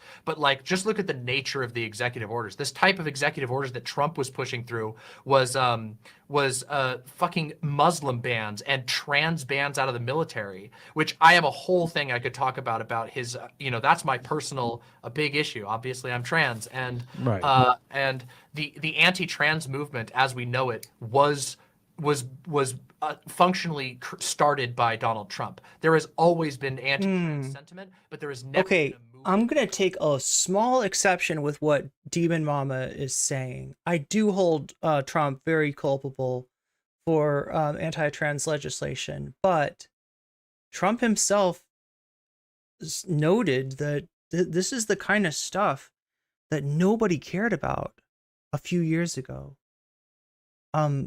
This is a tiger that Trump decided to ride. It's a useful thing. Like, it's not, I don't look at the anti-trans movement as being engineered by Trump, right? I look at it as being facilitated. The anti-trans movement has been going strong for decades. Yeah. I actually look more at the right-wing media sphere for who's patient zero? I think it's Matt Walsh. I mean, not exactly, because like Zara said, it's been going on for years under the surface. But as far as like giving a voice to that in media, right, you really see that come into full effect under the Daily Wire. And Trump is in, some ways just like harnessing that. Now, I'm not saying that Trump's not a fucking not a transphobic bigot. I'm not saying that Trump doesn't have blood on his hands, because he absolutely does. But I'm a little bit uncomfortable with how strongly Demon Mama is attributing this movement to Trump. Does that make sense? That's a thought. I wonder how many of my exes are MAGA. Oh my god, good question. I hope none of mine are. We have a lot of trash. Oh yeah. Look at we got the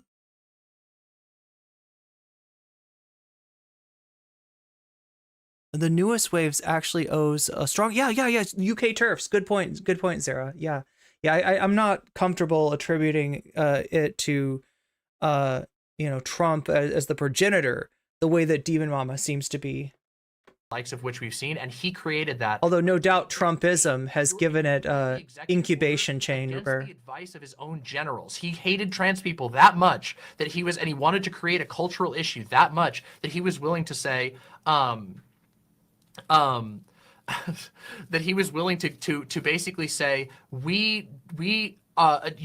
trans people don't even belong in the military, which I don't love the American military. I don't know, shocker to most people. I don't mean, have low key they did trans people a favor. There's too few of you. Oh my God. Meat grinder, you know. I don't love this argument. What is actually being said, I've heard that argument, but the statement that's being said is that you are so un-American that we won't even consider you as being able to be our grunts. That's what that statement was. Explicitly banning trans people from the military is rejecting them from the concept of belonging. I mean, in I America. agree. It's ridiculous, but it's not something I spend a lot of time railing against, because I would rather not anybody go into the military and go into the fucking meat grinder. You see, I don't love this argument that Paul's making. Not like whether or not it's good or bad. Like, I'm never going to go into the military. I hope that every trans person would avoid the military as much as possible. I'd never ever tell them to go into the military. But the statement was the biggest, the brightest, and the most negative spotlight that trans people have ever received in the history of the United States. There has never been a moment in which there has been more of a massive, and he did that from executive order. It was on his desk. He wrote it. He signed it. There was a lot of nasty, and I mean like real fucking nasty anti-trans stuff in the 90s and 80s. And there was in terms of media, is that what he's talking about? The joke. Yeah. Literally, the sentiment at that time was so nasty and so fucking negative. Okay, but the let me idea just, of a okay, like just a quick reality there was check. a lot less trans visibility in the 90s though too. It was a completely different experience. I agree. Like, I'm not trying to conflate it. I'm just listen to this, just real quick. In this year, it has been 1 month, okay? There have been 125 anti-trans bills put forward in 1 month of 2020. I get it. I was not trying to conflate the times by bringing it up. All of that happened as a result of Donald Trump making a executive order on from the loudest pulpit on the planet and saying, we reject you from even serving in our military. Well, get the fuck out. You're not good welcome. news. The good news for trans people is that they've moved on to immigrants, so the heat's off now. I don't know about that. No. I don't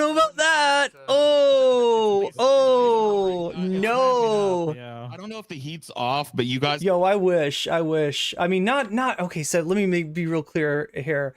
I don't wish in the sense that like I would love for the heat to be on immigrants. I wish the heat was off trans people. I think I answered that. I wish before he made the second part of that statement of the heat being on immigrants. But no, they can absolutely maintain both of these fires at the same time. They can absolutely do that. Yeah, we're getting into some garbage territory here. I think someone shouldn't join the military, but at the same time, I think someone shouldn't be barred from it. Yeah, and it really, what it is a first step to removing trans people from civic life, from like social existence, right? You could say the same thing about sports, right? I don't love sports, particularly like the sports that I participate in tend to cause a lot of brain injuries, and as far as actually competing in those, although there was a time where I wanted to, but I no longer really want to do so because of the how common concussions and brain injuries are in fighting sports. But at the same time, us being barred from it is a first step towards treating us as lesser formally. I mean, because we're already treated as lesser, but formalizing that. Have been moved to the low flame to simmer while we you guys are on the back immigrants burner now for a while. For this week right now. We'll see how it goes. I don't know. Wow. I can't believe she's going along with this. The thing is, I mean, this is just wrong. Sentiment wins elections, and I think the Republicans Party in a lot of cases loses elections, but they're like, Anti-immigration sentiment, though, will win elections. Yeah, it's a because there's social way issue. more- Well, Donald Trump. That's how Donald Trump won in 2016. I mean, he's That's like, true. he's like, look, we're gonna build the wall. We're gonna, and then they criticize it. We'll build it 10 feet. We'll build it 10 feet higher. Oh, it's gonna be beautiful for America. Oh, it's gonna be great. I know they're sending all the worst people over, and then you see that rhetoric ramping up again. And obviously, you see there's the crisis at the border because you have Greg Abbott, TJ. Which please, TJ, don't lose your mind. Greg Abbott is refusing. Is basically he's doing the Andrew Jackson with the Supreme Court. He's like Sophocles. Do not command what you cannot enforce. He's saying it's unenforceable. When I see comments like this, I want to ask the person that I'm talking, especially in this case. This dude in our chat said Paul doesn't engage with the points being. Hey, made, I just want to say weird. something really. Hold on. Quick. I have one really very quick thing to say. How long does this part of the debate go on for? Is there anything more to see here? People are saying they start agreeing a lot at this point. Oh, I should just have you vote. One in chat, if you would like me to move on to Destiny and Hasan, to the debunking of Destiny. That is the main purpose. Yeah, you know what? I've got to. We got 1 hour and 30 minutes left. There's no executive decision. Sorry, I was gonna put it up to a poll, but I just gotta make a decision here. I gotta call it. So because of what just happened, right, and because of the fact that we're going to be watching something with Destiny in it. Now, I think I could get away with this because, right, this is Hasan's VOD that I'm going to be watching. Yeah, a lot of people want me to move on anyway. A lot of people want me to move on. This is going to be Hasan's VOD that I'm going to be watching. Hasan's a Twitch streamer. He streamed it on Twitch, right? That did not stop Twitch from banning Dylan Burns for essentially watching, I think it was the Destiny versus Shapiro debate that Hasan watched with no problem. Dylan watched it, Dylan got banned, okay? And so, I'm interpreting that as like Hasan's a big account, a big content creator, and he's being treated a little bit better than the rest of it. Eel Pit, Sisyphean wants the Eel Pit. I think we got to move on to the Eel Pit of Hasan versus Destiny here. So what I'm going to need from you, if you are in the Twitch chat right now, okay, that stream is going to end. That, like, if you want to watch the rest of the stream, I'm going to need you to, it's going to exist on YouTube. I'm not telling you what to do. I'm not telling you where to go, but I am telling you that the Twitch stream is going to end and the YouTube stream is going to continue. And the YouTube stream is going to be about a debate between, I am so bad at forgetting people's names, a debate between Omar Baddar and Destiny, which Omar Baddar then felt compelled to make a video about because Destiny got so much wrong and there was so much, it was fertile ground for deconstructing, it was fertile ground for debunking, right? So he has a debate with Destiny, he makes a video saying, like, although I disagreed with him in the debate, here's some more things I'd like to point out, and then Hasan watches that video. This is a turn of content for Hasan. He's now taking on Destiny fairly directly. He's not trying to debate Destiny or anything like that, right? Some people would like a Hasan Destiny debate, but that's not what he's doing.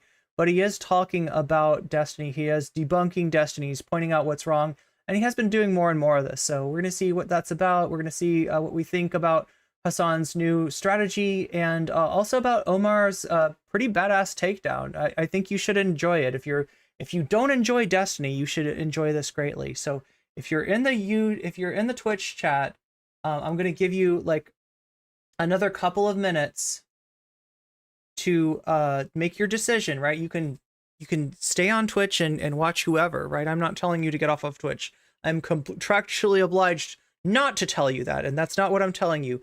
But I am telling you that I'm going to end the stream on Twitch because we've got a banned streamer coming up, and I don't trust Twitch not to Dylan Burns me, and I don't want to get Dylan Burns. That sounds really bad. I don't want to get Delunchkud. I don't want to be flying shotgun for Dylan in the Ghost of Kiev, right? That's not my kind of scene. So we're going to end the Twitch stream. I'm going to give you another minute here to make your decision, and then after that, the stream will end. I am still streaming on YouTube, no comment check on YouTube, but I'm not telling you what to do. All right, I never tell you what to do. I never tell you who to watch. You can watch whoever you want, including right now. If this isn't your cup of tea, or you prefer the Twitch platform, that is totally fine with me. You do you. I'm gonna give you one more minute to decide, or like less than a minute, 30 seconds now. Right? All right. But yeah, you can find me on YouTube if you're so inclined, but you do not have to. You do not have to, and I'm not telling you to switch platforms because Twitch would really not like that. But the show is going to continue on YouTube. The show is going to end on Twitch. So if you've been lurking, now is your time to make your decision. Where do you want to go? Where do you want to be? What do you want to watch? Because the show is going to continue on YouTube. The show is not going to continue on Twitch. And with that, I will open up Twitch here. And I will end the stream on Twitch. 10, 9, 8, 7, 5, 4, 3, 2. Wow. 1. All right. So we're now off of Twitch. Moe Nope, thank you for the gifted membership to Try3. Try3, you just got weaseled. And that's a good thing. That's kind of an amazing thing. You can use weasels now. My weasels on YouTube don't move like the weasels in Twitch, right? They're just static weasels, but they are still representatives of the collective unconscious. As we all know, weasels do not exist in real life. They are mythological creatures of fairy tales and legends, and no one's ever seen a weasel in real life, right? But we all kind of know what they should look like because they exist in our collective unconscious. That's where they come from. That's where they reside. Anyway, let's get on to the next content because I know it's like an hour-long video from Hasan. I'm going to have to speed him up. I hope you don't mind. We're going to speed up Destiny. We're going to speed up Hasan. We're going to speed up everybody. Oh yeah, and that means that I gotta change. Okay, so I gotta do a couple things. Go here. We're gonna make a stream marker, and we're gonna change the name.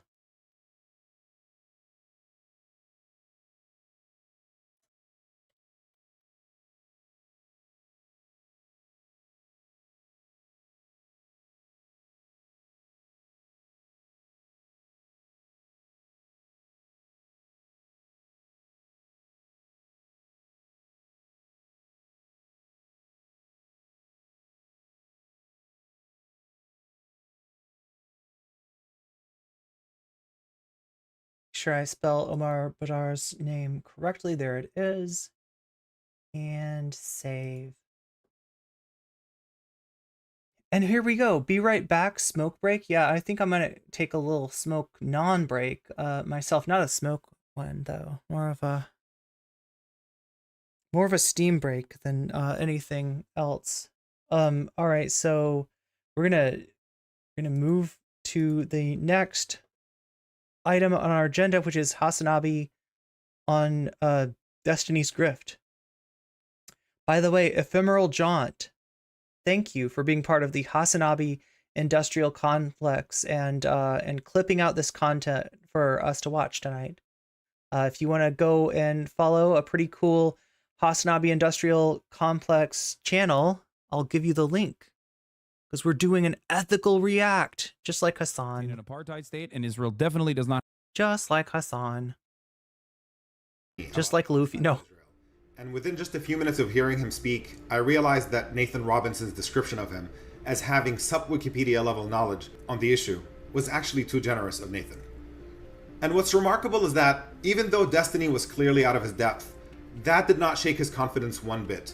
He I mean, that's some real white guy shit right there. Let's be for real. Projected authority by ridiculing the facts I was bringing up, even though he had absolutely no clue what he was talking about. So to be clear, you're saying before that, you're saying that the Israeli official policy was to use human shields. That was codified in the military doctrine. That is official It's so policy. crazy that they say that, yet the only image I've ever seen of the human shield is that one boy on the Jeep that gets posted 50 billion times. That's really funny that he's saying that. I never watched this debate, but like, that's ridiculous that he's saying that. They literally have a consistent policy of in the West Bank utilizing Palestinians that they either. I feel like we're not seeing all of Hasan here. As yesterday, or even in general, there he is. Palestinians in the West Bank and propping them in front of a fucking death squad. I'm gonna finish this game up, and then we're gonna go to the big screen with Hasan and Destiny in case there's anything that we have to see. The confidence is what matters in this circumstance, especially when a lot of people are unaware, when they're oblivious to the facts of the matter. If you're a confident guy, if you're a confident white guy, okay, and you're like kind of rehashing a lot of the information that you get from New York Times, if you're summarizing things that like mainstream media is saying, a lot of people are going to look at that and go, wow. I kind of agree with him. Now, the saddest part about this is that as someone who used to be friends with Destiny many years in the past, Busty Slipper, welcome to Weird Champs. Genuinely ripping into this kind you of... just weaseled yourself. Okay. He used to do this when he debated right-wing... You just got weaseled by yourself. He used to make fun of them for consistently relying on their own personal anecdotes of watching YouTube videos. Okay?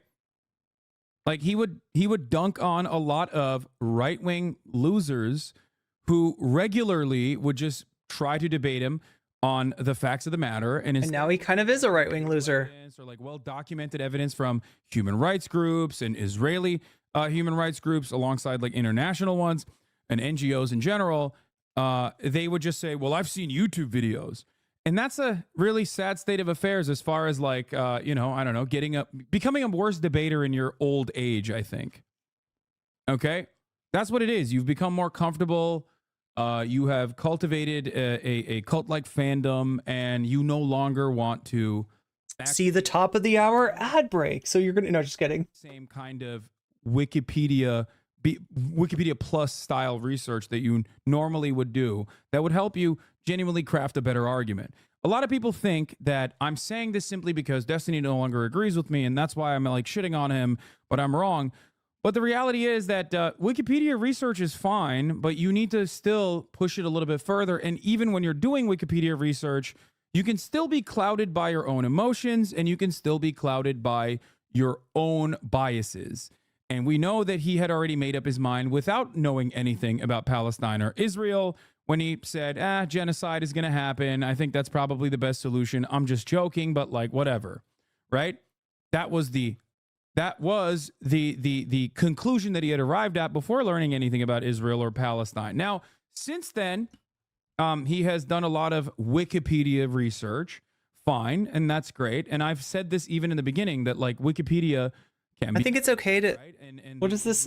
I think it's okay to weird champ in private, even if it makes people uncomfortable. The situation is so clearly one-sided that anyone that reads enough Wikipedia will probably come to that conclusion unless they're incredibly biased. Okay? You don't even shit on him, only the bad takes he says, unlike what he does to you. Yes, there's a difference.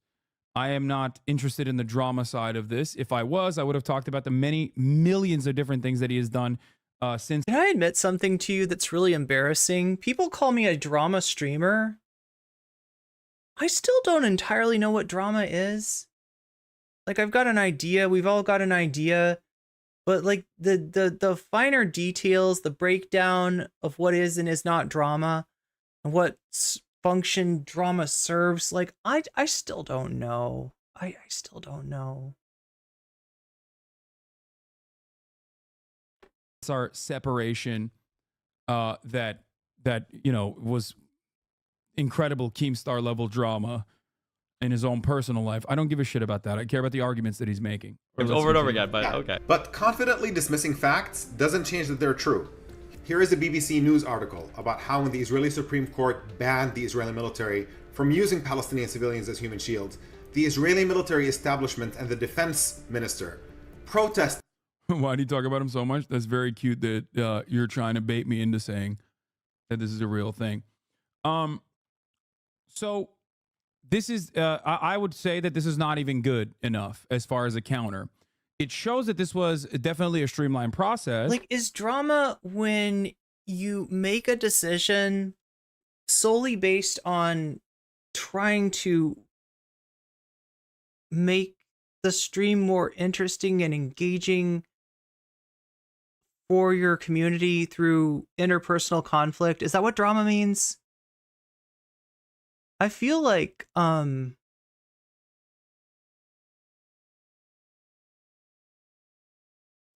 character at the end of Existence, who's not sure if they are currently in the real world or if they are in a gaming simulation, right?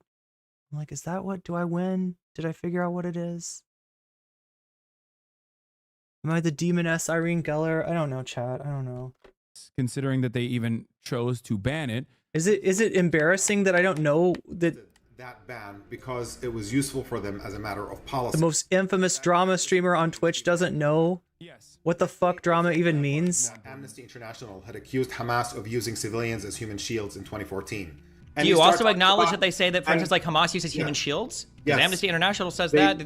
They do not. What human rights organizations accuse Hamas of, including Amnesty International and Human Rights Watch, is the fact that they operate in civilian areas and hide in civilian areas which endanger civilians. They acknowledge that much. That is not the legal definition of human shield. I've been watching you almost for 2 years and had to do my own research to find out who he is. Yes, I had a policy of never really talking about him, but in recent times, especially considering that he is like found himself in the midst of this like Israel-Palestine conversation, So there's Hasan's explanation. Why is he watching like debating Ben Shapiro and stuff? Well, not debating, agreeing with Ben Shapiro politely and things of that nature. Like there are going to be instances where I look at what he's doing. A lot of right-wingers do boost him quite a bit.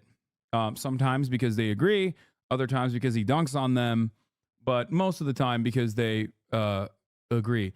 It was legitimately a sad moment that I thought that the intellectual giant that this person is supposed to be, the debate lord of the liberal side, basically went and had a double suck session with Ben Shapiro.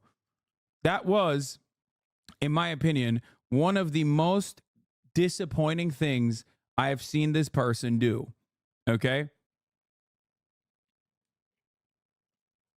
That's it.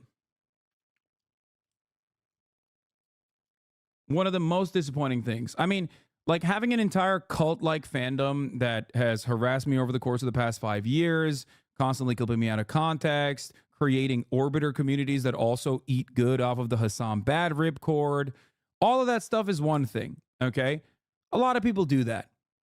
But the worst possible scenario is that, like, that is inexcusable. In my opinion, the most actively trying to deplatform me, that too, having chicken and waffles with Nazis, all this shit is whatever. But fucking agreeing, like, coming across as agreeable, having my fucking normie friends even, like, that don't know who the fuck he is and don't really know who the fuck Ben Shapiro is, come up and be like, wow, dude, like, these guys are, like, in your space, aren't they? I feel like Ben Shapiro fucking destroyed this dude. That is, in my opinion, inexcusable. So Hasan, and we never finished the Ben Shapiro Destiny debate because it was just too boring. They were agreeing on too much, and Lex Friedman, I don't know, something about his platform is just really boring. But I suspected maybe that Destiny was playing with Ben in a way that lets him know that he's not going for the jugular. That he's not debating Destiny, in other words, the same way that he debates JonTron. And that to me signals that he wants to benefit from the Daily Wire platform, and that's gross. And I think that's kind of what Hasan's saying here. Completely inexcusable. Anyway. It's like anytime I watch him and he's supposed to be presenting himself as like a liberal, duking it out with conservatives, whether it be on Jubilee or whatever, sad to say that he comes across very agreeable with the conservatives. Yeah, it's telling how much of that comment section is just look at how civil they're being and absolutely nothing of value or any truth seeking was gained from their debate. Yes.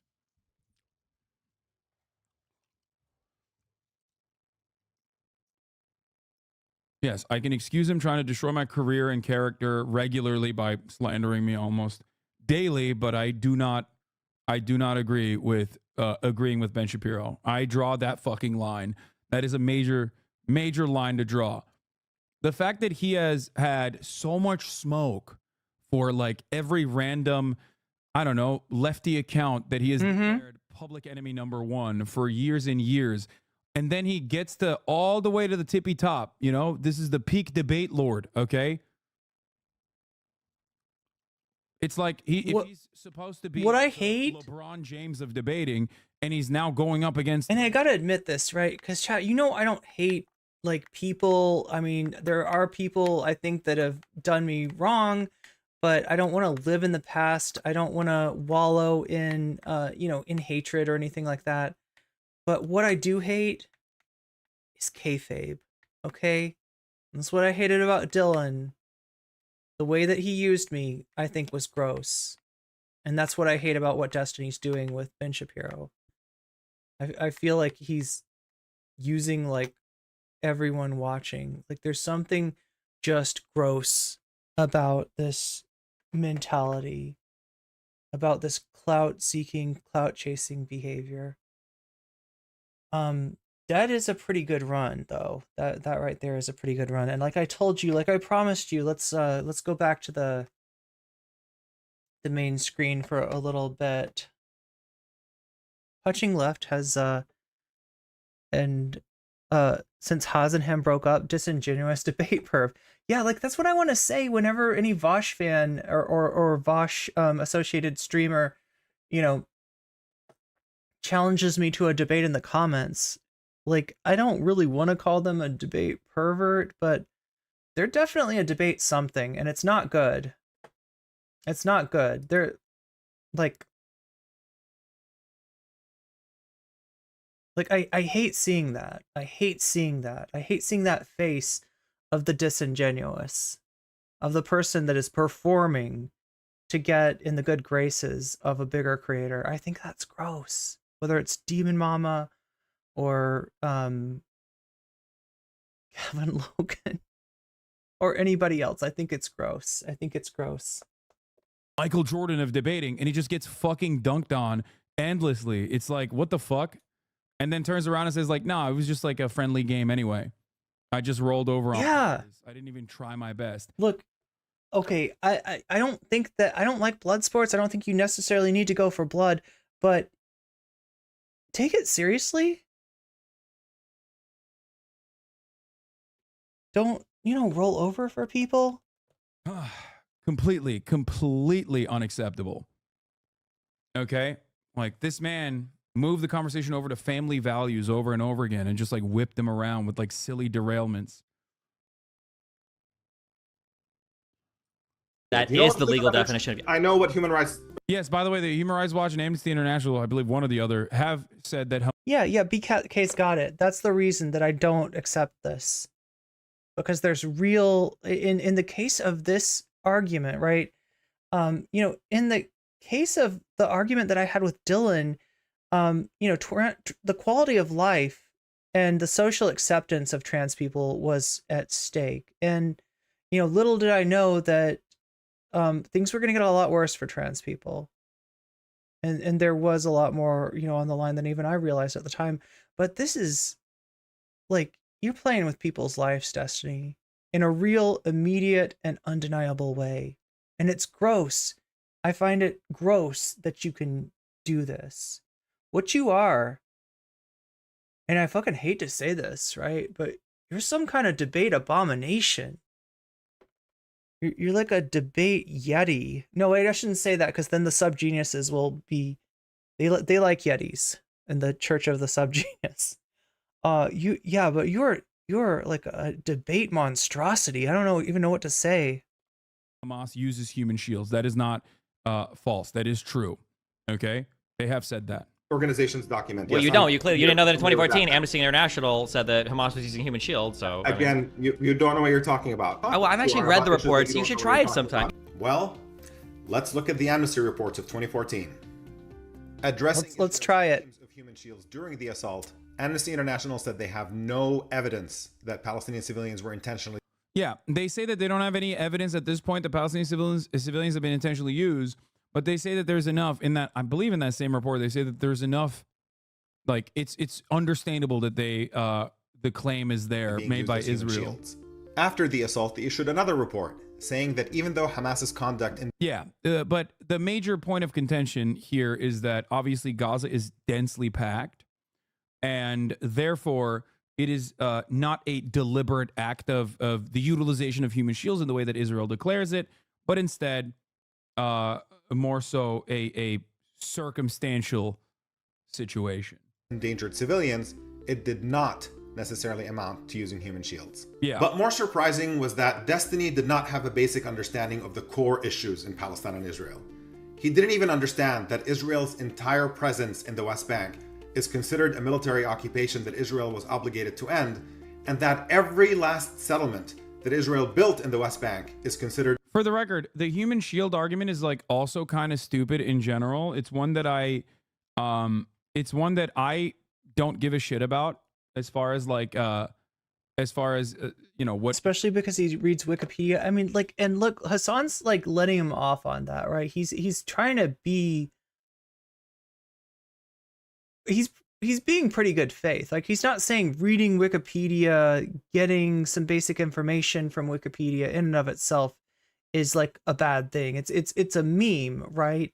But when that's your sole source and you're just mining, you know, anything that you're looking at, you're just mining stuff for quotes, you're just mining stuff for gotchas, right? That's not the same as engaging with the issue from a more deductive standing, right? That's literally, you know, it's inductive as fuck. Human Rights Watch may say, because but that's not even engaging with the material, whether it's Wikipedia or something else. That's not an honest way of approaching a subject. The reality is human shields, it's confirmation bias, are only supposed to fucking work if it's a deterrent. Okay, Israel very clearly is not deterred by the presence of civilians on top of tunnel structures. So the notion that like oh, it's a human shield, Hamas is using human shields, is a fucking ridiculous argument anyway. Okay, that's it. It's just like, it's an optics circumstance, in my opinion. It's just like it's ridiculous. Israel literally uses the human shield argument while they have the Hannibal Directive, which implies that they would much rather kill Israeli civilians and citizens in general and soldiers of the IDF instead of letting them become hostages in the hands of militant resistance groups, whether it be Hamas or others. So the notion that they give a fuck about human shields is silly from the jump. Okay?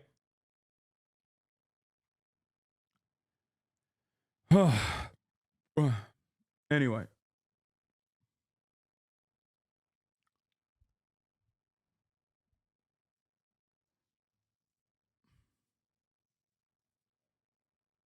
Israel has killed people on the West Bank. There's no Hamas on the West Bank. It doesn't matter. There are militant groups, militant resistance groups in the West Bank as well, which, by the way, they have every right to resist. Israel has no right, on the other hand, to go into Gaza and be a belligerent occupier that is blowing up Gaza discriminately, but almost indiscriminately.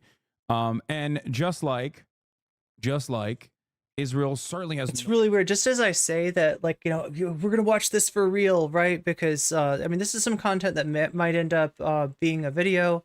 We say that it might actually be a segment.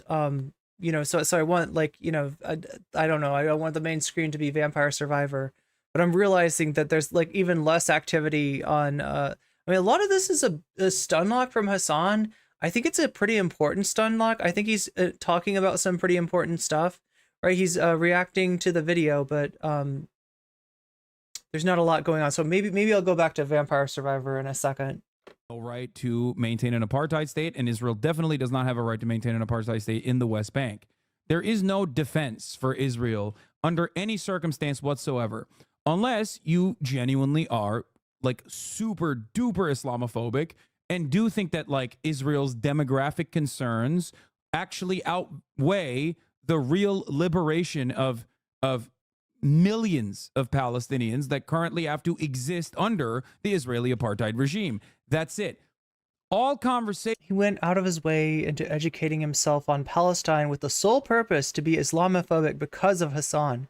He's that preoccupied with his hatred of Hasan. Surrounding Israel should be That's true on those boundaries. Is Israel an apartheid state or not? Yes or no? And also, this is a debate that doesn't need destiny, that doesn't benefit in any way from destiny. It's literally him scooping up views, him scooping up clout from people with a preordained, conceived notion of like what side they're going to come down from, sometimes because of racism, maybe sometimes there's like I don't doubt that there are some people whose Christianity might actually inform their demonization of the Palestinians in this case. But it's low-hanging fruit, whatever it is. He's not doing any good work. He's not making people think about this issue. He is just serving to keep the people that are locked in this mind prison of either, pro-US policy or, seeing Israel as a country that can do no wrong, or seeing Muslim people as being inherently evil, like to keep them locked in that mind prison, right? That it's really disgusting. No. Why do you disagree with the actual evidence that Israel is an apartheid state? If you believe that Israel is an apartheid state, why is that not your major point of contention? Why is anything else even a conversation? That's it. Like human shields and all this other stuff is just seasoning for the conversation. The major point here, the major violation of human rights law is being done by Israel. Illegal under international law. I think we're missing the forest for the trees here. The idea is Israel's presence in the West Bank is illegal. They have to leave. Well, So that, now we're whether talking- something is legal or illegal, it's not really at issue here. Like everything here, the legality of all. Well, it's also immoral. The legality over immorality argument only works if something is moral but is being considered illegal, like the abolition of slavery. Slavery at the time was like you could think of so many examples, right?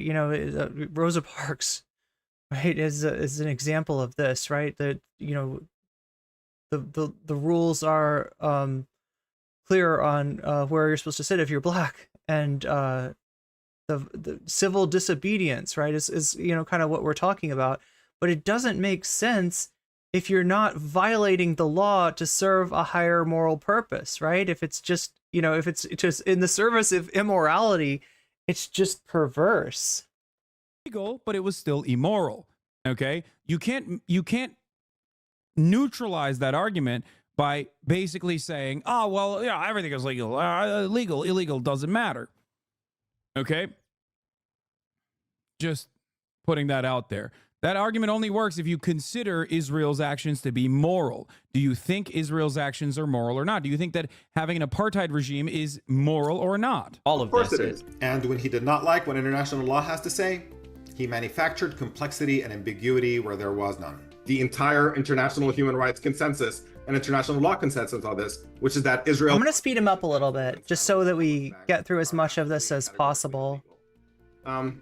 I would like to touch on a couple of... I mean, again, like the legality question here. First of all, we're saying like human rights. And again, like I said, chat, I would normally stay on longer for you. I apologize for having to cut this VOD off right at 6 hours, right? I would normally, this is an interesting subject, and you all crushed like several stream goals today. So, I would normally stay on for a little bit longer to just see this thing through to completion, but because of what got recorded to my VOD, I'm probably gonna have to cut what was it TJ that said that? I'm probably gonna have to cut that out. Organizations or UN General Assembly, like all the UN General Assembly resolutions are non-binding. When you look at like a resolution like 242, it doesn't even really make sense. Well, first of all, UN Resolution 242 is not a General Assembly resolution, it's a Security Council resolution, and those are legally binding. And second, What doesn't make sense about it? It's actually pretty straightforward. It cites the inadmissibility of the acquisition of territory by war. Let me know if this is too fast. This is why nobody should debate D-Man. If you need to put out a tweet to clarify the debate, yeah, it's just like, the problem is in that very moment, especially if you're like a Muslim dude, a Muslim looking dude, a dude with a Muslim name, if you're an Arab, and you're having a conversation with someone like Destiny, whose community is like geared towards Islamophobia because of his commentary, because let's be real, this isn't to say that like every single Destiny fan, especially in the periphery, is like a rugged Islamophobe. I'm not saying that at all. Okay? But you're clearly not bothered by it. You're clearly not bothered by that being the major motivator in this conversation. Someone who has openly admitted that he's Islamophobic. It's not like this is up for debate. He openly says, I'm Islamophobic, and it's a good thing because I hate Islam, I hate religion. Across the board, ironically, he does the Sam Harris thing that, once again, he used to criticize back in the day. Destiny always used to criticize the likes of Sam Harris and the fence sitters, which he has become himself. If you're like an old school Destiny So fan, just to go over this really quick, because Hasan's not saying this, and some of you might not be familiar. What is the Sam Harris thing? Sam Harris said that Islam was the motherlode of bad ideas. Sam Harris was a new atheist, just like TJ Kirk was. But at some point, and like the supposition was like, yeah, I'm against theism. I'm against religion. I think it's really bad. I think it's a bad thing for the world. I think people shouldn't be religious, and you know, it enables and causes all these bad things. I don't like religion, right? That was the initial take, right? But Sam Harris went a little deeper, and he said that like of all the religions that exist, like Islam is somehow this special evil that needs to be you know, singled out and you know, considered beyond the pale even amongst, you know, religions that he doesn't agree with, right? And the phrase he used was, it's the motherlode of bad ideas. And this shit directly justifies things like the war on terror. And a lot of what Sam Harris said at that point was in service of those justifications. A lot of what said, yeah, look at what, like, I mean, I think Sam Cedar talked about this a lot when Sam Harris was saying this stuff. So yeah, that's in Hasan is identifying these ideas as something that old school Destiny, the Destiny that everybody, you know, who loves Destiny, who has a good feelings towards Destiny, that's the time that they're remembering. They're remembering the Destiny that smashed the alt-right in debates. And that Destiny, according to Hasan, who knew him at the time, was aware of what was wrong with this Sam Harris shit.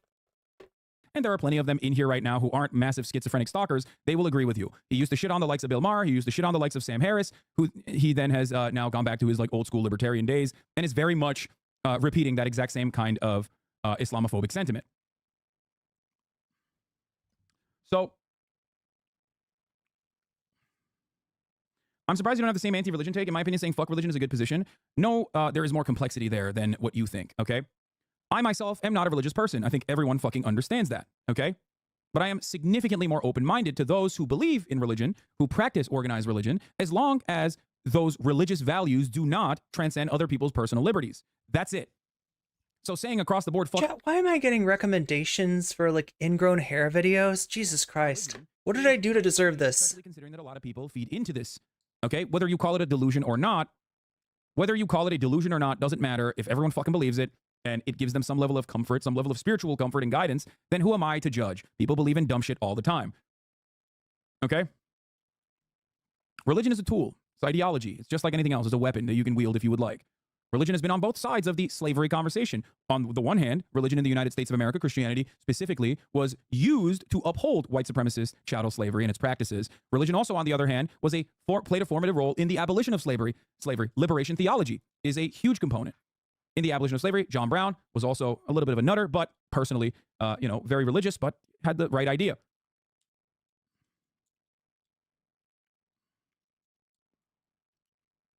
The Bible was... It's because Google correlates destiny with ingrown hairs, I guess. By slavery, there's tons of pro-slavery passages. Yes, I know. I already mentioned that. But then also the Bible was utilized in the abolition of slavery. Do you understand? That's it. Like, I'm using that as an example, right? Martin Luther King Jr., Reverend. Also an advocate. Imagine being agreeable with freaking Bill Maher or Sam Harris and then expecting to be taken seriously. I mean, that's the problem, though.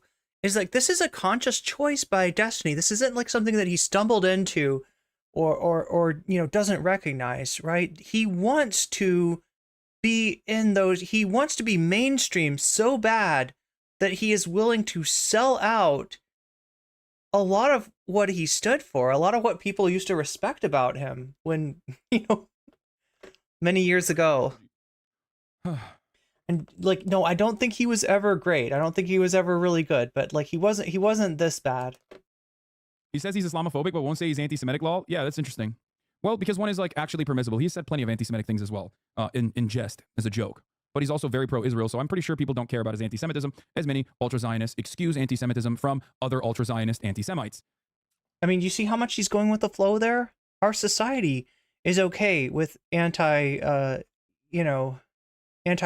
sentiments. Really okay. In fact, you could even say it's the default.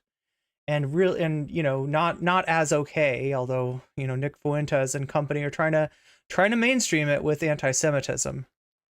Or at least with overt anti-Semitism.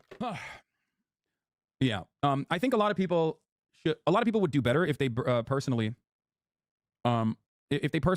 readily acknowledge that, like, sure, there are some progressive values that Destiny sometimes will advocate for, but by and large, he is oftentimes exactly like Sam Harris, a fence sitter who will always defend America's actions as far as its foreign policy, and oftentimes is very hypocritical in his approach to that sort of thing.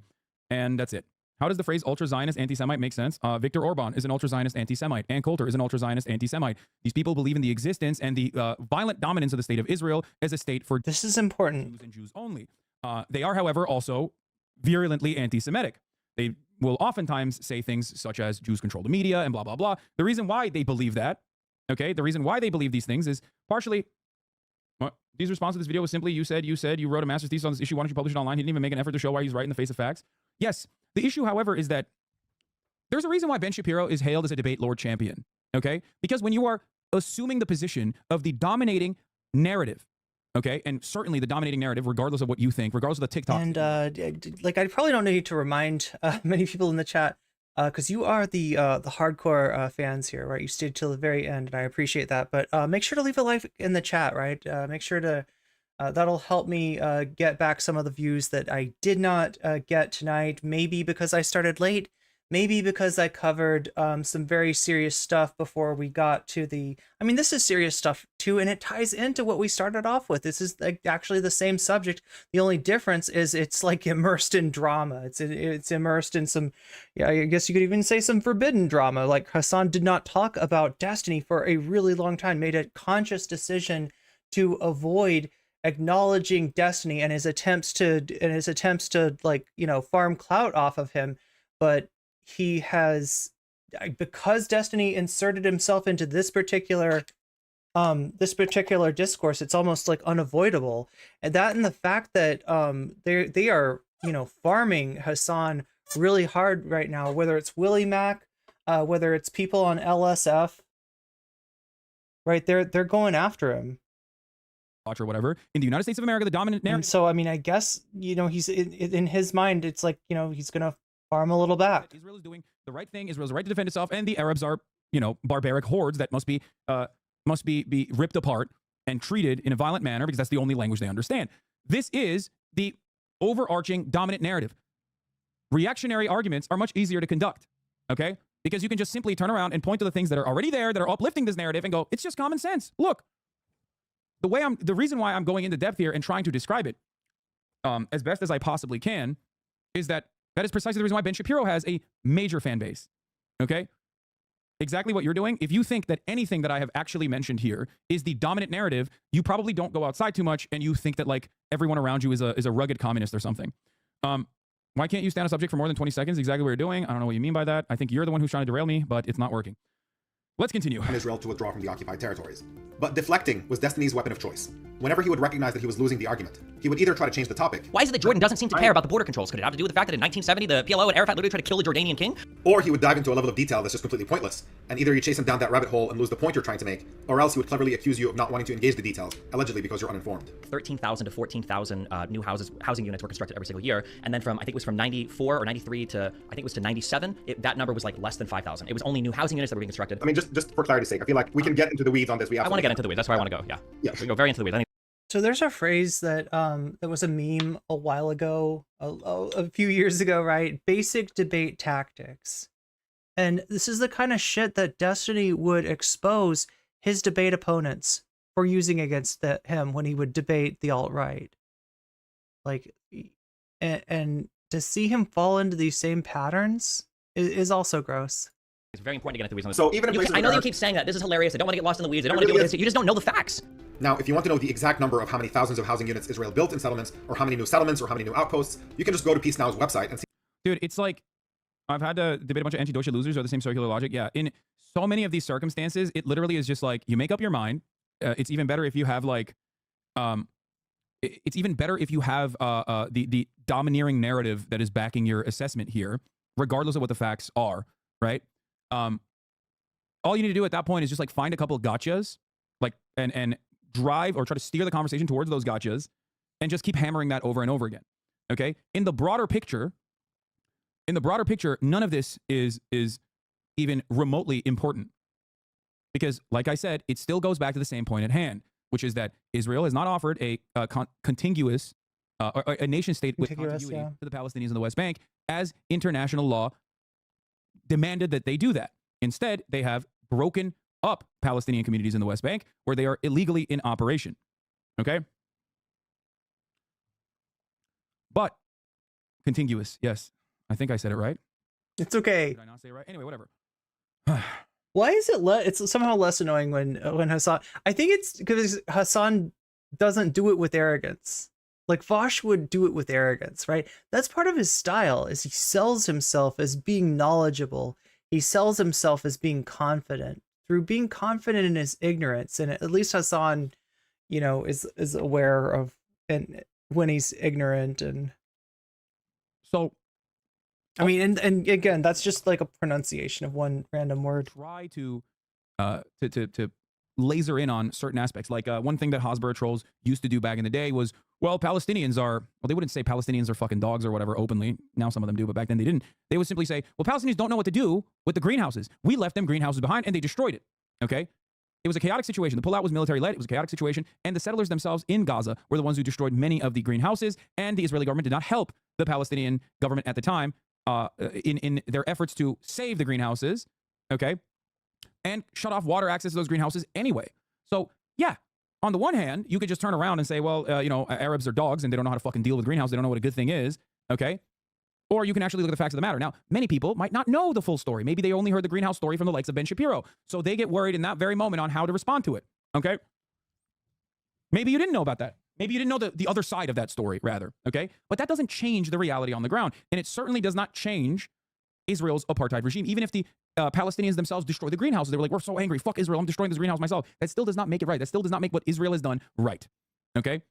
No amount of like Palestinian blame will justify the much greater issues that Israel has caused upon the Palestinian population. Okay?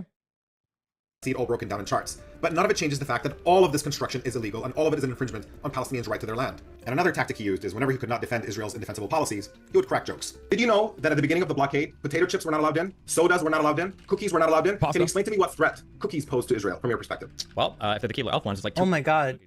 This is hypocritical. Interesting exchange was about me accurately quoting Israeli foreign minister. Why won't you watch the debate instead of watching this bad-faced summary of the debate? It's because I'm terrified of Ben Shapiro's intellectual might is what I was going to call it. I called him Ben Shapiro. Oh my God. It's because I'm terrified of Destiny's intellectual might, I think. I'm watching this because it's a condensed 9-minute version. And two, I don't really care. I don't really care to watch the entire thing because I've heard all of these talking points a million times over. I like this guy. I think this guy's very knowledgeable. I'm going to go along with his opinion on the debate more than listening to a 2-hour fuckfest, I guess. I got to point this out. Basically doing exactly what he is responding to, exactly what he's pinpointing every single step I of got to point out a hypocrisy that I find with Destiny. Let me see how quickly we can get through this. But what is Destiny's most hated kind of debate opponents? Let's let him describe it. It is, but there's a certain archetype. Kelly will never. I don't think Kelly's in a position to ever change how she interprets the world because it would be too painful to accept being incorrect about anything. But there is a certain archetype of person that I notice is probably one of the most hateable type of people. Katie does this. Kelly Jean does this. I think STV Philly kind of does it. Did they add the drinking sound? I think they did. Oh God, the other What's up, Aegon? Who's the other guy who just came to argue with me about Israel Palestine? The other black guy that hosts shows. Yeah, anesthesia is not allowed in. Diabetes, like insulin's not being allowed in. Burns. God, who am I thinking of? Name. Prime. I kept thinking Pisco. I know it's not Pisco. Prime. Okay. So you may you may or may not recognize some of these faces. These are people that Destiny's debated. Katie was on the video, NCC fan debates Vosh or something like that, right? Katie, I think, is a really good debater, and I don't always agree with her, but I agree with a lot of what she says, and I like her debate style. But yeah, he's shitting on all these people, right? Why is he shitting on them? I'm trying to think of how to. It's like you are kind of. I would have just done the Minecraft sound. Seriously engaging with the topic, and everybody knows it, but like the demeanor that you have is like kind of joking and not really. And you do this, I think it engenders more hate than probably any other particular thing you can do. I wish I could. I need a debate partner. I can demonstrate this perfectly. Join up in the Discord. No worries here. I don't know. It'd be something like this, okay? Like, wait, who joined? Hello? Just kidding. Me. Wolfgang. Okay. I'm gonna argue that anime is bad. Okay, ready? Wrong, but all right. Okay. All right, ready? Okay. I just think that I think anime is just kind of bad. Why? I mean, just look at it. Okay, it looks pretty dope. Looks pretty all right. I mean, like, maybe you kind of think so, but I think it looks pretty bad. This is again what Destiny hates more than anything, according to him. Do you like Western cartoons? What's going on here? What's your deal? I mean, like anything but anime. I mean, yeah, it's like anything but anime would be better. Yeah. I can't. How the fuck do I engage with this, bro? I mean, like, do you think that do you support Lolicon? I mean, oh my god, no, you. It's like this. So anyway, yeah, that's his most hated kind of debate partner. That's what he says Prime is like. That's what he says Katie's like, right? Somebody that's coming in and like kind of, I guess you could say weaponizing unseriousness. That's exactly what Destiny just did there. Let's just like see that again. He basically points a million times over. What I was going to call it, I called him calories a cookie, so maybe. He would crack jokes. Did you know that at the beginning of the blockade, potato chips were not allowed in, sodas were not allowed in, cookies were not allowed in? Can you explain to me what threat cookies pose to Israel from your perspective? Well, if they're the Kilo Elf ones, it's like 200 calories a cookie, so maybe they just don't want people getting fat. But the most interesting... It's not funny considering that they literally used a diet as a metaphor for depriving Palestinians of calories. Right? And not in a sense of like, oh, guess you're going to lose a few pounds now. No, like in a dangerous, like, food insufficiency sort of way. Exchange was about me accurately quoting Israeli foreign minister. Why don't you watch the debate instead of watching this bad face summary of the debate? It's because I'm terrified of Ben Shapiro's intellectual might is what I was going to call it. I called him Ben Shapiro. Oh my God. It's because I'm terrified of Destiny's intellectual might, I think. I'm watching this because it's a condensed 9-minute version.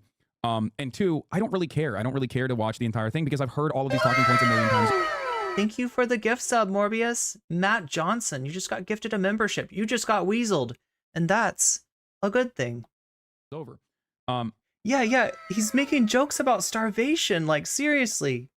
This is worse than, like, he's getting on Prime Kai and Katie for maybe nervously, maybe, like, there's a lot of reason that a person could be kind of like laughing, as they're talking. Maybe it's a debate tactic. I don't fucking know. But they're not making jokes about people starving to death.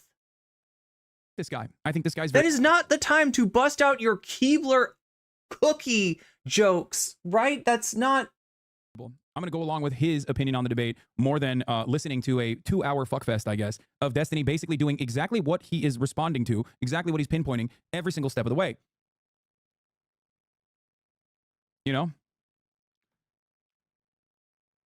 Shlomo Ben Ami, when he said... So you're watching it specifically because it's chimped? Yes. If that is the maximum amount of copium that you can live with in your mind, like this is the only copium that... Hasan, you're too scared of the truth that I love the clip chimps. Yeah, I can't resist them. That's why we're watching it. He brings to the table, even though I have addressed every single talking point. I don't think that, like, okay, so what is a clip chimp? For those of you that are unfamiliar, the idea is that, like, if I were to say something, like, if I was to say, now Destiny, for instance, might say, and I say something horrible that Destiny might say, but I'm not really saying it. What I'm saying is that Destiny says it, and you clip me right after I say Destiny might say, and you say, she said this, she believes this. The horrible thing that Destiny said, that's her opinion. Fucking cancel her, right? That's a clip chimp, okay? I've had this done to me by Dylan. I said something about his community, that I said that his community had done something, and he clips me right after I said Dylan's community has done, and then he clips me right at the point where I say what they did, and he makes it sound like she's saying this about me. She's talking about me here. Right before the clip starts, I specifically say Dylan's community, right? That's what a clip chimp is.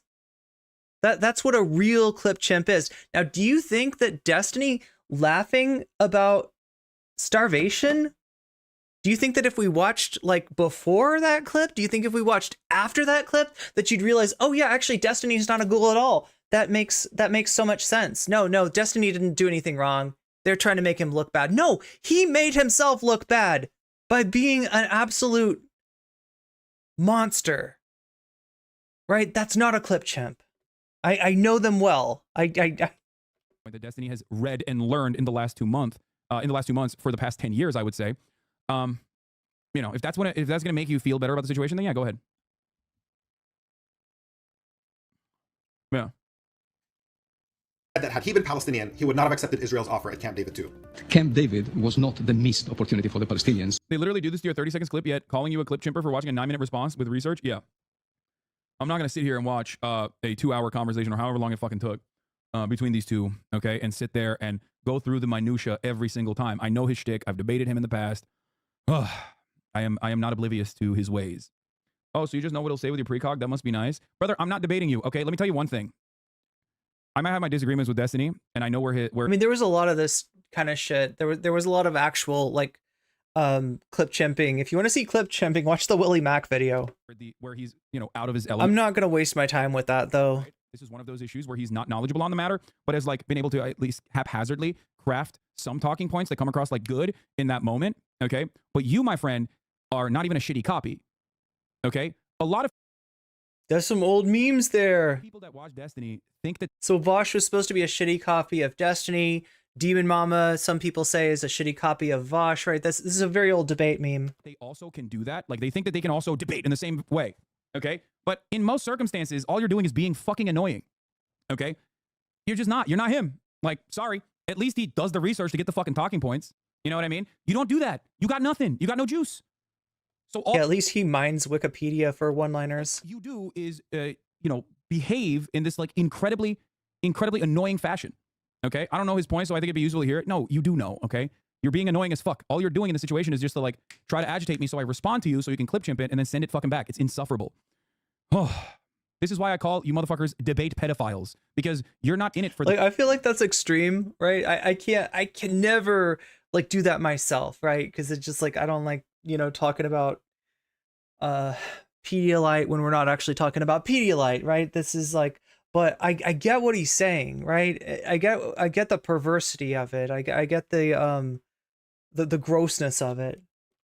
Truth, even though... Don't forget to hydrate. Good point. Actually searching for the truth or whatever. Good point. The reality is you just want to fucking behave like a debate pedophile. You just want to, like, keep continuing the conversation down, like, different points that is completely removed from the main point of So if you want to see an example of this, watch my video against Irrelevant's a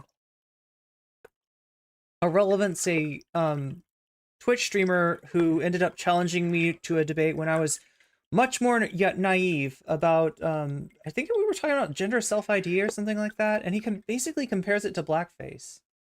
But he looked silly in the debate, and he just kept on going and going and going, right? As if he was trying to, like, tire me out, as if he was trying to, like, run me down, right? Wait for me to have a moment of weakness and get his clip and say that, you know, he got one over on me. And I did realize that at some point. I stayed on with him for a lot longer because I didn't know that there was anything wrong with him. I thought he was a nice guy. I thought he was okay. I thought maybe I disagreed with him. We'd have a conversation. Maybe he'd change his mind, because I don't think he was right on that issue. I think it was pretty clear to anybody watching that debate that he wasn't right on that issue. He tries to run me down certain, like, logic trains, and then when I don't comply, he acts as if this proves that I actually think the worst possible answer. I'm biting the bullet in some way of, you know, essentially he accused me of being okay with blackface, right? Because I'm not okay with the comparison of gender self-ID to blackface. I must be okay with blackface. That's right, Irrelevant. You looked like such an asshole there. This happens. This is how This is basic debate bro tactics. Okay. Debate of Phoebophiles, yeah. And if I were a Palestinian, I would have rejected Camp David as well. This is After something this, we're going to move on to after this, we're going to move on to fun. I put in the book. The quote from the debate is extremely clear and straightforward. But in a desperate attempt to deflect, Destiny says that instead of believing your eyes and ears, what you should do is go read the book so that you would understand that the quote actually means something else. People accuse me of not knowing anything about this topic, but then I understand when you're debating things like this, you don't know anything about the topic, and that's why you get upset when you talk about getting in the weeds. Even that quote that you gave earlier from the Israeli foreign minister about how like I wouldn't have accepted the deal if I was Palestinian at the time. That's not what he said. That's not what that quote says. If you actually go to the book and That's why you get upset when you get in the weeds. Not that you're distracting, not that you added gratuitous nuance in order to distract from the fact that you don't know what you're talking about. the passage where he talks about it, what he said was that conditions logic fetish were not right at the time for Palestinians to feel like they could accept that deal. Now, the bad news for Destiny is I didn't just read the book. I took meticulous notes because I was working on my master's thesis on this subject when this book came out. And sure enough, what he claims about Camp David simply isn't there. Now, this is where it gets really funny. Destiny further embarrasses himself by tweeting a video at me made by one of his clueless followers mocking me because he thought that it proved me wrong about this quote. Check it out. I think it's important to engage in good faith and to know what you're talking about and to not say things that you don't understand. I watched that debate with Israel's foreign minister. This is, by the way, this is the other part of this conversation that like also makes it really, really fucking annoying.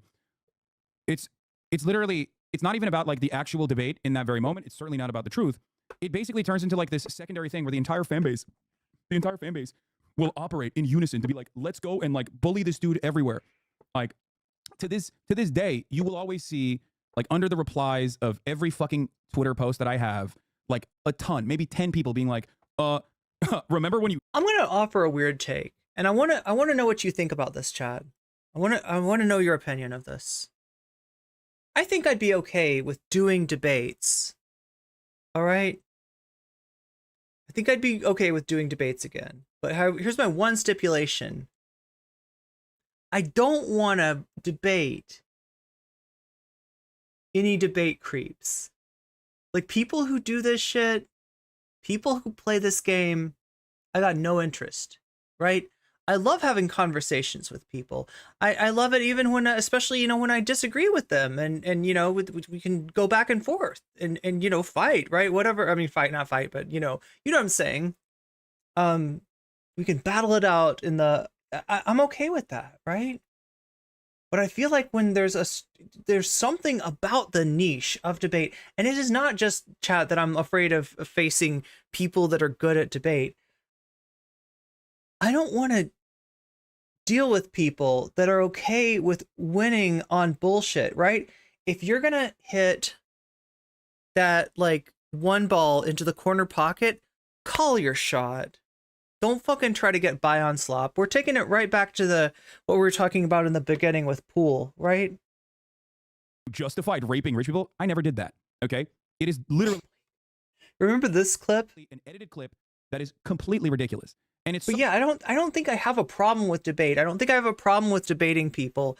Like I even had somebody that I liked come on and start a conversation with me. It was just going to be a conversation, and she's like, "Oh yeah, I'm doing content on Cozy now. I think I'm really reaching out and changing some people's mind in the right wing." And I was like, like I could not let her just say that unopposed on my stream, and it ended up with her getting really mad and leaving. I mean, I guess said that I was right a few days later, and then I don't know where the fuck she's at now. Probably streaming on Cozy, if I'm being real. Probably hanging out with Vosh orbiters and streaming on Cozy, if I was to guess. But I mean, I don't mind debate. I don't have any problem with it. It's the culture that surrounds it that I really detest. Ridiculous that most people probably look at that. Why debate? Ridiculous thing I've ever heard. This is bullshit. No. Well, I don't want to do. I'm not saying I'm going to do like it's going to be like all debates or anything like that. I'm just saying I don't mind it. I don't have a problem with it. I just I have a problem with the culture that sprung up around this niche of content. I have a problem with how like Vosh uses debates to try to destroy people and harass people. I have a problem with how Irrelevant, you know, tries to force you into something you don't believe in, right? With inconsistent logic.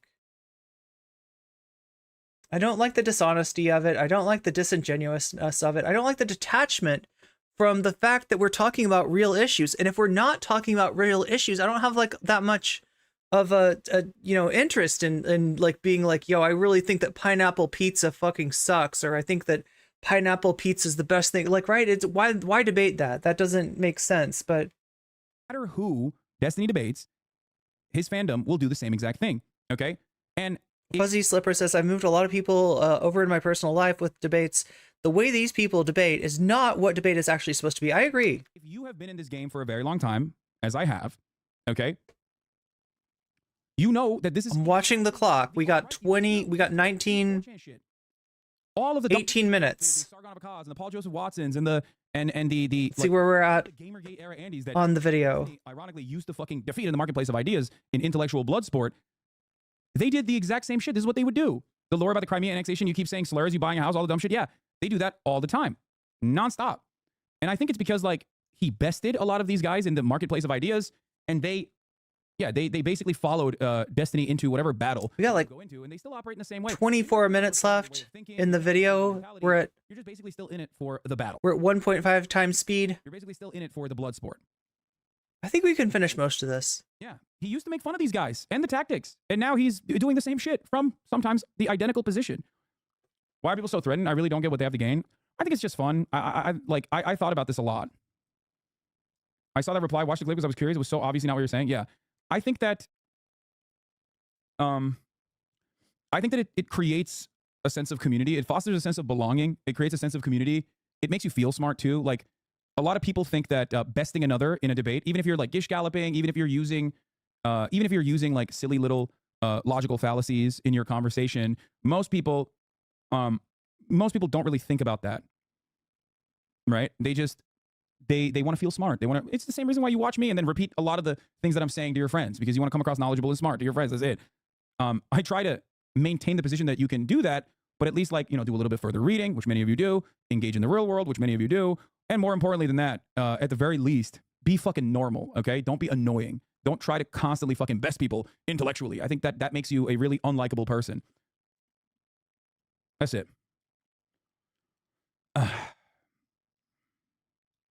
On more than one occasion. What he was saying is that the deal that was offered to Palestinians at the end of Camp David was a bad deal, and if he were Palestinian, he would not have accepted it.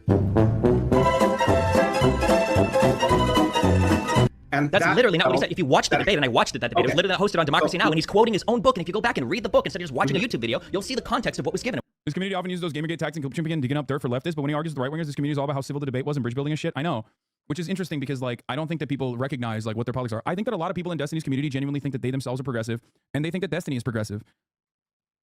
Also, the information I think that they just posted was from a different... Look, Hasan, it's even more dangerous than this. They don't just think that they are progressive. They think that they are the progressives. And they think that they own that. And they act very territorial about it. And they make it hard for anybody who makes the idea that they're a progressive a subject of dispute to exist. Right? That is their game. That is the game that Destiny's running. That is the game that Vosh is running. And it's gross. With Vosh, it's worse, obviously, because he calls himself a leftist. But I didn't even get. I'm sorry. But I'm pretty sure. Did I just say that Vosh is worse than Destiny? I don't need to compare. I don't need to compare them. They're both bad. The information that they just posted on that subreddit is from a different deal. Yeah, Taba is a different summit. Yeah. I did catch it. Never mind. I thought like, look at this. And that's oh my god. Now I'm worried about the Israeli delegates are the ones who worried about the Curb Your Enthusiasm music because of the elections. Yeah.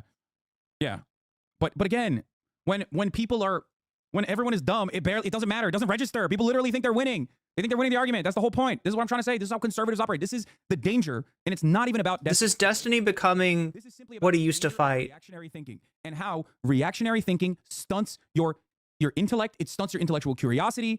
Okay, because reactionary thinking is all about shutting off the other side and like trying to understand the other side's rationale. Okay. It is. It's super dishonest. Yes, it is super dishonest. Because there's no consequence for being wrong. They can be wrong and still win as long as they believe it's enough. Yes. And there's also plenty of things that you can dominate your opponent on. Right? Like, for example, I can cut hours and hours and hours of coverage on Israel-Palestine. I can bring Knesset members. I can bring on conscientious objectors. I can bring on scholars. I can bring on journalists. I can bring on activists, right? But all it takes is like for someone to be like, well, remember when you thought it was a JDAM without seeing the impact crater? That's it. And then you can hammer that point over and over again. It's a very disingenuous way to make it seem as though, like, I don't know. They're finding, I mean, like, I feel like the term thought terminating cliche gets overused, but it's something along that line. It's something that shuts down the thinking process and turns it into a game of ridicule, right? That is essentially what Destiny's community are doing to Hasan right now. Like, find one thing and just hammer it again and again and again and again. He's like, oh, I bet this is a JDAM. Oh, motherfucker doesn't know what a JDAM is, right? How could you possibly listen to a guy that doesn't know what a JDAM is? Motherfucker, I don't know what a JDAM is. I'm talking about when you don't ever have to demonstrate that you know what the fuck you're talking about at all, right? I'm not a fucking military that hurt you, lol. No, nerd. Because it's ridiculous. It is a ridiculous. No offense to those of you who may be military nerds. That's my point. But it made you feel like you won because guess what? Oh, we made him sad. We made him upset, even if he's not upset. I mean, this is what Shapiro unironically sells to his fandom. Like he's upset. One must always ask themselves. This is what Shapiro and Peterson trade in, right? Selling their audience on the idea that engaging with their content is tantamount to having an intellectual experience. And for these people that I guess, you know, are stunted and haven't had that intellectual experience, it probably feels pretty good. They probably feel pretty proud of themselves. These guys use words that are slightly over the vocabulary level of, Vosh does this too, slightly over the vocabulary level of their audience. And so there's, you know, a little bit of fatigue that goes with that. And their audience comes away feeling that they have really learned something. And if they can repeat this argument back, if they can like be the Tim Taylor to Destiny's Wilson, they feel really smart. And they're not. They're just toolmen. That's all they are. That's all they are. And that's all they'll ever be, because yeah, staying in these communities absolutely does stunt your intellect. What does this do for me? Like, does that make you feel good? Does that make you feel like you've learned more about an issue, right?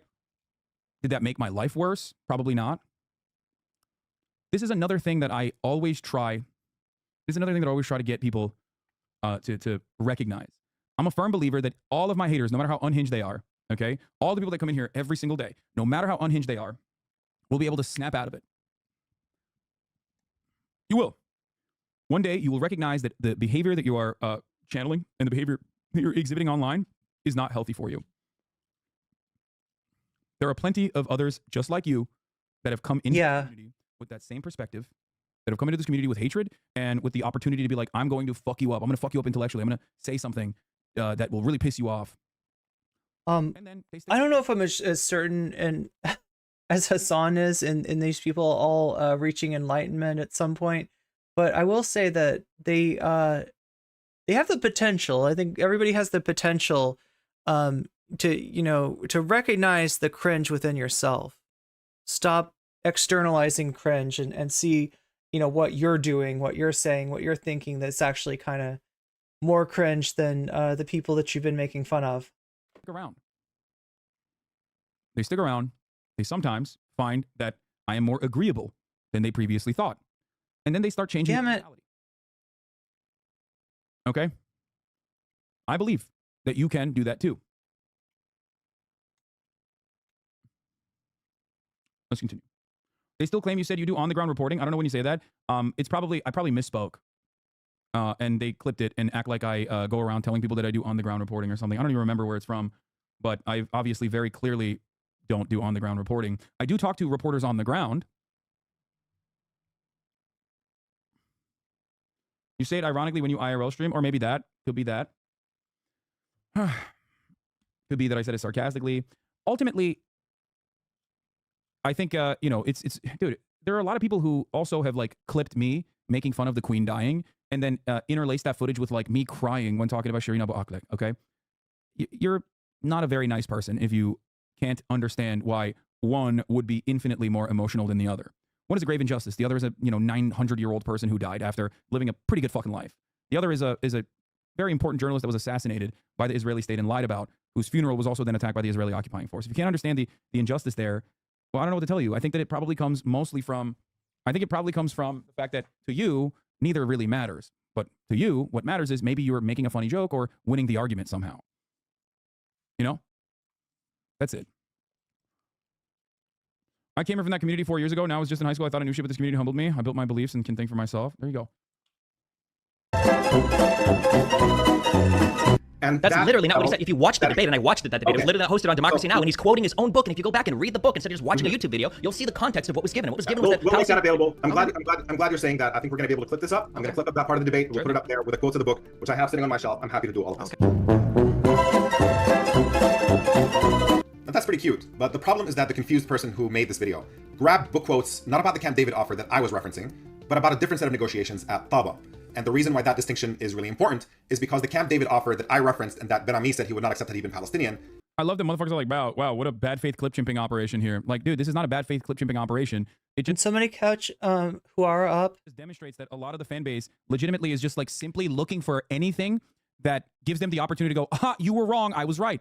But if you were to actually, I don't know, genuinely do a little bit more research, do a little bit more reading, you would recognize that you're wrong. Stop just hitting Control F and looking for keywords and then. So this is Hasan. You may recognize him. He is watching Omar Baddar's video that he made after debating Destiny, right? So he debated Destiny, and he kind of wanted to point some things out, right? That one would not have time to point out and illustrate during the debate, and really ends up just debunking Destiny's whole take on Israel-Palestine. And Hasan is watching this and commenting as somebody who knew Destiny back in the day when he was a very different person politically, a very different streamer. He used to make fun of some of the opinions that he now holds. He used to make fun of utilizing some of the basic debate tactics that he now just, unironically uses. And so it ends up being a pretty good meta commentary, I guess. That's how I would summarize it. Look for a quick gotcha. The problem here is that you end up looking like morons to actual knowledge. Still watching the time. Okay, we got if the overarching we have like 6 minutes left. That knowledgeable people are. I'm stun locking too long and too hard. You feel like you're in the right, but you're not. In that situation, you are technically no different than the conservatives, and they're. We'll get through a lot of this. Clip chimping is when you check quotes in a book. Oh, yeah, okay. You're making fun of this guy, or not making fun of this guy. You're making fun of the dudes that were saying that. It's just like. And again, chat. This will be available on the VOD. I'm gonna try. Oh God, I need to put everything on my live streams list, but this will be available on the VOD. And I'm trying to timestamp everything. I made bookmarks so that hopefully that'll be easy. If you want to, if you ever feel like it, right, it would massively help if people make timestamps. Like go through the video and as you're watching it, be like, this is where this segment starts. This is where this segment starts. Because people are complaining in my comments about the video. The VOD is too long. They want to watch it, but they don't know where the good part is, the part that they're interested in. That could help out a lot. I'll try to. Leftist Mafia raid. Welcome, Raiders. Welcome, LT9K. The point is, there are a shit ton of conservatives who lack critical thinking skills, okay? And they think that they're in the right, and they get together in their own fucking communities and think that they're like super right. And then Ben Shapiro dukes it out with like college campus students, and then they get more reinforced, like, oh, we're so in the right, okay? Destiny is pretty good at debating, so he can actually tackle an issue with an actual knowledgeable person and still come across as like confident enough that you, if you are not knowledgeable, will think he's in the right, especially if he's also feeding into your own inherent biases. That's it. But I think it... Oh, good point. Can you put timestamps in somebody else's video? No, you can't, but you can put them in somebody else's comments. That's true. I think you are going to, if you have this mentality, you are going to inevitably be in the wrong in a lot of circumstances. You'll still... I mean, you can find plenty of people who will feed into this, though, because there are many more people out there who believe that what Israel is doing is like totally permissible, totally just, or whatever. But you're still not going to be correct. So if you do want truth, okay, if you do want to arrive at the truth, then you should investigate it further on your own instead of just like looking at two people spitting out talking points. Happened in the summer of 2000, several months before the Intifada. Whereas the harsh conditions being referenced in the book here in this video talk about conditions being created by the Intifada that made future negotiations and an agreement more difficult for Palestinians to accept. So those conditions could not have possibly been in reference to the Camp David offer that Ben Ami was talking about in this quote, because the Intifada had not happened yet. And yet, Destiny is so clueless that he just doubled down on his obvious error. And he's such a grifter that he even tried to take credit for having guessed what interview I got this Ben-Ami quote from, even though I had already mentioned the source when I first shared the quote with him. And by the way, if Destiny knows Ben-Ami's book so well, he probably would have noticed that in it, Ben-Ami proves almost every argument that Destiny himself spent our entire debate trying to deny. And what's remarkable is that there is a cult-like quality to social media today that is immune to counter-evidence, whether it's Destiny or Alex Jones. At least Hasan admits when he gets something wrong. Usually, I always admit when I get something wrong. Or any other grifter who gains prominence by... I mean, obviously, Trump's an example of this too. Obviously, like, there's a lot of people, right? You could just throw them out there. Like, there's people that I cover every week. Peddling nonsense to a large and loyal fan base. It really highlights that we're in a post-truth environment. It's why even someone like Lex Friedman, in a well-meaning attempt to enhance understanding about Palestine and Israel, finds himself trying to host a debate between actual experts, like Maureen Rabbani and Norman Finkelstein on one hand, and then a clueless YouTuber like Destiny being thrown in the mix. Because grifters are actually good at sounding like they know what they're talking about. Yeah. And it takes real knowledge and effort to tell experts and charlatans apart. So, the last point I'm going to make on this, the last point I will say on this is that I have had a long-standing belief, okay? A long-standing belief that debates are pseudo-intellectual wrestling, okay? It's theater for the most part. It can have utility. It can break you from your linear thinking when you are met with some reasonable ideas, reasonable counter. Are we really? Yeah, we're at 1.5. To the way that you thought the world was, okay? And it can also be a good way to reinforce talking points so you can go duke it out with other people, right? But ultimately, debates are not won by those who have all of the evidence or those who are simply correct. This is so crucial. This is so crucial. By people who are better at I've won debates that I should have lost, right? Where I was wrong. And I admitted I was wrong later when I recognized, right? This is the other party. And the argument that I always use for this is if Ben Shapiro were to debate a climate scientist, a shy climate scientist, let's say, maybe the climate... Getting really close to the 6-hour point. Thank you for pointing that out, Zara. Neurodivergent, insecure. I feel like we've got 2 hours. I wish we had 2 hours. We have 2 minutes left. And again, sorry about this chat. We had some really... something that got said during the Demon Mama debate that I got to take out of the VOD because it's just like I don't think I'm going to stay monetized like that, right? It's not something you should say on YouTube. So yeah, we're edging at the end too. Exactly. No, the notion that you think Hasan feeding makes no arguments, YouTube is direct action. What does makes no arguments YouTube? Ben would get slapped. This is not true. This is not true at all. Because Ben has strong rhetoric, even if he is completely in the wrong. You don't even have to use hypothetical. This is what happened to Dr. Sanjay Gupta when he went on Joe Rogan. I don't know who Sanjay Gupta debated. Being shy or awkward doesn't mean losing true. No, Ben, whoever is more charismatic, whoever has like a better set of talking points, whoever is better at rhetoric will always be able to move the conversation in a direction that they want to move. Oh my God, I'm watching that clock. That's it. Okay. Good point to end on. Thank you everybody for being here. I am still watching the clock. I got to end it before 6 hours. Like I told you, something got said during the Demon Mama debate with DFF that is just like, it's like, I don't know why anybody would say this on YouTube, right? It's one of the things, like, you know, you don't talk about Minecraft as if it's real, right? And this is a example of somebody doing exactly that. So we gotta purge it from the VOD, and I'm gonna need to stay under 6 minutes.